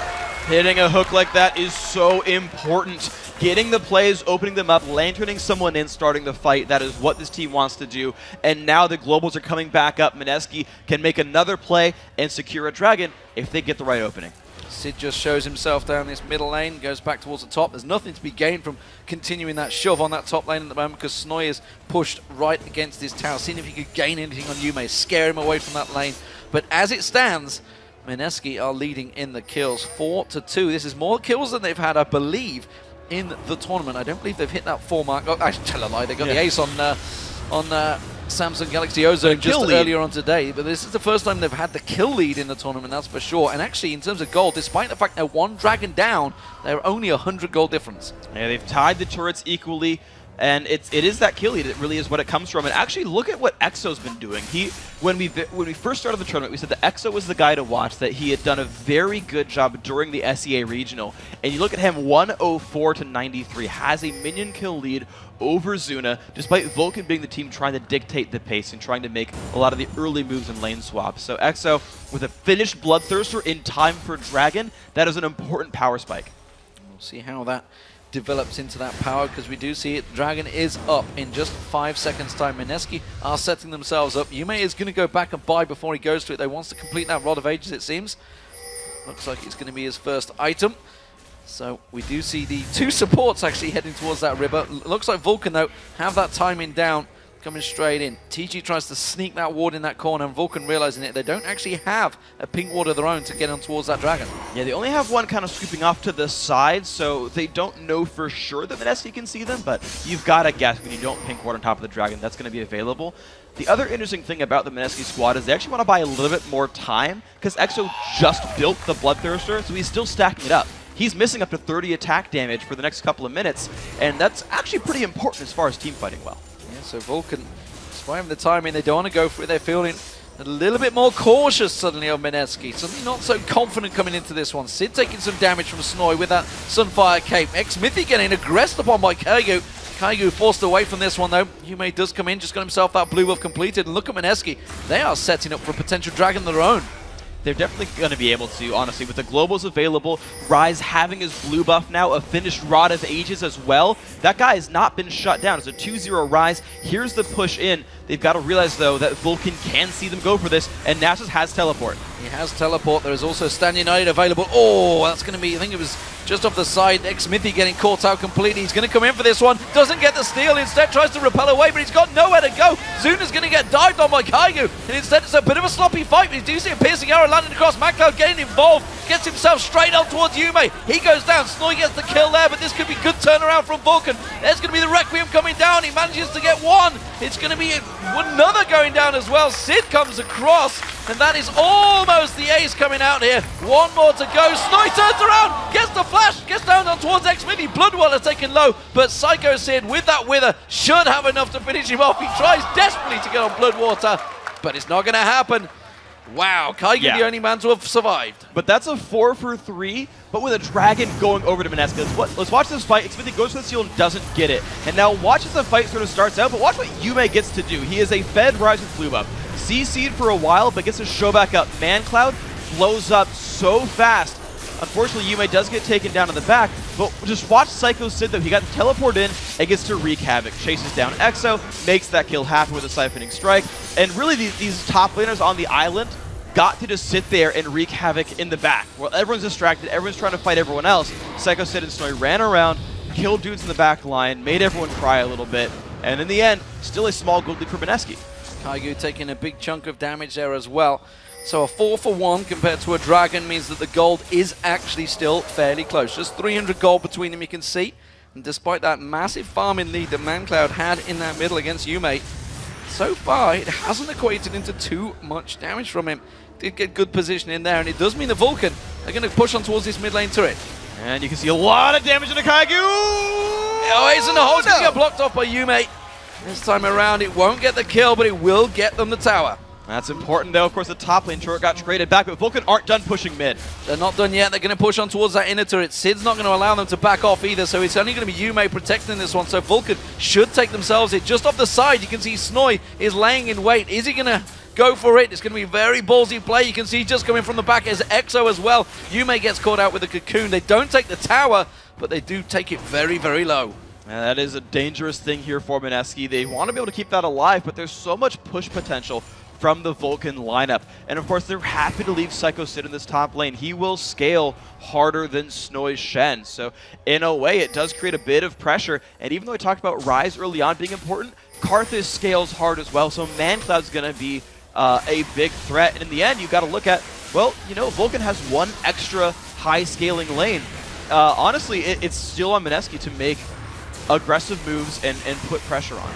A piercing arrow, though, from Exo, continuing to find its home. This time onto Zuna, forces him slightly backwards. And Mineski in a bit of a standoff against Vulcan here. Stan United will be up in just a few moments, which is why you see Snoy already heading down to that bottom and starting the split push on Vulcan. He's going to look for the openings, and always Psycho Sid will be the man sent to counteract it. Those are the only teleporters on the map, so Vulcan has to use that. The only disadvantage, though, for Vulcan is a cooldown disparity, because Snoy is starting to build cooldown reduction. The base cooldown as well on State United is shorter than Summoner Teleport, so even though Sid will scale better, Snoy can show up to fights better.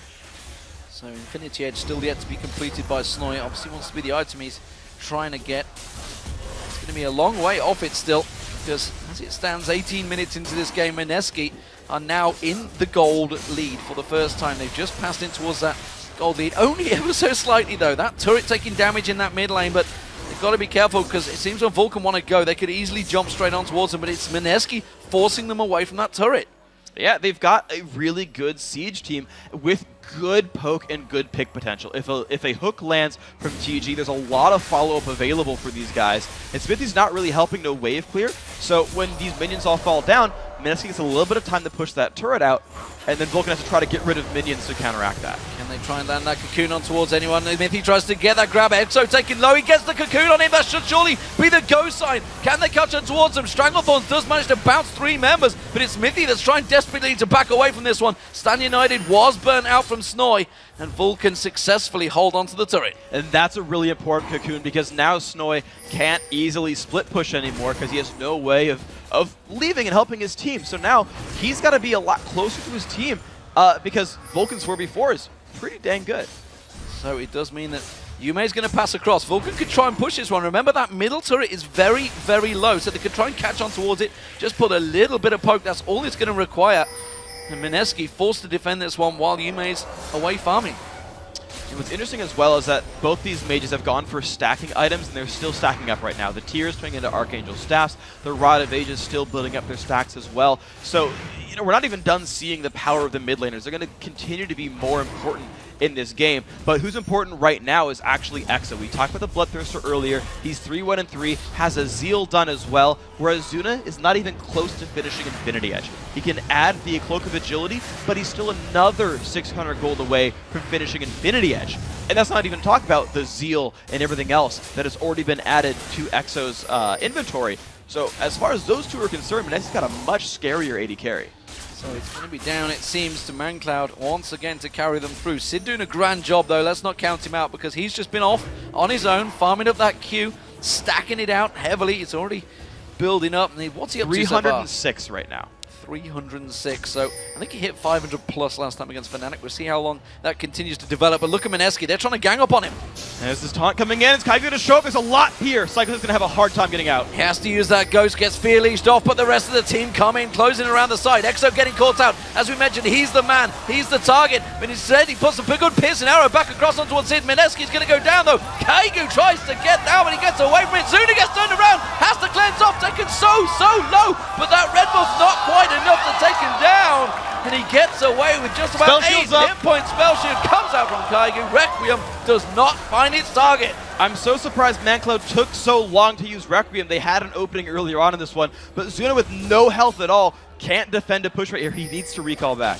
Bloodwater might get caught out. He's in the corner there with that pink ward. Does manage to clear out that Dragon Pit. Mineski thinking of going for Dragon. This is a bad call, though, because Vulcan are close on by. But the thing is, though, ManCloud has burned all of his major cooldowns, whereas Yume is on Rise. He basically doesn't have any long CDs. The problem is that Smithy is so powerful and can make so many moves by himself. So I can just say that Zuna actually got out of that fight with 4 hit points. 4 hit points. Vulcan, though, they're going for it. You can see Kaigo coming in. He wants to get the Smite steal. It's not going to happen for him. X-Smithy manages to lock it down. Sid comes back in there. He's caught out, and you see the Stranglethorns bouncing Mineski up. Snoy is still yet to get him towards anyone. And instead, it's going to be Vulcan backing away, but Sid's not done yet. Gets on towards Kaigo. Exactly. Vulcan could not fight that battle. Zuna had to go back to base. It was a 4v5. And on top of that, they sent Zuna top lane to go clear out some minions. But because of that, Mineski just turned around for the mid lane. They had people in the right places. And now Mineski are winning in turrets, only down 500 gold. You may get a little bit more gold and experience for that Dragon, but I'd take that mid turret any day of the week. And it seems to be working well for Mineski. Do not rule them out. Could this be the game that they win? They are 7-6 up in kills. They are slightly behind in gold, but they are really giving Vulcan a tough test here. Vulcan, of course, themselves lost earlier on today. Has their confidence been shattered?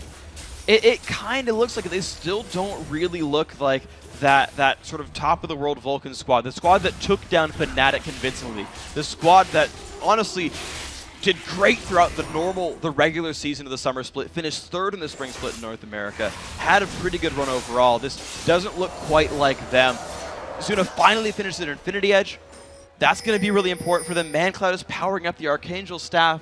It's Stacks getting up there. 644, he's almost got Seraphs done, and of course Sego Sid's still scaling up, but it feels like Vulcan are like, shoot, I don't know what to do, let's just go late game.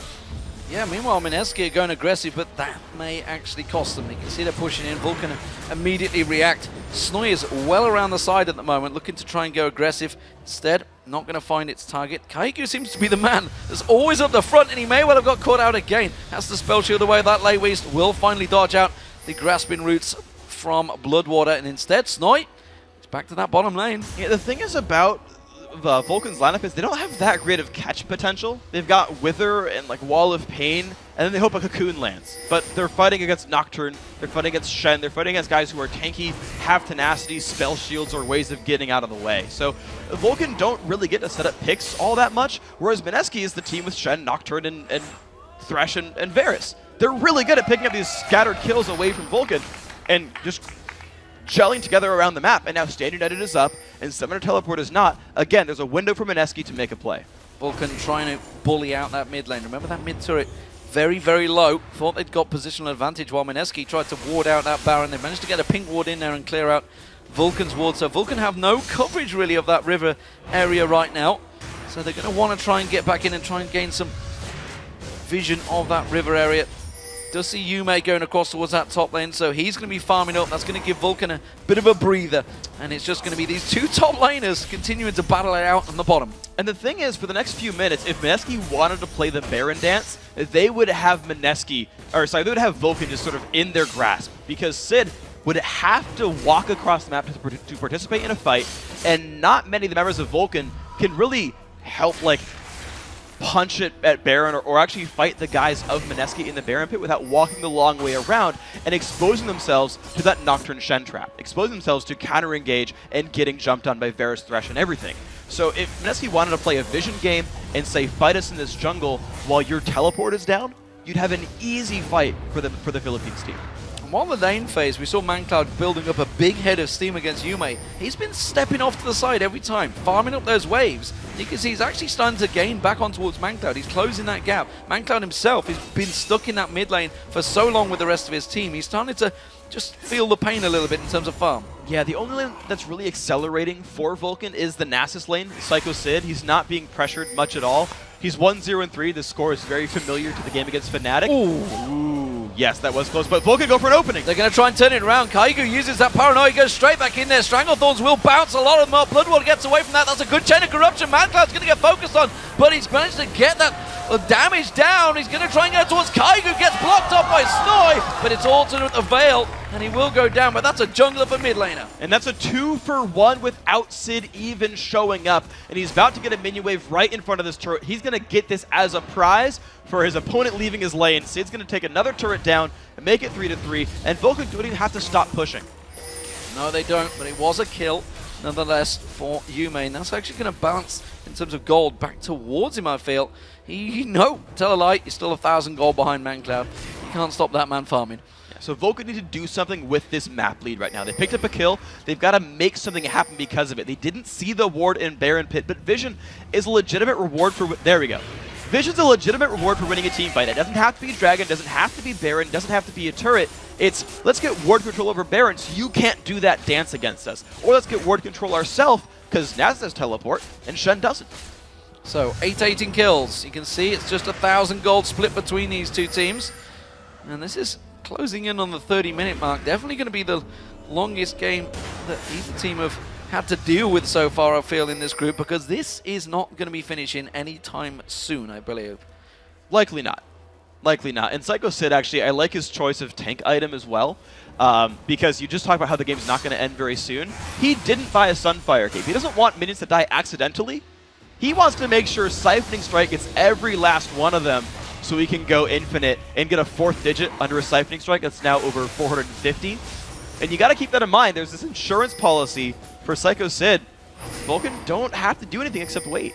I think Kaigu just realized, like, yep, I can't keep up with that Sid guy down the bottom lane, but Dragon has spawned. Mineski set themselves up for this one. Vulcan not in any particular position to deal with this one. They're going to lose out. But it leaves open Baron is the problem. All 5 are down there. They have no way of getting across the map easily. Vulcan can start this. They're going to start it out. You can see Zuna farming it up from the backside. Mithy's going to tank it out on the back there. ManCloud's also with that lay way, so you can see the Psycho Sid. He's teleported up there. They're going to try and take this one down very quick.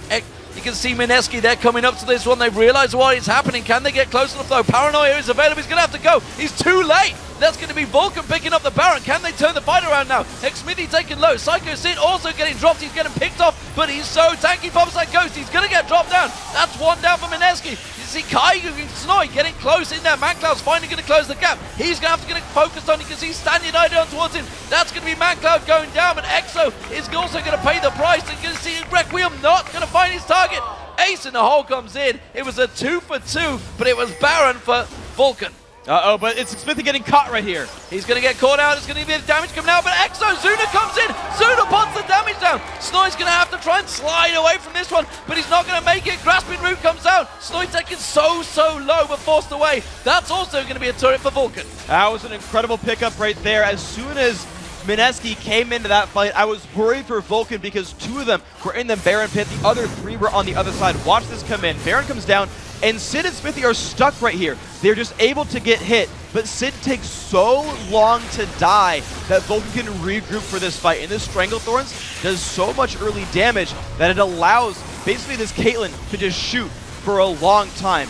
ManCloud pulls so much attention, but is useful when dead. And so they pick up a kill just from soaking up damage and letting the backline do stuff here for Vulcan. So they go +1 in the fight. They get Baron buff as well. Now Vulcan's the team in the lead. They can start making a siege. And Baron buff still on Zuna, Bloodwater, and I believe Xmithie. Not sure who the other one was. It's still definitely on 2. It is on Xmithie. Should never question myself, honestly. So, never. Vulcan are ahead. You can see 3k gold lead. Ahead in turrets, ahead now in kills. Finally, how they turn that corner. Mineski, 0 for 3, I believe, in this group so far. Almost rank underdogs in this tournament as well. And Vulcan, well, a lot of people have put them for possibly a 1st or 2nd place finish in this group, and they have to start picking up the wins. And right now, they are really being pressed against it by Mineski. They are. It's very strange that this game has been so close for Vulcan. You saw how one-sided the fan vote was. All the analysts went to them as well. But Mineski, to be fair, have put on a very good show against us. They've been learning quickly, right? Despite how rough some of their games have been, they've put now very good team fights against Fnatic, very good team fights up against Ozone, now a very close game against Vulcan. What happens when they start turning these better and better and start picking up wins? You've got to feel a good sense of pride for Mineski, how quickly they're improving in their games here. And Snoy on this split push, no teleports here for Vulcan, so again, you get room here with Shen to make moves. He's going to be taking that turret down, that's for sure. So it's a trade, inner turret for inner turret. Vulcan catching Mineski a little bit out of position on that top lane, but Snoy definitely sneaking in there. That's going to be the turret gain. He's going to back off. You can see Vulcan trying to collapse in, and this is actually wasting time on that Baron. I mean, they've taken that top turret, sure enough, but Danny's going to be all. Yeah, it's sort of like an Ozone-style late game. This is looking at them from the summer season, but it's going to be Mancloud. No, okay, he's got out.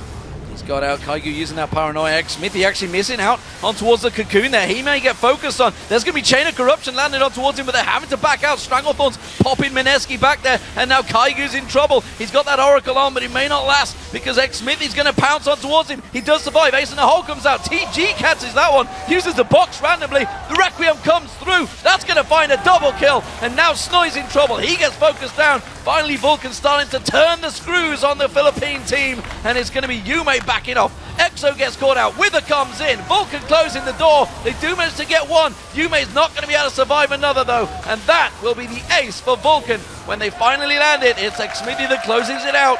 It's a 5-for-1. That's a well-played team fight for Vulcan. It'll give them a lot of Mineski's base, if not the whole thing, and I've got to wonder why Mineski wanted to start a fight against the team with Baron Buff, who's winning in goals. We'd seen them team fight pretty well. They pulled a bunch back. That one seemed a little bit over-eager, and you saw Vulcan really just destroy that battle. And this is maybe just the experience selling there. The fact that obviously Vulcan have been in the LCS in North America up against the top teams in America for the last year. Yeah, so watch the start of this fight. A lot of burst goes down on the tanks on both sides. What changes this battle here is actually the persistent damage of the backline. Compare Yume to Mancloud. Compare Zuna to Exo. Exo's running around in the backline, is not able to do much, while Zuna gets more or less free reign to channel his ultimate, put shots down onto Snoy. Exo's still running around doing nothing. Requiem's, of course, an easy kill pickup. And the entire time, Yume's not doing much except now running away. NASA's tanking these two guys, but with Wither, it's just easy to chase guys down. Mancloud gets to follow up as well. And it's because the damage dealers got to keep dealing damage. That actually meant a lot in this fight. Yeah, you see Yume, he managed to pick up that one and only kill on towards Sid, but frankly, the damage was done. The Wither was down, and Exo was not getting out of that one. So blue buff goes across to Mancloud. Mancloud himself picked up that double kill, of course, and that stretched him out in those items. Void Staff was completed. Rod of Ages also stacked in there, was a long time ago, sorry. What I'm talking about is the needlessly large rod he's just picked up as well. Meanwhile, he is a big difference in gold. And you were talking about earlier, Zuna was falling behind in items. He's actually just turned it and completely caught up now because of those kills that he picked up. Yeah, he's got a 500 gold lead. A lot of that comes from the global advantage, especially from Vulcan, but also, yes, finally getting some kills under his belt. Just barely eclipsing now Exo, who had started 3-1-3, has done much worse since then. Vulcan grabbing another global objective, getting their whole team now in the lead, and it's Vulcan looking to basically close the game out. It's a secured end game. They're taking their time, grabbing objectives, making sure that they do everything by the book and don't overdive and give comeback potential here, because we've seen how well Mineski can team fight. You might even see them go for Baron again, set the wards back up, and close it out, a good while from now. Sid stealing away the golem, every little counts, but meanwhile, the rest of the Vulcan are backing in towards that mid lane. Remember, it's super minions pushing down there. They're going to try and buy themselves a positional advantage, try and push that top and bottom mid lane. And the siege is still happening. Yeah. Top, bottom, and mid. All three. They're pushing them all. I don't know where mid came from there. The super minions. That's exactly where they were going. That's where they were going. Yeah. But the top lane is getting sieged down. Sid has good turret pressure here. Snoy, though, it will sweep away minions decently. This is a catch here on a Smithy. This might be good. Smithy repels away, catches on towards it. TG taken low. Stand United going to be used, but it's not enough. Teleport comes in. Psycho Sid's about to join the party. Jumps on towards a Yume. Yume taken very low from this one. Psycho Sid does manage to get room prisoned up there. They're trying to get away from this one. That's going to be Exo going down in the backside to Mancloud. Meanwhile, Psycho Sid romps on through the whole base, and that surely will be the game for Vulcan. Super minions hitting the Nexuses will be Vulcan finally getting a much-needed win at the end, or I guess the end of the day for this team, making them back to 2-2. And the crowd chanting USA in the background, happy to have their hometown team pick up a win right here. Hard-fought victory, but Vulcan's done it. Absolutely. So Vulcan, they finally close out the win. It took them a time, that's for sure. 35 minutes. It was not an easy win by any account. Mineski certainly put up a very valiant performance this time around. But Vulcan finally, after the fans and all the analysis claimed they would take the victory, they certainly did, but it took them a long time. Yeah, +1 win for the analysts, +1 win for the home audience, and +1 win for these guys. Mineski, I would not hang your head low if I were them, though. They put on a good fight. Couple of miscues, sure, but I think their team comp looked pretty good. I think they had a pretty obvious goal there and they executed it reasonably well. But a couple of good picks by the Vulcan squad, a couple of rough team fights, but they've been learning. They said they came in here to learn. They're doing better and better each game. I think they're still a team that can take some wins here by the end of the tournament. Each team plays each other team twice. Well, that's for sure, but you've got to look at Vulcan on the other hand after that performance. That was not a confident performance by any stretch of the imagination. They struggled there. You know, when you're looking at the rest of the group with Fnatic, Gambit, and Samsung Galaxy Ozone all ahead of them so far, that was not a performance you think they're going to take it by storm. Yeah, and even though Vulcan did take down Fnatic, Fnatic immediately said, like, yeah, we really screwed up in Champions Select there. We didn't play our game. And you compare Fnatic in that game to the rest of Fnatic's games, and that squad looked a whole lot better. So, Vulcan, you got, you know, if they turn it around, again, you're playing another, 6 games throughout. You're going to play a couple more here. There's still a good chance for these guys to turn it back around, do a good job, and get themselves where they need to be. Well, we'll see exactly what they do later on in the week. So for now, we are going to send it over to Quickshot and the analysis, Sounds guys, like a good band which name. I think it could be a band game, of course, but I think it would be a really cool band name for a breakdown of Game 4. I don't think D-Man is convinced that's a cool band name. I mean, he's not really in love with the idea. That's okay. Freak's got good style sense. Nice shirt. So first of all, congratulations for Vulcan. They picked themselves up a win. Definitely hard fought by. I don't think we can discount Mineski's performance in this particular game, but we'll get to that in a second. Let's go back to the picks and bans. One of the things that stood out during this pick ban phase was that Vulcan, they had a lot of sort of champions that would scale well into the late game, and there was a fair amount of global. We actually seen Twisted Fate was hovered over before the Rise was locked in, so Mineski, they were thinking about that Shen TF Nocturne, decided against it. I actually would have preferred them to do that. I mean, they would have been lacking a bit in the damage, but when they saw the Karthus come out there, I think that says, I mean, I think this is the first time we've seen Karthus so far in this tournament, but that says really that Vulcan doesn't have a lot of confidence in Mineski's ability to close the game early, which has been a problem and why we haven't seen very many Karthus picks here. But if they went all in with the Twisted Fate, I think they could have maybe applied even more pressure. They had some nice plays in the mid-game, though, all the same. In terms of the performances we've seen from Mineski thus far, this is definitely their strongest game. I mean, think about Fnatic. Fnatic had them against the ropes at 16, 17 minutes. Then they still scrapped for another 10.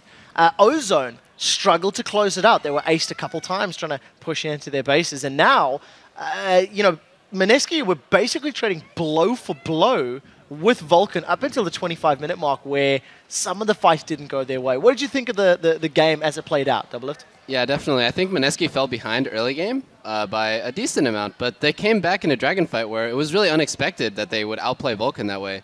But as the game went on, Vulcan just proved more experience, maybe a little better mechanically, and their team fighting, both the team comps were very good at team fighting, I feel.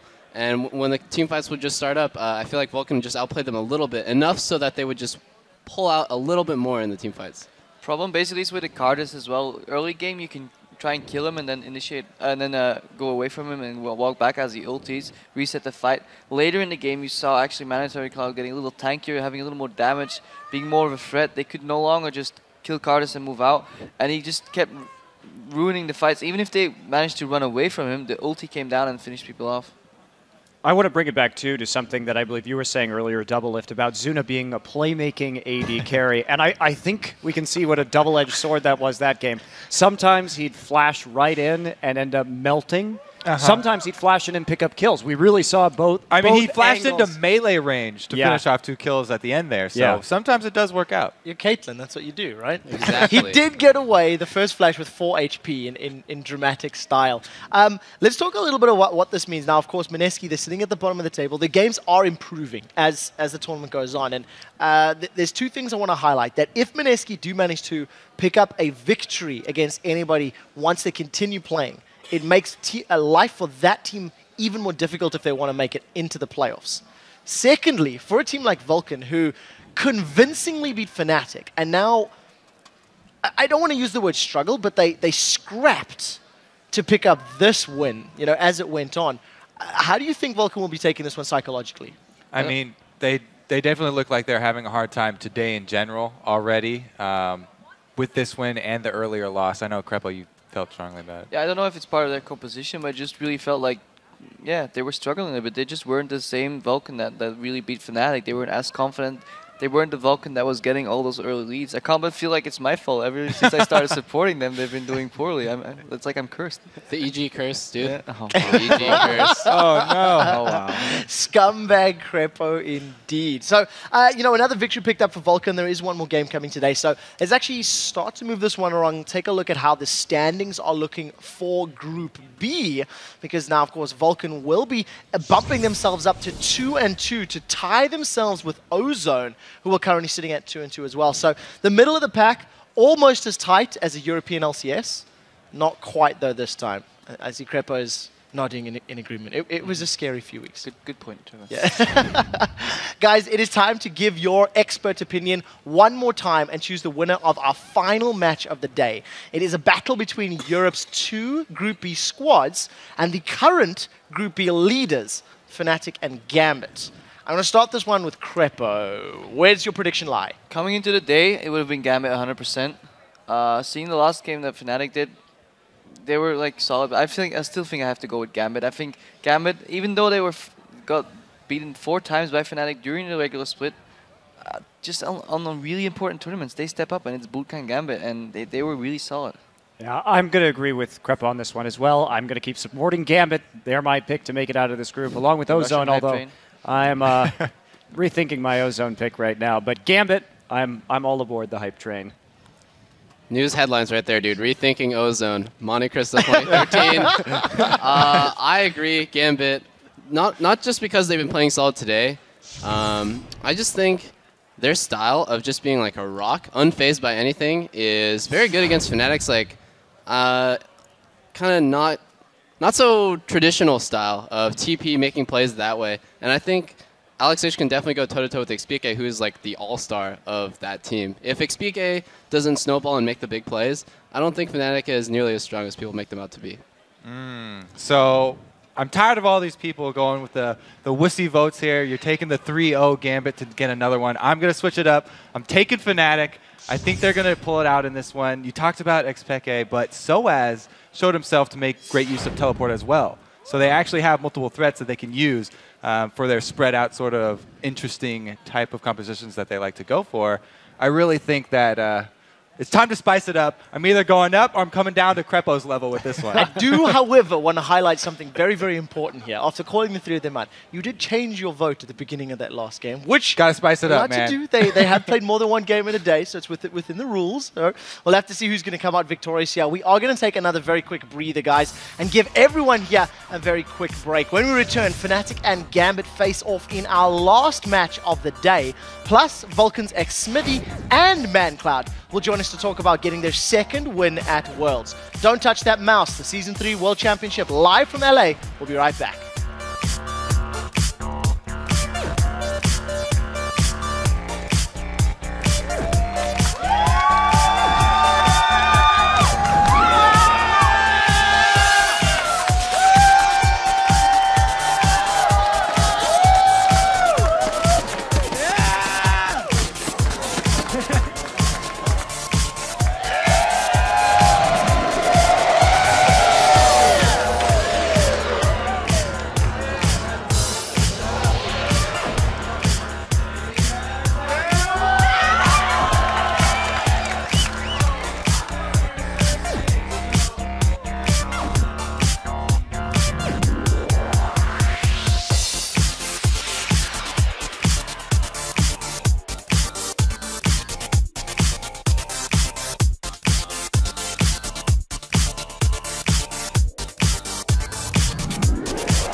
Welcome back to the Season 3 World Championship live from Los Angeles, California. Just about to head into our final game of the day as Fnatic take on Gambit. But first, I'm happy to be joined by Vulcan's ManCloud and Xmith here in the interview lounge.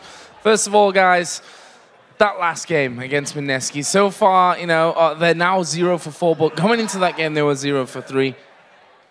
You guys made it look a little bit tough there, and you said to me before this interview, can we maybe not talk about that last game? Was it not the best? Was it not the performance you were looking for after all?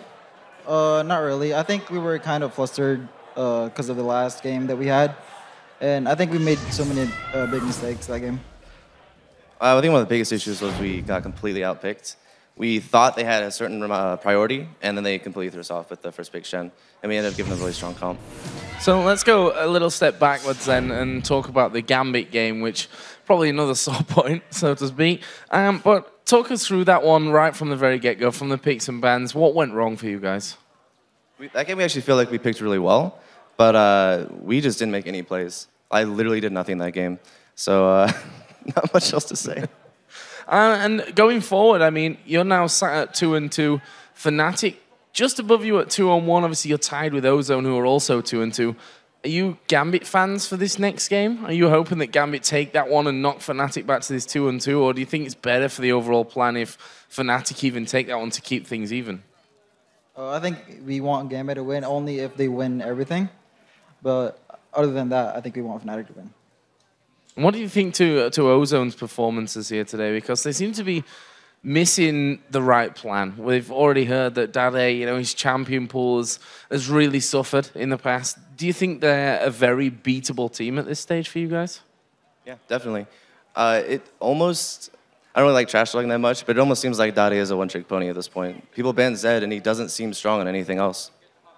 So where do you think the other weak point is in this one? I mean, it's hard to really say that if you look at the table and how it stands. Obviously, Mineski stand out there at the bottom at 0 for 4 right now. But there's 2 teams that come through from 4 very strong teams that are left in there. What's your realistic goal here? I mean, we've seen how strong Gambit are. They've beaten everybody so far. Or not quite everybody. They still have to play Fnatic, but where's a realistic finishing point for you guys? Is number 2 that point where you're going to feel safe for aiming? I think they definitely look pretty strong, but I think we can still beat them at their own game. And yeah, we're hoping for second at least, and maybe rank 1. Well, you always got to hope for those top 2, right? Otherwise, Worlds is over for you. We do have quite a few Vulcan fans here in the house, I'm pretty sure. So a bit of a moment for you guys to say thank you. Thanks to all our fans, especially the one person that keeps yelling at ManCloud.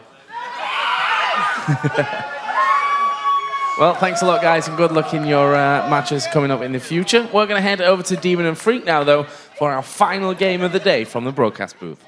Thank you very much, Joe. So, like he said, this is our last match of the day, and well, it's going to be one of all the European LCS fans out there. It's going to be a very early morning for you guys, but you have been waiting for this showdown between Fnatic and Gambit. And unlike other teams in Group B, these squads have played each other a heck of a lot during Season 3. And just like, you know, Season 3 has shown us, Fnatic has actually dominated that head-to-head. They've gone 4-0 during the summer split regular season. Fnatic have consistently beaten that Gambit squad. Their team KDA was almost 8, and Cyanide individually had been crushing. And this is, mind you, this is against Gambit. This is a team with Diamond on the team, and that's how well Cyanide is doing. Also, he's been owning Alex Ich. Alex Ich has had a horrible time against Fnatic so far in the summer split. That is a less than 1 KDA across the 4 games. He has been camped and destroyed repeatedly, and that is a good thing for Fnatic. And the funny thing is, I remember all season we were saying how bad Cyanide had been doing. He just hadn't been performing like he had in the spring, so turns it around. But Peke is definitely a man to beat. But that was, of course, Europe, and this is the Worlds. And so far here in Los Angeles, both of these squads are looking fantastic. In fact, the winner of this match, well, they're going to be in control of Group B halfway through group stage. Yeah, so Fnatic came off a huge win over Ozone, and this is an impressive look for Fnatic. You compare their first game where they champ select pretty horribly, and now they look really awesome. 21-6 in that game. It's a really good line. Gambit also coming off a good performance over Vulcan. 10-2 in that win. They did a very, very good job. And as we saw, they're 3-0 in the group. They're in control. If they win this, they're 4-0. And halfway through the group, undefeated. It's a pretty good mark for these guys. Well, of course, Peke and Fnatic have had the upper hand lately in their matchups against Gambit. Alexic and the team are confident that they can flip the game and take down their rivals, as long as they take care of their own mistakes first.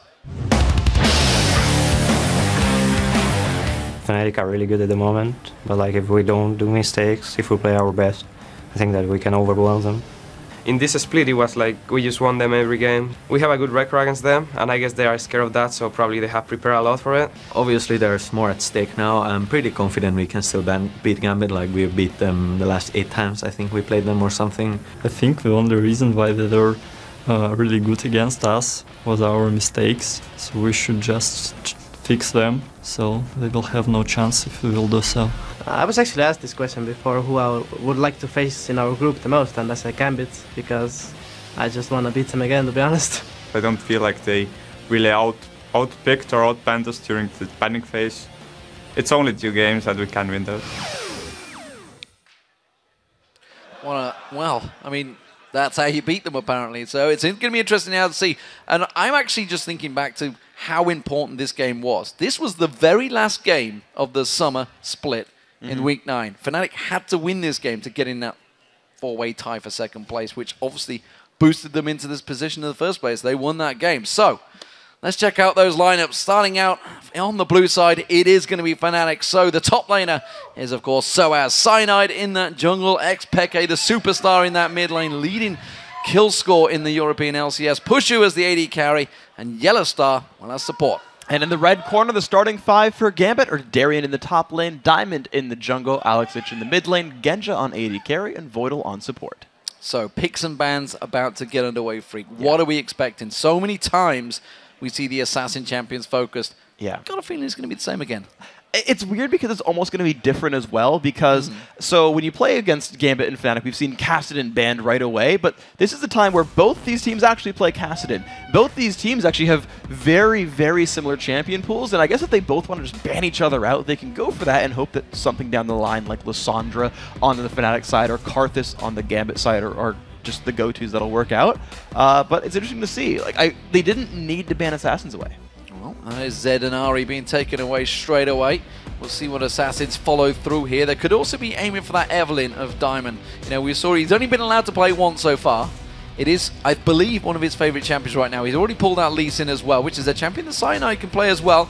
There is that Evelyn ban. So staying with pretty standard bans that has happened pretty much throughout the season in the European LCS so far. Yeah, and I would almost expect to see a Lee Sin ban as well, just because, again, these teams share so many of the same champions. Aatrox played by both sides. Shen played by both sides, yet banned by Gambit. Corki, we've seen from both these players. The Sona, the Thresh, again, both these supports play those champions. It's always weird to see a team ban out champions. They're happy to play themselves. When that happens, it says, look, we have a strategy that we're ready for, that we're planning on doing, that don't need these champs. Well, Darien was the very first player to bring Aatrox into the competitive scene, so he seemed to work out very well for him in the last match as well. Corki has been taken away, so that's almost going with the flavor of the month, I believe it is, taking that away. Of course, the Trinity Force Corki has made a big appearance here in the World Championship so far. Yeah, and again, it's a champion that Pushu had just played in their prior game.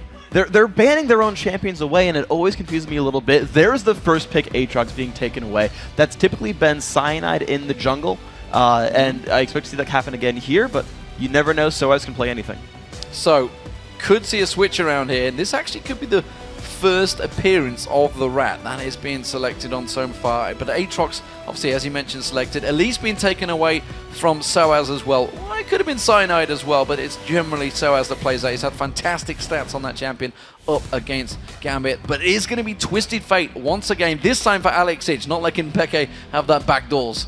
So that is interesting. So with so many of the mid laners still available, like Kassadin, that a lot of people consider a counter-effect to Twisted Fate, champions like Fizz and Assassins in general, just good against TF because you beat him straight up 1v1 and don't allow him to roam. It's interesting to see Gambit pick that so early and say, yeah, it's fine, bring it, we think Alex can do fine. The Twitch I actually would not expect to see so much just because with teams playing Assassin heavy, with teams going all in, having champions like Aatrox, Twitch would not have an easy time in those fights. We've seen talent in the European LCS. Nukeduck was the one that broke it out, actually. And it did work out very, very well. We'll see how it works, whether he gets selected. Peke is obviously considering this one an option. And Talon's actually one of the pretty okay 1v2s in the mid lane. We see Kassadin get 2v1 sometimes, and he can't last hit very much. But that said, yeah, this is kind of the more likely setup here. Pushu's been playing utility carries by the end of the split. Ashe, Varus, that was going to be the other one there. So locking in champions that Genja likes to play, with the Orianna coming in here. Now, Ori doesn't threaten Twisted Fate that much, but it's worked so well for Peke before, they're just going back to it. Well, Varus was just played by Mineski in the last game. Almost played off for them. We did, of course, see a lot of Ashe Zyra coming out from Fnatic throughout the qualifiers, but this time around it's not going to happen. So Orianna, strong champion. Peke, though, I'm never convinced when he's on it. I like to see Peke, as well as Alexic, on those assassins. Yeah, Orianna sometimes doesn't offer that position, and, you know, we've heard some players, ManCloud already, just saying he felt useless earlier on. It's interesting because last time we saw Peke play Orianna, he just farmed mid lane, he went something like 1-0 and 10 for a while. He was in the fights, but he wasn't making the plays. He was sort of vicariously living through his teammates and they would make the plays for him. And you're right that it's weird to see these really dominant mid laners not do a lot, but they will stay in lane and push. Anytime you roam, they'll get your turret down, deal a bunch of damage. This is very interesting. So Gambit are falling back to what they know effectively here. They're going back to what they've played against Fnatic. So Xin Zhao coming out and Genja going on towards Misfortune. So Xin Zhao in that jungle. Most likely. Pretty much sure of that. It's interesting because Darian said that Xin Zhao is his favorite champion in an interview a while back. He's like, Xin Zhao's my dude. I like that champion a whole lot. And I've seen him play it once in a while in the top lane. Every once in a while he does it. You're right, that's much more likely to be a jungler here.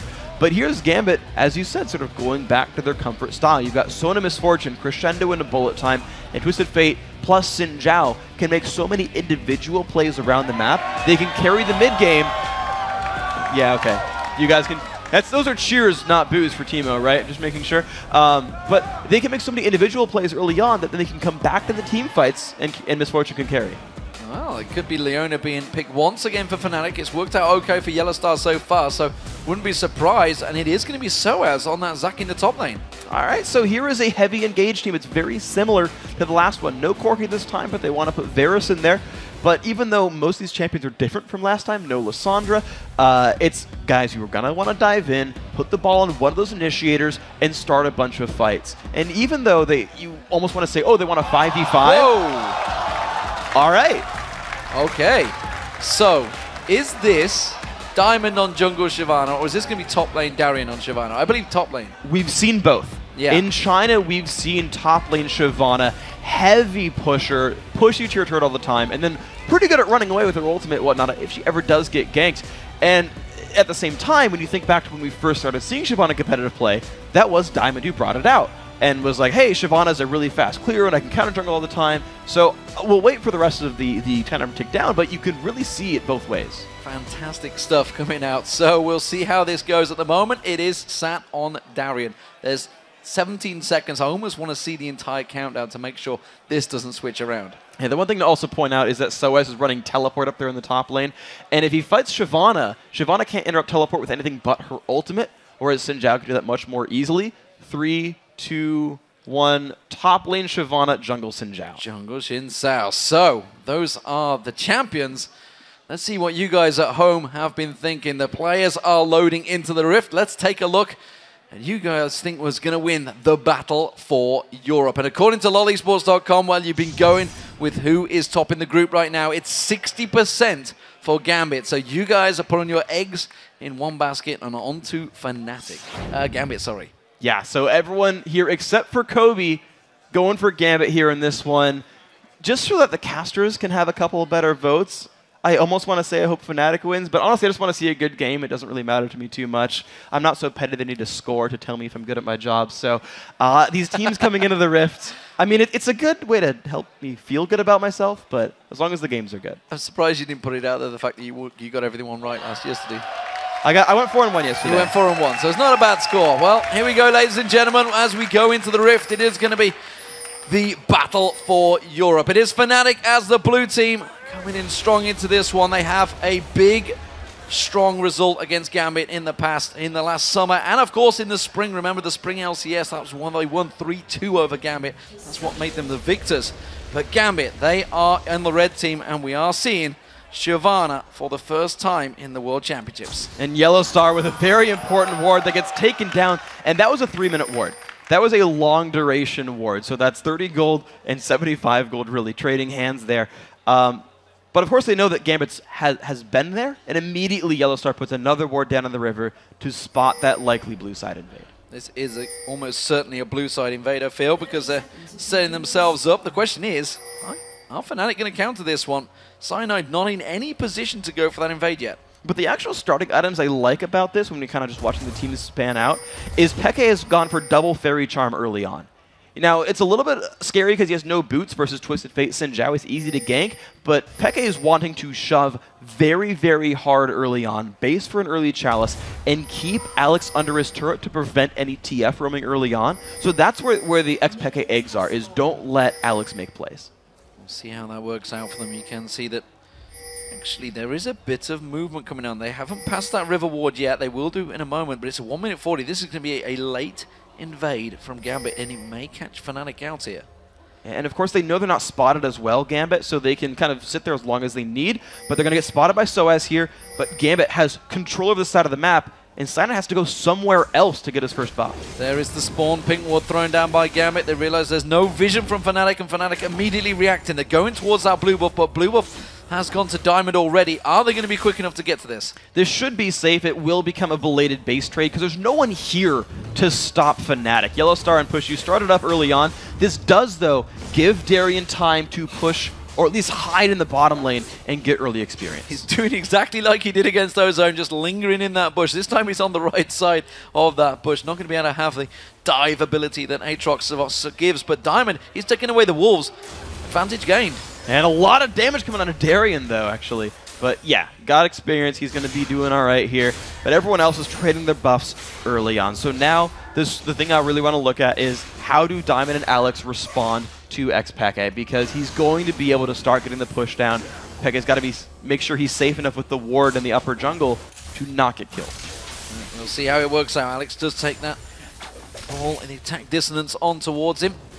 He's going to have to see how this one works out because, well, he's up against the backdoor master, of course, Peke, famous for that Twisted Fate, but Alex is no slouch on Twisted Fate either himself. Had some very good results in the past, but Darien, Shyvana, 2v1 lane. What do we think of this one? He's going to be up against a really tricky lane early on here. There's a lot of damage, but the thing is, Yellowstar doesn't get to do much in a 2v1. There's nothing Leona can do underneath the turret without taking a bunch of damage to do it. And the thing is, though, Diamond can't defend a teammate, can't really defend a turret, but he can aggress a turret. Gambit are looking for a 3v2 if Diamond wants to go for it. You can see level 3. It's going to be aggression on the top. Genji's going to get dived on. Cyanide comes in. The passive popped straight away. He's going to have to get away from that one. And Genja on 3 hit points. That was dangerous. Soaz barely surviving, of course. All the summoners being burned. It was a good counter gank by Diamond. But the thing is, that lets Soaz sustain back up in his turret and not miss out very much. I actually think this works a little bit better for Fnatic. Will do. Cyanide, of course, that passive burn is not going to worry him too much, but Diamond, he's doing what he used to do back in Kiev, back when he was on to Moscow 5. He's going for the full counter invade. He was the man that started it all. Yep, he knew Cyanide could not touch him in the jungle right there. Diamond takes control of it. He got rid of some of the early wolves. He's going to go back around. He may get one other camp out of this because Cyanide had to base. He looks like he may well go around towards that middle. Peke has that flash and cleanse up, though, so he will get dived upon. The aggression going on towards him with 3-tunnel strike, not going to be going off that. And instead, damage goes back on towards Diamond. Didn't force the flash. Did not, but Peke's now out of mana. He can't really pull this same move many more times. Just from that gank, lane control has gone to Alex, because it forced Peke to burn 150 mana just to run away, and now the TF is when he gets to shove. So 3-man dive possibly coming on towards the bottom up to the 5-minute mark, and well, it's Darian that could get closed on. Has got flash available. Cyanide in position, ready to go for this one. This could be successful for Fnatic. Darian just burned his move speed. Just burn his move speed. Can he get away from this one? Tries to dodge around, gets locked up, stunned up. He has got flash available, but doesn't go for it. It's first blood for Pushu. And that was incredibly well played by Fnatic. Yellowstar made sure he tanked it up first with the giant armor buff from Eclipse, knowing that Cyanide had no passive. The rest of his team was able to follow up easily. This gives Fnatic the first turret, but at the same time, Gambit will be able to respond to this very soon with Diamond in the top. He's going to be going up towards Soaz. Soaz, who I believe will have that passive available as well, so it'd be a bit of a heavy dive for Diamond if he went through, which is why I believe he's backing off. They just realized, okay, we're not going to win this early trade. We're fine with Darian just taking that one down. All right, so this does give actually control back to Fnatic here, but the thing to point out is that despite a first blood, which is worth 600 gold total when you count assists, Fnatic are only up 300 to 400 gold, so Gambit are doing better overall in their laning phase. Well, more importantly, they didn't take the turret down because, of course, remember, those turrets are buffed and they didn't push it heavy enough. Darian is able to actually return back to that bottom lane and continue farming. But it will probably go down in the near future, though. Pushu has gotten to go back. And here comes a gank for Cyanide. Shockwave burnt out there. Alex Hitch managed to flash away just after the damage, so Cyanide wasn't able to close the gap quick enough and knock him up. Yeah, Pushu now has got to back, though, for a BF sword. So his pushing potential is so incredibly strong. And now his team having full health and mana, the flash is up for the Fnatic dual lane as well. They can survive a Diamond gank. They will get this turret eventually. Diamond using that audacious charge to push on, try and force something out of Peke. Peke happy to continue farming as Diamond just stops that wave being wasted on towards the tower. See Fnatic, they're going to be warding out.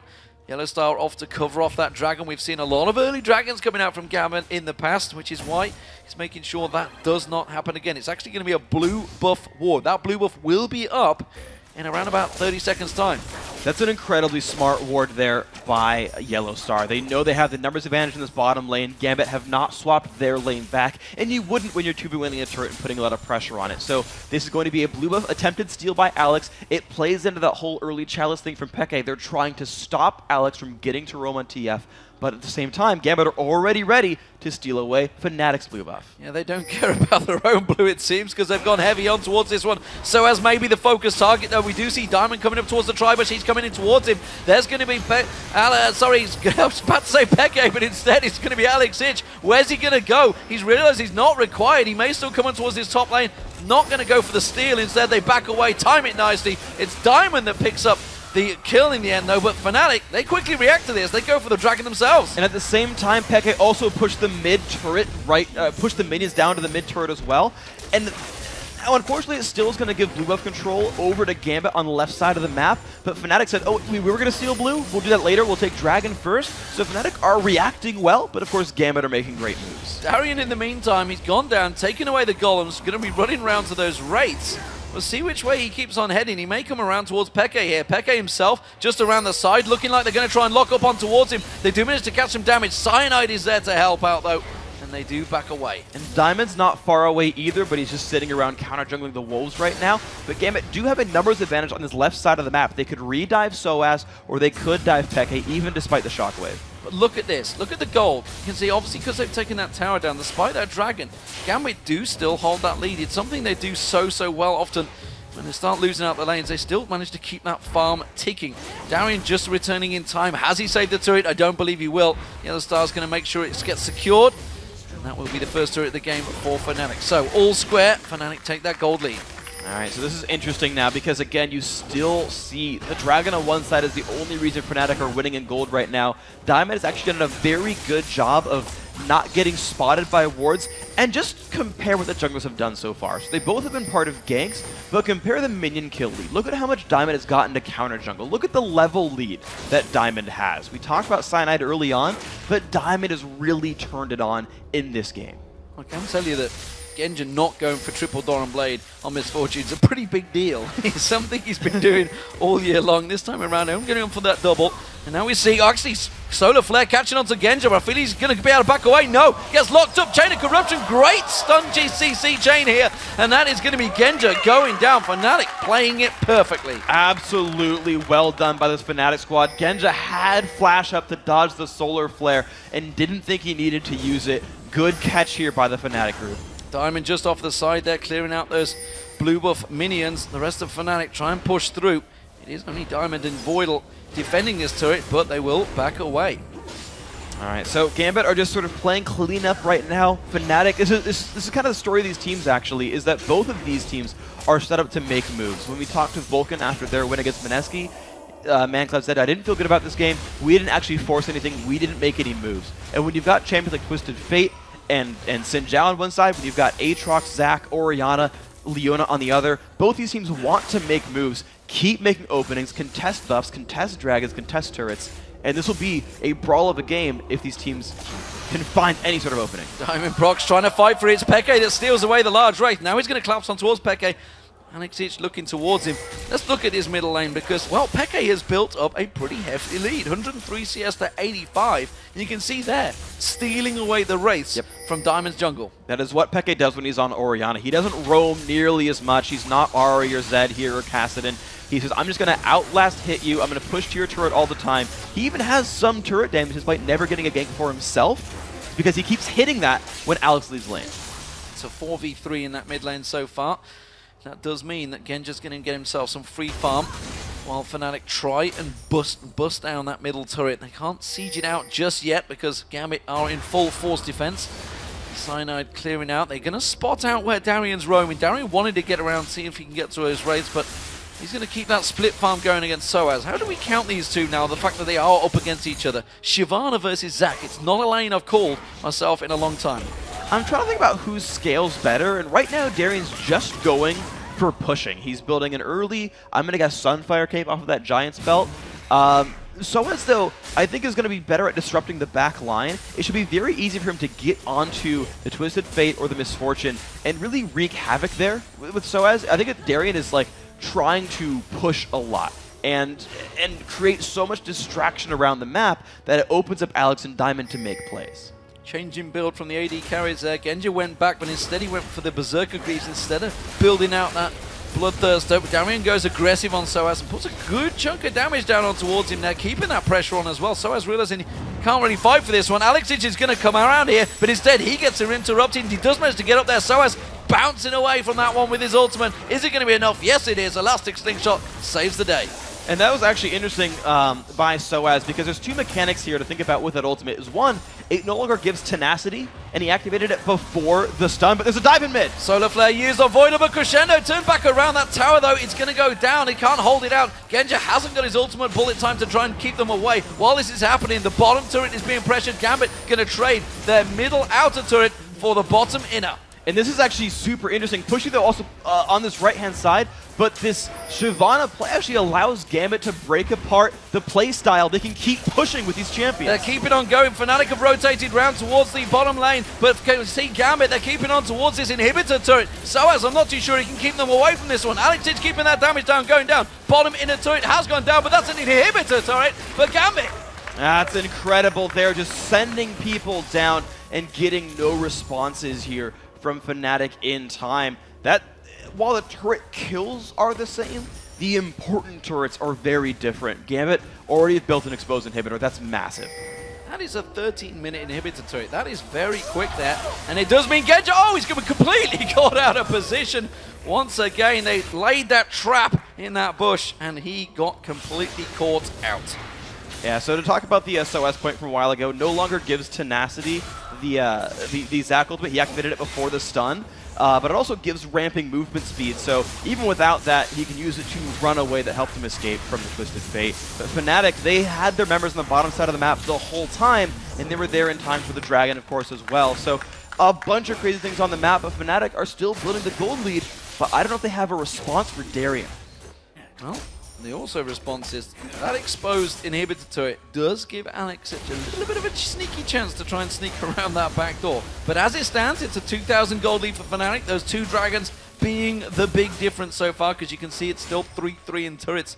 Impressively, for 3-3 of those turrets for Gambit all along that top lane. So they still yet to take those outer turrets. Which is actually kind of gold lying in wait for Fnatic. You're right about that. There's different advantages here. It's a very interesting game to call because anytime someone from Gambit presses that top lane, it requires a response from Fnatic. The super minions are scary things to deal with. It's difficult for Fnatic, but at the same time, you can consider outer turrets gold waiting to happen, especially for a team like Fnatic, who love to split push so much and just make plays in different spots around the map. So Fnatic has gold waiting for them, but Gambit has map pressure waiting for them. So let's take down exactly what we've had so far. There's an inhibitor turret taken down by Gambit in that top lane, completely exposed. Shyvana pushing it could be a bit of a problem, but Soaz struggling to hold him out there. But Fnatic themselves have that lead. They have a 3-0 AD carry as well, which could be a big thing for Pushu. And he's spiked so much earlier than Ganja. They can actually use this to keep moving forward. And I actually misspoke, so it's Gambit who has more outer turrets ready to kill. Yeah. So there's actually more easy gold for them to grab. But when you've taken the first middle turret down, that's actually the most important first turret to get, because now you can start getting into the enemy jungle and making a lot of moves. And the 2 turrets down on the far side away from Baron, even though the inhib turret's not dead, that's very far removed from the rest of the map. That's very far removed from Baron. And if Fnatic pokes there, you can heavily split up the Gambit lineup and say, we'll deal with this on one side, but Baron's here on the other. So, and with a Fed AD carry, you can apply a lot of pressure in that way. So I can tell you at the moment, the pause at the moment is because there's a player not feeling too well. And well, I hate to say, but it's a player that's happened before to him. And it is actually Alex Itch. So we're just waiting to see what's happened there. So while we do have this pause, we are, of course, going to go over towards our excellent guys out on the analysis desk. It's going to be Quick Shot and the guys to help us out. Thank you very much, D-Man. Quick Shot and the excellent guys now. Yeah. I also prefer analyst desk. Just saying, just saying. So, guys, we're kicking this one off, Gambit versus Fnatic. Some interesting picks. I think before we talk about some other games, let's break down some of the picks and bans that we've seen here. Shyvana and Xin Zhao. Doublelift? I really like the Shyvana top pick, actually. I think it's a good matchup into Zac, and it's really good against their team, which is really immobile with Varus and Orianna. At the same time, though, I really am confused with TF Shyvana. There's no synergy there. I'm a big guy on like synergy between solo laners and the AD, and I feel like if Alex Itch had picked up Orianna or pretty much anything but TF, there would be some synergy between him and Shyvana. You know, the Ori-Shyvana combo is so strong, like pretty much anything except for TF. But so far, Gambit's been doing pretty well. I think Shyvana brings a very high mobile champion, and so does TF. I mean, I really like the Shyvana pick, too. We've seen a lot of Shyvana in the LPL in China, mostly in jungle, but sometimes in top lane also. And Shyvana is great against more immobile AD carries like Varus or Caitlyn, because if you can get that ult in after you get Sunfire and Spirit Visage, she can just stick to the AD carry, and with her passive adding all that extra armor, she's pretty much unkillable. So in the late game, if you can get ahead, and while they don't have the best Wombo combo, I agree with Doublelift, if Alex had been able to make the early plays with TF and kind of snowball Shyvana, I think it would have been a different story. I definitely feel like, yeah, I can't but agree with these two guys, especially like from my support point of view. If you're playing Leona, very late game, it's really hard to peel a Shyvana off your AD carry, so that's definitely true. But I do feel like the TF really isn't working out that well for Alex. I just generally don't like it when he picks it. And on top of that, I don't like the Xin Zhao pick on Diamond Prox either. I think he's such a great player, and I feel he limits himself by playing such a linear champion. So talk to me a little bit now about how we find ourselves in the game. You know, there's been some early trades back and forth. It's only 3 kills to 1 if memory serves. But there's an exposed inhibitor for Fnatic. With the split pushing power of Shyvana, with Twisted Fate that can Destiny in and take that basically at any point in the not too distant future. What's going through Fnatic's minds right now? Fnatic is still in control of this game though, because Gambit dropped the ball on a few things early. Like they allowed Leona to dive, while Leona doesn't excel at pushing a tower down slowly, say like a Sona does, poking it from far. They are generally poor at pushing the tower, but she's really, really good at diving, which basically, when the jungler joins that fight and gets a dive off, it needs to be defended. They also tried to make a play against double revive passives, which is probably not the best idea. And so I would have rather seen Jhin cover than dive, but... Well, yeah. We'll have to see how it plays out. I believe Alex is back. So sorry to cut you off, Kobe. We'll get back to it a little bit later. Okay, Let's send this. My team's winning. I'm fine. We'll send this back to T-Man and Freak for the rest of the game. Thank you very much, guys. We'll see about that one, Kobe. There's a long way to go in this game, I feel. This is no way a done deal by any team so far because every team have their own advantages. Pause is about to go away, so we're about to get back into that match. So here we go, ladies and gentlemen. It's Fnatic versus Gambit, the battle for Europe, as it were. These teams have faced off against each other so many times in the past, freaking. As I say, there's no clear advantages yet. Not any huge ones. You've got a lot of different things on both sides. And the one thing to think about, I kept thinking about that top lane matchup, but actually there's a battle in the top lane. Never mind, it's not turning into much. But Diamond and Yellowstar got in a bit of a tussle there. I kept thinking about that top lane matchup between Soaz and Darien. And Soaz hasn't built any magic resist yet, but that's most of what Shyvana does. Sunfire Cape plus Burnout plus her E damage as well. All of that is magic damage. And when Soaz gets a Spirit Visage, he's going to start ignoring her damage output while he does % health damage and starts making moves. Fnatic 5-man push in this mid turret, and we're going to see whether Gambit do respond to it. Alex did get caught out quite heavily there, but they don't get a great deal of damage down. I think that was all Cyanide, hoping he could catch something out there. Instead, they've caught Diamond just off the side. That's a great lockup from Yellowstar. Has he got enough damage to turn this one around? Goes aggressive back on towards Peke. Doesn't have enough with the bullet time raining through. Is not going to land that damage. It's a kill for Fnatic. And that's now 2 ultimates down for Gambit. Fnatic have enough health bars to keep exerting themselves on the map. Well, Darien feeling aggressive there, but I didn't think he really got the call from the rest of his team. Peke is going to back away from this one. They don't really have any vision around that jungle, so they couldn't keep pushing out. Unfortunately for them, nothing else but a kill picked up for Fnatic. I want to see what they do, though, because if they don't get to do anything off of individual kills, like, yeah, you can go up 400 gold at a time, but what really separates teams and brings them ahead is getting something else, whether it's ward control, whether it's a turret or a dragon or what, off of kills. If Fnatic can't do that, that's a bit of a worry because it shows that they don't have the ability to close things out. And Alex has actually grown back in towards that lane because he was around 20 or 30 CS behind at one point, and you can see now they are just 4 CS different, and he's going to keep on pushing. That bottom turret, as we mentioned, they had all those outer turrets available to them. That's going to get a bit more gold towards Gambit. They had fell behind. It was around a 3,000 gold lead. It's fallen to a 2,000, and Gambit continuing to put pressure on this mid lane. Yeah, and you can see them kind of, it's Gambit out Fnaticing Fnatic, but here comes the fight. Chain of Corruption on towards Diamond. He launches himself back in there. Crescendo comes out, but it's the damage for Fnatic that's doing the job. They get 1, get 2, get in on towards Diamond. They get the slow on him. Soaz comes bouncing on in there, and Cyanide should finish this one out. It will be another kill. That is a 3-for-0 exchange. Fnatic looking strong. Alex Hitch tries to come around the side, realizing this is a bad idea. Get the hell away from this fight. Yeah, Alex used his ultimate to try to find his way in and didn't find anything. All he can do is keep his mid lane turret alive with wildcards, but here comes Soaz! Let's bounce, lock up, and that's going to be another easy kill for Fnatic. I was surprised that he went for that one. It's an 8-1 kill score for Fnatic now. That was absolutely massive for these guys, but without any health bars left, Fnatic can't do anything but just take the kills and come back. And so we're just back to this 3,000 gold lead. Watch this fight start. It's a 5 versus 4, basically. Really good engage. Diamond can't do much, not even a knock-up from his Q. He gets stun locked out here, and Genja had already burned bullet time. So that combo, that 5v5 type of team fight that Gambit wanted, wasn't there for them. Genja was useless in that battle, so Fnatic got to stack their crowd controls, pick up kill after kill, and just run through the Gambit lineup. And it seems strange that they went for it because that was perfect line for bullet time, but like you said, it wasn't available, so it seemed that they just didn't look at what was available for the team. Instead, it wasn't to be. So Fnatic, they are looking strong now. They have that 3,000 gold advantage, and they keep on pushing. They're taking away the advantages. You can see they're taking the blue buff off of Alex Hitch. That's important for that Destiny cooldown, and it is going to be Peke that takes that one away. So Fnatic looking to stack up in the mid lane, but this time Gambit are ready for them. Yes, they are.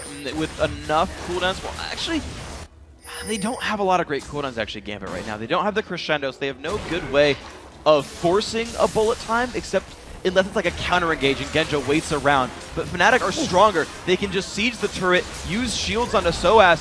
Gambit's going in anyway. Diamond just launches himself in there. Actually, Solar Flare doesn't land on anything from Yellowstar, so that was an ultimate burn there. And you can see Audacious Charge from Diamond Prox, but he's going to take a big chunk of damage out from Xpeke there. Bullet time still available, of course, for Genja this time around, and Fnatic They are not done sieging yet. And Crescendo's up now as well, plus Diamond can re-engage, so there is potential for a crazy team fight. But I want to point out that Peke's gotten Alacrity enchantment on his boots. He's actually, you actually heard Double talk about them being immobile in the back line.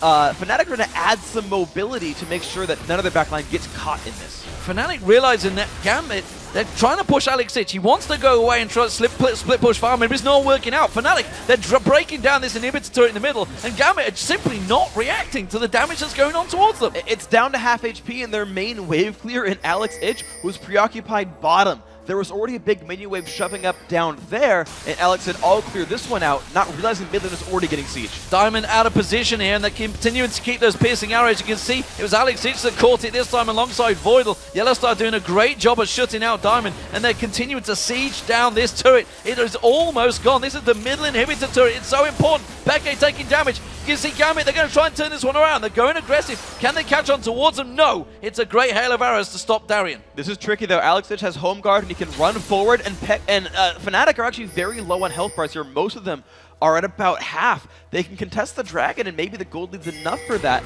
But honestly, Gambit can win a fight here. Turning it back around, you can see jumping in. Shockwave used along with that elastic slingshot and SOAS, and well, Voidal's just removed from the map. Voidal did not need to be there. There was no ward coverage over that side of the map. That's something that Fnatic had done with their gold lead, is ensure that the dragon side of the map didn't have many wards, nor does the Baron side of the map actually have many wards for Gambit either. Yeah, Darien doesn't get to do much with that. He has to run away from the enemy team. But the ward coverage is actually something that Fnatic has, and they're basically making plays off of that. They're also making plays off of sieging. Honestly, the game is just going Fnatic's way. Darien trying a little bit too hard to get something from this one. The rest of Fnatic closing in. Solar Flare doesn't land. Alex Ich okay eating that piercing arrow again. He's not going to get the blue buff for Darien here. He's going to use his ultimate to try and get away. Chain of Corruption didn't quite latch on towards him, and he will walk away from that one. Yeah, he had to predict which way Darien was going to go. If he waited till he saw the direction, he would have been out of range anyway. Unfortunately, he thought Darien was going to cut the wall off to the side. But now you're sort of seeing the Fnatic game plan working very well. Heavy magic penetration Orianna plus the Liandry's means she can poke really, really well. She'll do a lot of damage with the Liandry's proc, whether she gets a squishy in the backline or even a frontline tank because of all the health they'll have. And they're just going to wear down the turrets. 4,500 gold lead for Fnatic, and you can see the siege potential. It's working very, very well. Alex is desperately keeping that wave on that bottom away from the turrets. They're going to try and buy themselves some time. In terms of a 4v1, it's Fnatic. They've definitely been winning out. You can see top lane, Darien, he's continuing to burn out. SOAS is joining the party once again. Push, you're going to get that red buff, and it looks like it's going to be Fnatic going back for that middle inhibitor turret. And I want you to keep track of where the minions actually end up going. You talked about Fnatic pushing for the mid lane. The side lanes, though, are getting shoved out by Gambit. Darien has the top lane moving down. Remember, this is a top lane without an inhibitor turret. Gambit can race for inhib just like Fnatic can. And that is something that Fnatic has to worry about as that lane continues to push down and down and down and down. Minions can take the inhibs by themselves, in fact. Now, Peck on the other side is shoving the bottom lane, so it's kind of like a 2-for-1 here. Fnatic will get more out of these minion waves. See Yellowstar waiting to try and catch someone out. He's got that ward placement in there, can throw out that ultimate and see what he gets. Trying to lock someone up. This time it's the bottom lane turret they're going to poke towards. You see Pushu, every time he gets in, gets a couple of pokes onto that turret, takes it down. Diamond again, taking an attack dissonance from Peke. That drops his hit points very low. And again, the siege from Fnatic is so strong that Gambit is struggling to defend. And despite the gold lead only being 5,000, which is important but not game-breaking, Fnatic show no fear while sieging. Gambit have never once actually tried to get in on Pushu just sitting there, auto-attacking a turret until now. Darien goes aggressive, uses that ultimate to come in. Solar Flare locks them up, and Darien's going to drop before Gambit can respond. Diamond comes in, but it's too little, too late. He's forced to get away. It's a double kill for Pushu. That's going to be bullet time. All it does is manage to pop the passive of Cyanide. He flashes away. Shockwave flashed out from Voidal. Almost called him out, but it's Fnatic that continue to push in. You can see it's just been a 2-for-1 right now, an advantage here for Fnatic, and they're still able to put some moves. They're going to back out with low health bars and say, we want to take away the buffs, we're going to control the map off of this. SOAS did go down in that exchange. Alex Ich using that Destiny. Where's he going to go? He's looking for him. Too low target. Cyanide's passive already popped, remember. Getting full vision of this one, but Yellowstar and Peke come across to prevent anything from them, and it's going to be the blue buff steal for Peke. Alex only forced a flash from Yellow Star. That's all he got out of that Destiny gank. The bottom lane, though, the top lane, sorry, the inhibitor being pushed in by minions. Are Fnatic going to get back in time to prevent that inhibitor going down? You can see them rushing back up there. The inhibitor not really taking a great deal of damage, so it will be stopped off. But Gambit, they're going to try and respond to this one, going for Baron. They need to make this move. Fnatic's been spending their entire time on the bottom side of the map. They haven't gotten ward coverage over this side. They can guess Gambit are going for it, but Gambit must get this with no ultimates to try to get a way back in. They're going for it very quickly. It's down to half health. Cyanide's going to get close enough just in time. It's down to 2,500 hit points. Cyanide's not going to get close in time. It is going to go down. That's going to be picked up. Cyanide goes in. He's going to get locked up. That's Gambit picking up 1 kill. So has the target. Passive not available. Solar Flare finds his target. That's going to be another kill for Pushu getting on towards him. Gambit taken so low. Have to back out the side. Diamond goes down. Genja gets away with it, but it's another kill for Pushu. That was a 3-for-1, and it's Fnatic that can turn and run for those inhibitors. Despite the Baron, Fnatic just have more members on the map as well as minion waves, at least in the mid lane, going their way. Maybe Alex can miracle wave clear this. Maybe Genja can hold with bullet time. I wouldn't even be surprised to see him use it to kill some minions. But Fnatic can basically backdoor this turret. Those piercing arrows from Pushu have been lethal. That's an inhibitor that is going to go down for Fnatic. You can see Alex rotated straight around to try and protect that bottom. He realizes he can't fight off Fnatic from this one. So, gamble didn't work for Gambit. They got that Baron, but they lost an inhibitor. And they're still sitting at a 5,000 gold deficit. And unlike normally when you see a team hold Baron, you're like, it's a 4-minute pause button. You won't fight us with Baron. There's only 2 guys with the Baron buff for Gambit, and you've got super minions flooding into the mid lane now for Fnatic. They are able to just keep playing the siege game that they've been doing the whole time. I don't expect Fnatic to slow down for anything. So let's see how this develops, because those super minions pushing in that mid lane, you can see they're getting cleared out. And with those super minions going, it means there's minion waves going to Gambit. It means they're going to keep a gold supply going into Gambit. So Fnatic have to follow on from this one. Of course, that bottom inhibitor turret was taken very low. Suspect that's probably the next target. I'd almost expect them just to take the freebies in the top lane, just because there's almost no way Gambit stops even Pushu by himself shoving the top lane out. But it's really up to what they want to go for. They can get a gold lead by pushing top, but they could probably get the base by pushing bottom. It's really up to what Fnatic thinks is the best option for them, because I can't call it for him. Innistar locks himself up, an extra little bit of gold. He is actually got to be careful he doesn't keep pushing, because Darian and Alex Rich were hoping they could get themselves a free support kill. Not going to happen. Alex goes back up there and keeps that wave shoving against itself. As you mentioned, the outer and inner turret available, but it's Fnatic. They're going for the bottom lane. It is.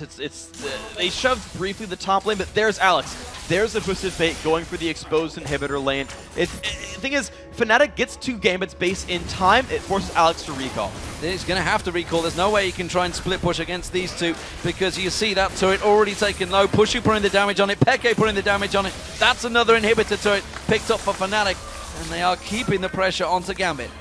And this is the thing, is Gambit no longer has a turret to fight under. Last time they fought down here, it was actually Darian diving in outside of turret range, and that's what made that fight so bad. It's what gave Fnatic control over the bottom side of the map as they sort of recovered and everything there. Now with another inhibitor without a turret, it's another easy point for Fnatic to fight over, with no terrain advantage for Gambit, with nothing to keep them from just winning the inhib for free.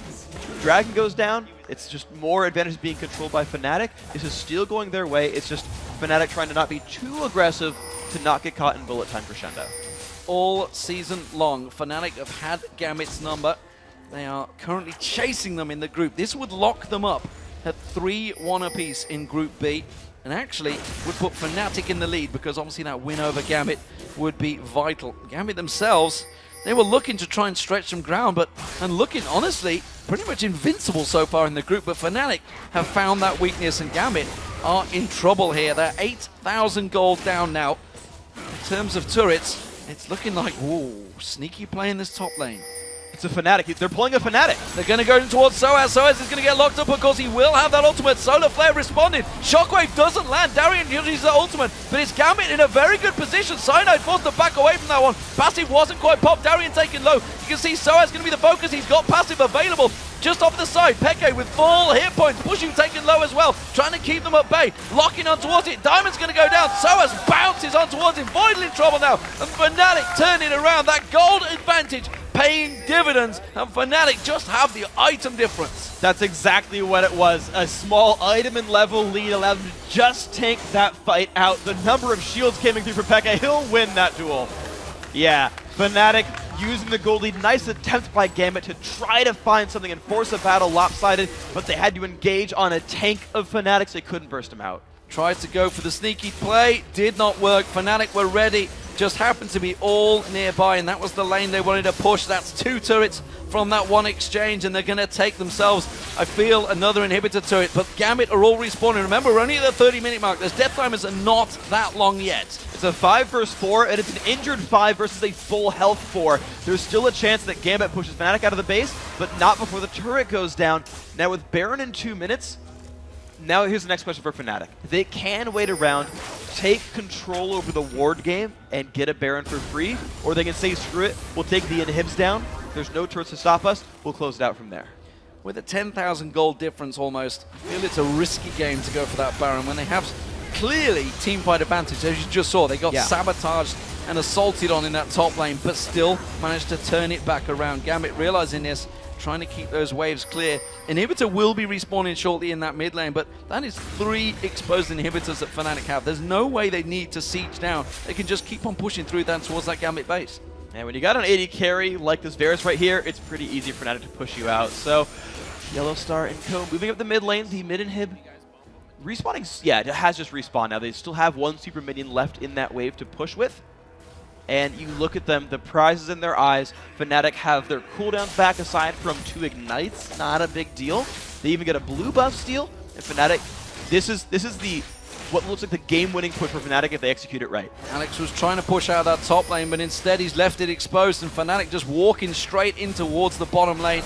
No need for backdooring from Peke this time around. They're just putting their big size 10 boot straight through the front door, and Gambit, unfortunately, can't do anything about it. And they are going to get driven out. Solar Flare lands. Diamond Prox just gets dropped where he stands. Chain of Corruption on towards Voidal. Voidal gets hammered as well. It's a double for Pushu. Darian next target. He's tanky, but he's not that tanky. He can't prevent 5 members of Fnatic just stomping on his face. Peke picks up the kill. Bottom inhibitor goes down. Middle inhibitor will follow. Just 2 members, Alexich and Kenja, stand in the way of a 3-1 victory for Fnatic, and they are just going to drive this one through into the base. This is going to be everything for Fnatic right now. Even comes in on Alexich, and here's the good bullet time. It's not going to mean much. Alex goes down. Peke is going to survive. The turrets have a very different fate. They're going to be going down. This will be Fnatic's game. The score says it all, ladies and gentlemen. 21 kills to 3, 7-0-11 for Peke, 11-0-5 for Pushu. The AD carry and AD AP mid did their job. Fnatic and win 3-1 in the group's Gambit. They looked invincible, but wow, they've just been swept aside by Fnatic. That was impressive to look at what they did at the beginning of yesterday. A honestly horrible looking loss against Vulcan where nothing seemed to go right. They kind of yelled at themselves for champion select.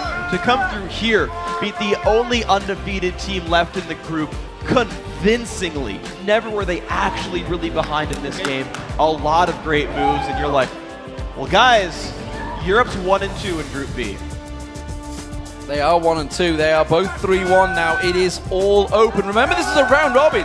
These guys are going to go against each other again. Yeah. And Gambit called it yesterday. We saw it, Alexich, with the interview with Travis saying, Fnatic are the only team we really fear in this group. Ozone are good, but we've already beaten them. It's Fnatic we're worried about, and sure as hell you can see why. Fnatic, in their first game against Vulcan, looked so shaky. But it just seems they found their confident flow, and today they have looked magnificent. They have looked magnificent. It was Fnatic playing the Fnatic game, and it was interesting because it looked like Gambit was trying to beat them at their own game. Gambit are a pretty well adaptable team, but they ran heavy split push top. The Shyvana, who had a good matchup for the first part of the game against Soaz's Zac, and you had Alexich running around Twisted Fate, making a bunch of pressure. They got the inhibitor turret down. Had such a good run in that beginning of the game. The early game plan was great for Gambit, but Fnatic played their sort of new styles. What they've done today is picking people off, not hesitating at all to engage. It's now Yellowstar playing Leona, who we haven't seen play her a lot. And now showing up and saying, here's the new Fnatic, we're going to jump at you, and it's going to be painful. And I do question that Twisted Fate pick. Alex Sitch, during the summer split, said himself, leaving that Twisted Fate open is often a big bait for your team. Fnatic knew what they were doing there when they left that open. Yeah, they seemed to completely outplay it. And even though they knew it was able to come out there, even though Peke never roamed to match him, he just said, I'm going to keep shoving mid, I'll build a minion kill lead, and I'll be a force for my team in team fights, which is what Fnatic looked for. Indeed. So, guys, we've got to take a quick break, but when we return, our experts at the analysis desk will be breaking down Group B and previewing, of course, tomorrow's Team A battles. So, stick around. The Season 3 World Championships returns from Los Angeles, California in 3.5 minutes.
Welcome back to Season 3 World Championships, live from Los Angeles, California. I'm happy to be joined once again, as we have been all day, by Monte Cristo, Crepo, and Doublelift. and let's take a quick chat about Game 5. It was, of course, Fnatic versus Gambit. We talked a little bit about the picks and bans, and we've seen the game play out. Fnatic got control of the game and never really let Gambit back into it. So what's your take in the matchup, Doublelift? Well, as I said before, I hate those linear champions like Xin Zhao, TF, Shyvana, MF. Those are they're not mobile. There's very little room to outplay someone. I don't feel like TF is very mobile. Like maybe if you have like a Lich Bane and something. Whatever, like in team fights. I'm just talking about in fights.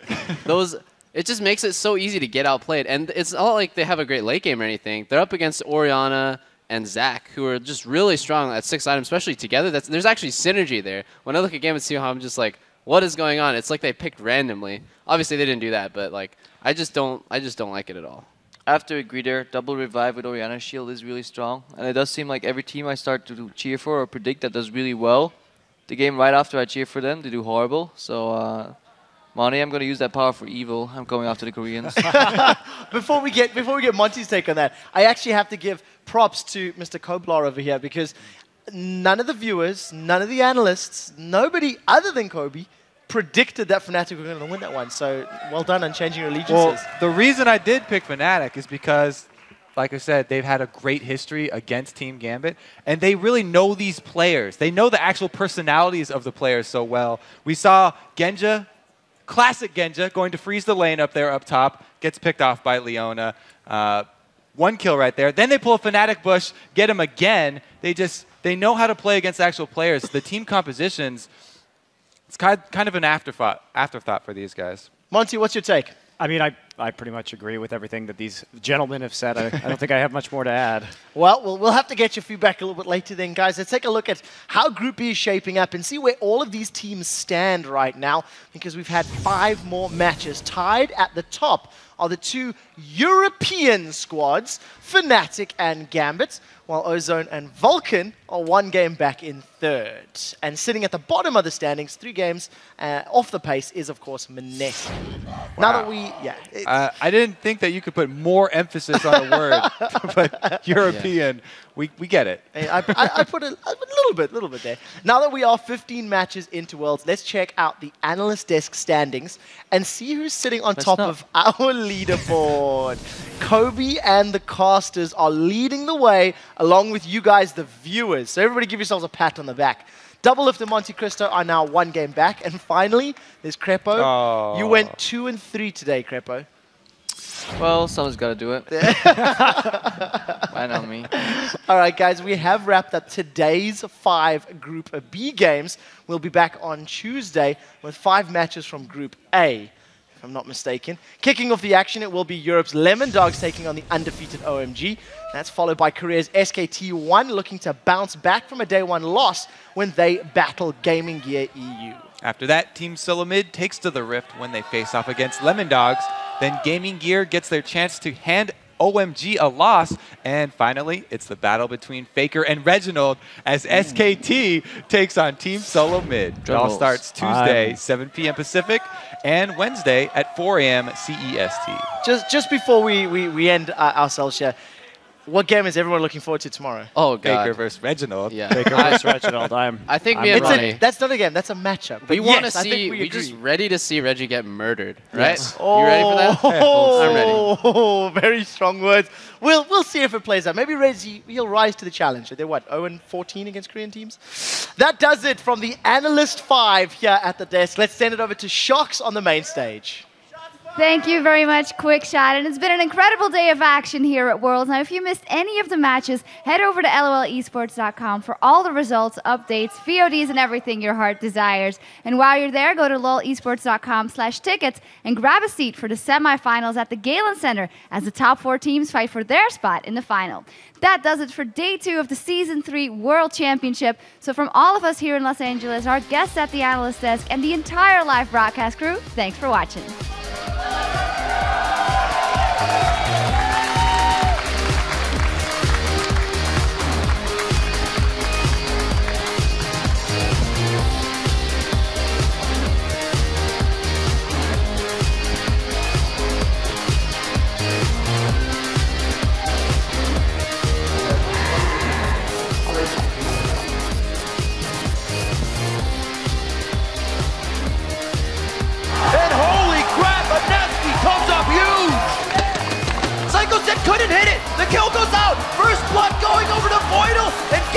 the second one. Looper is just getting crushed, and great ultimate coming in from Soaz, and they obliterate the bottom lane. Yume's not going to be able to survive another though, and that will be the ace for Vulcan. Sona. Nice! Good job.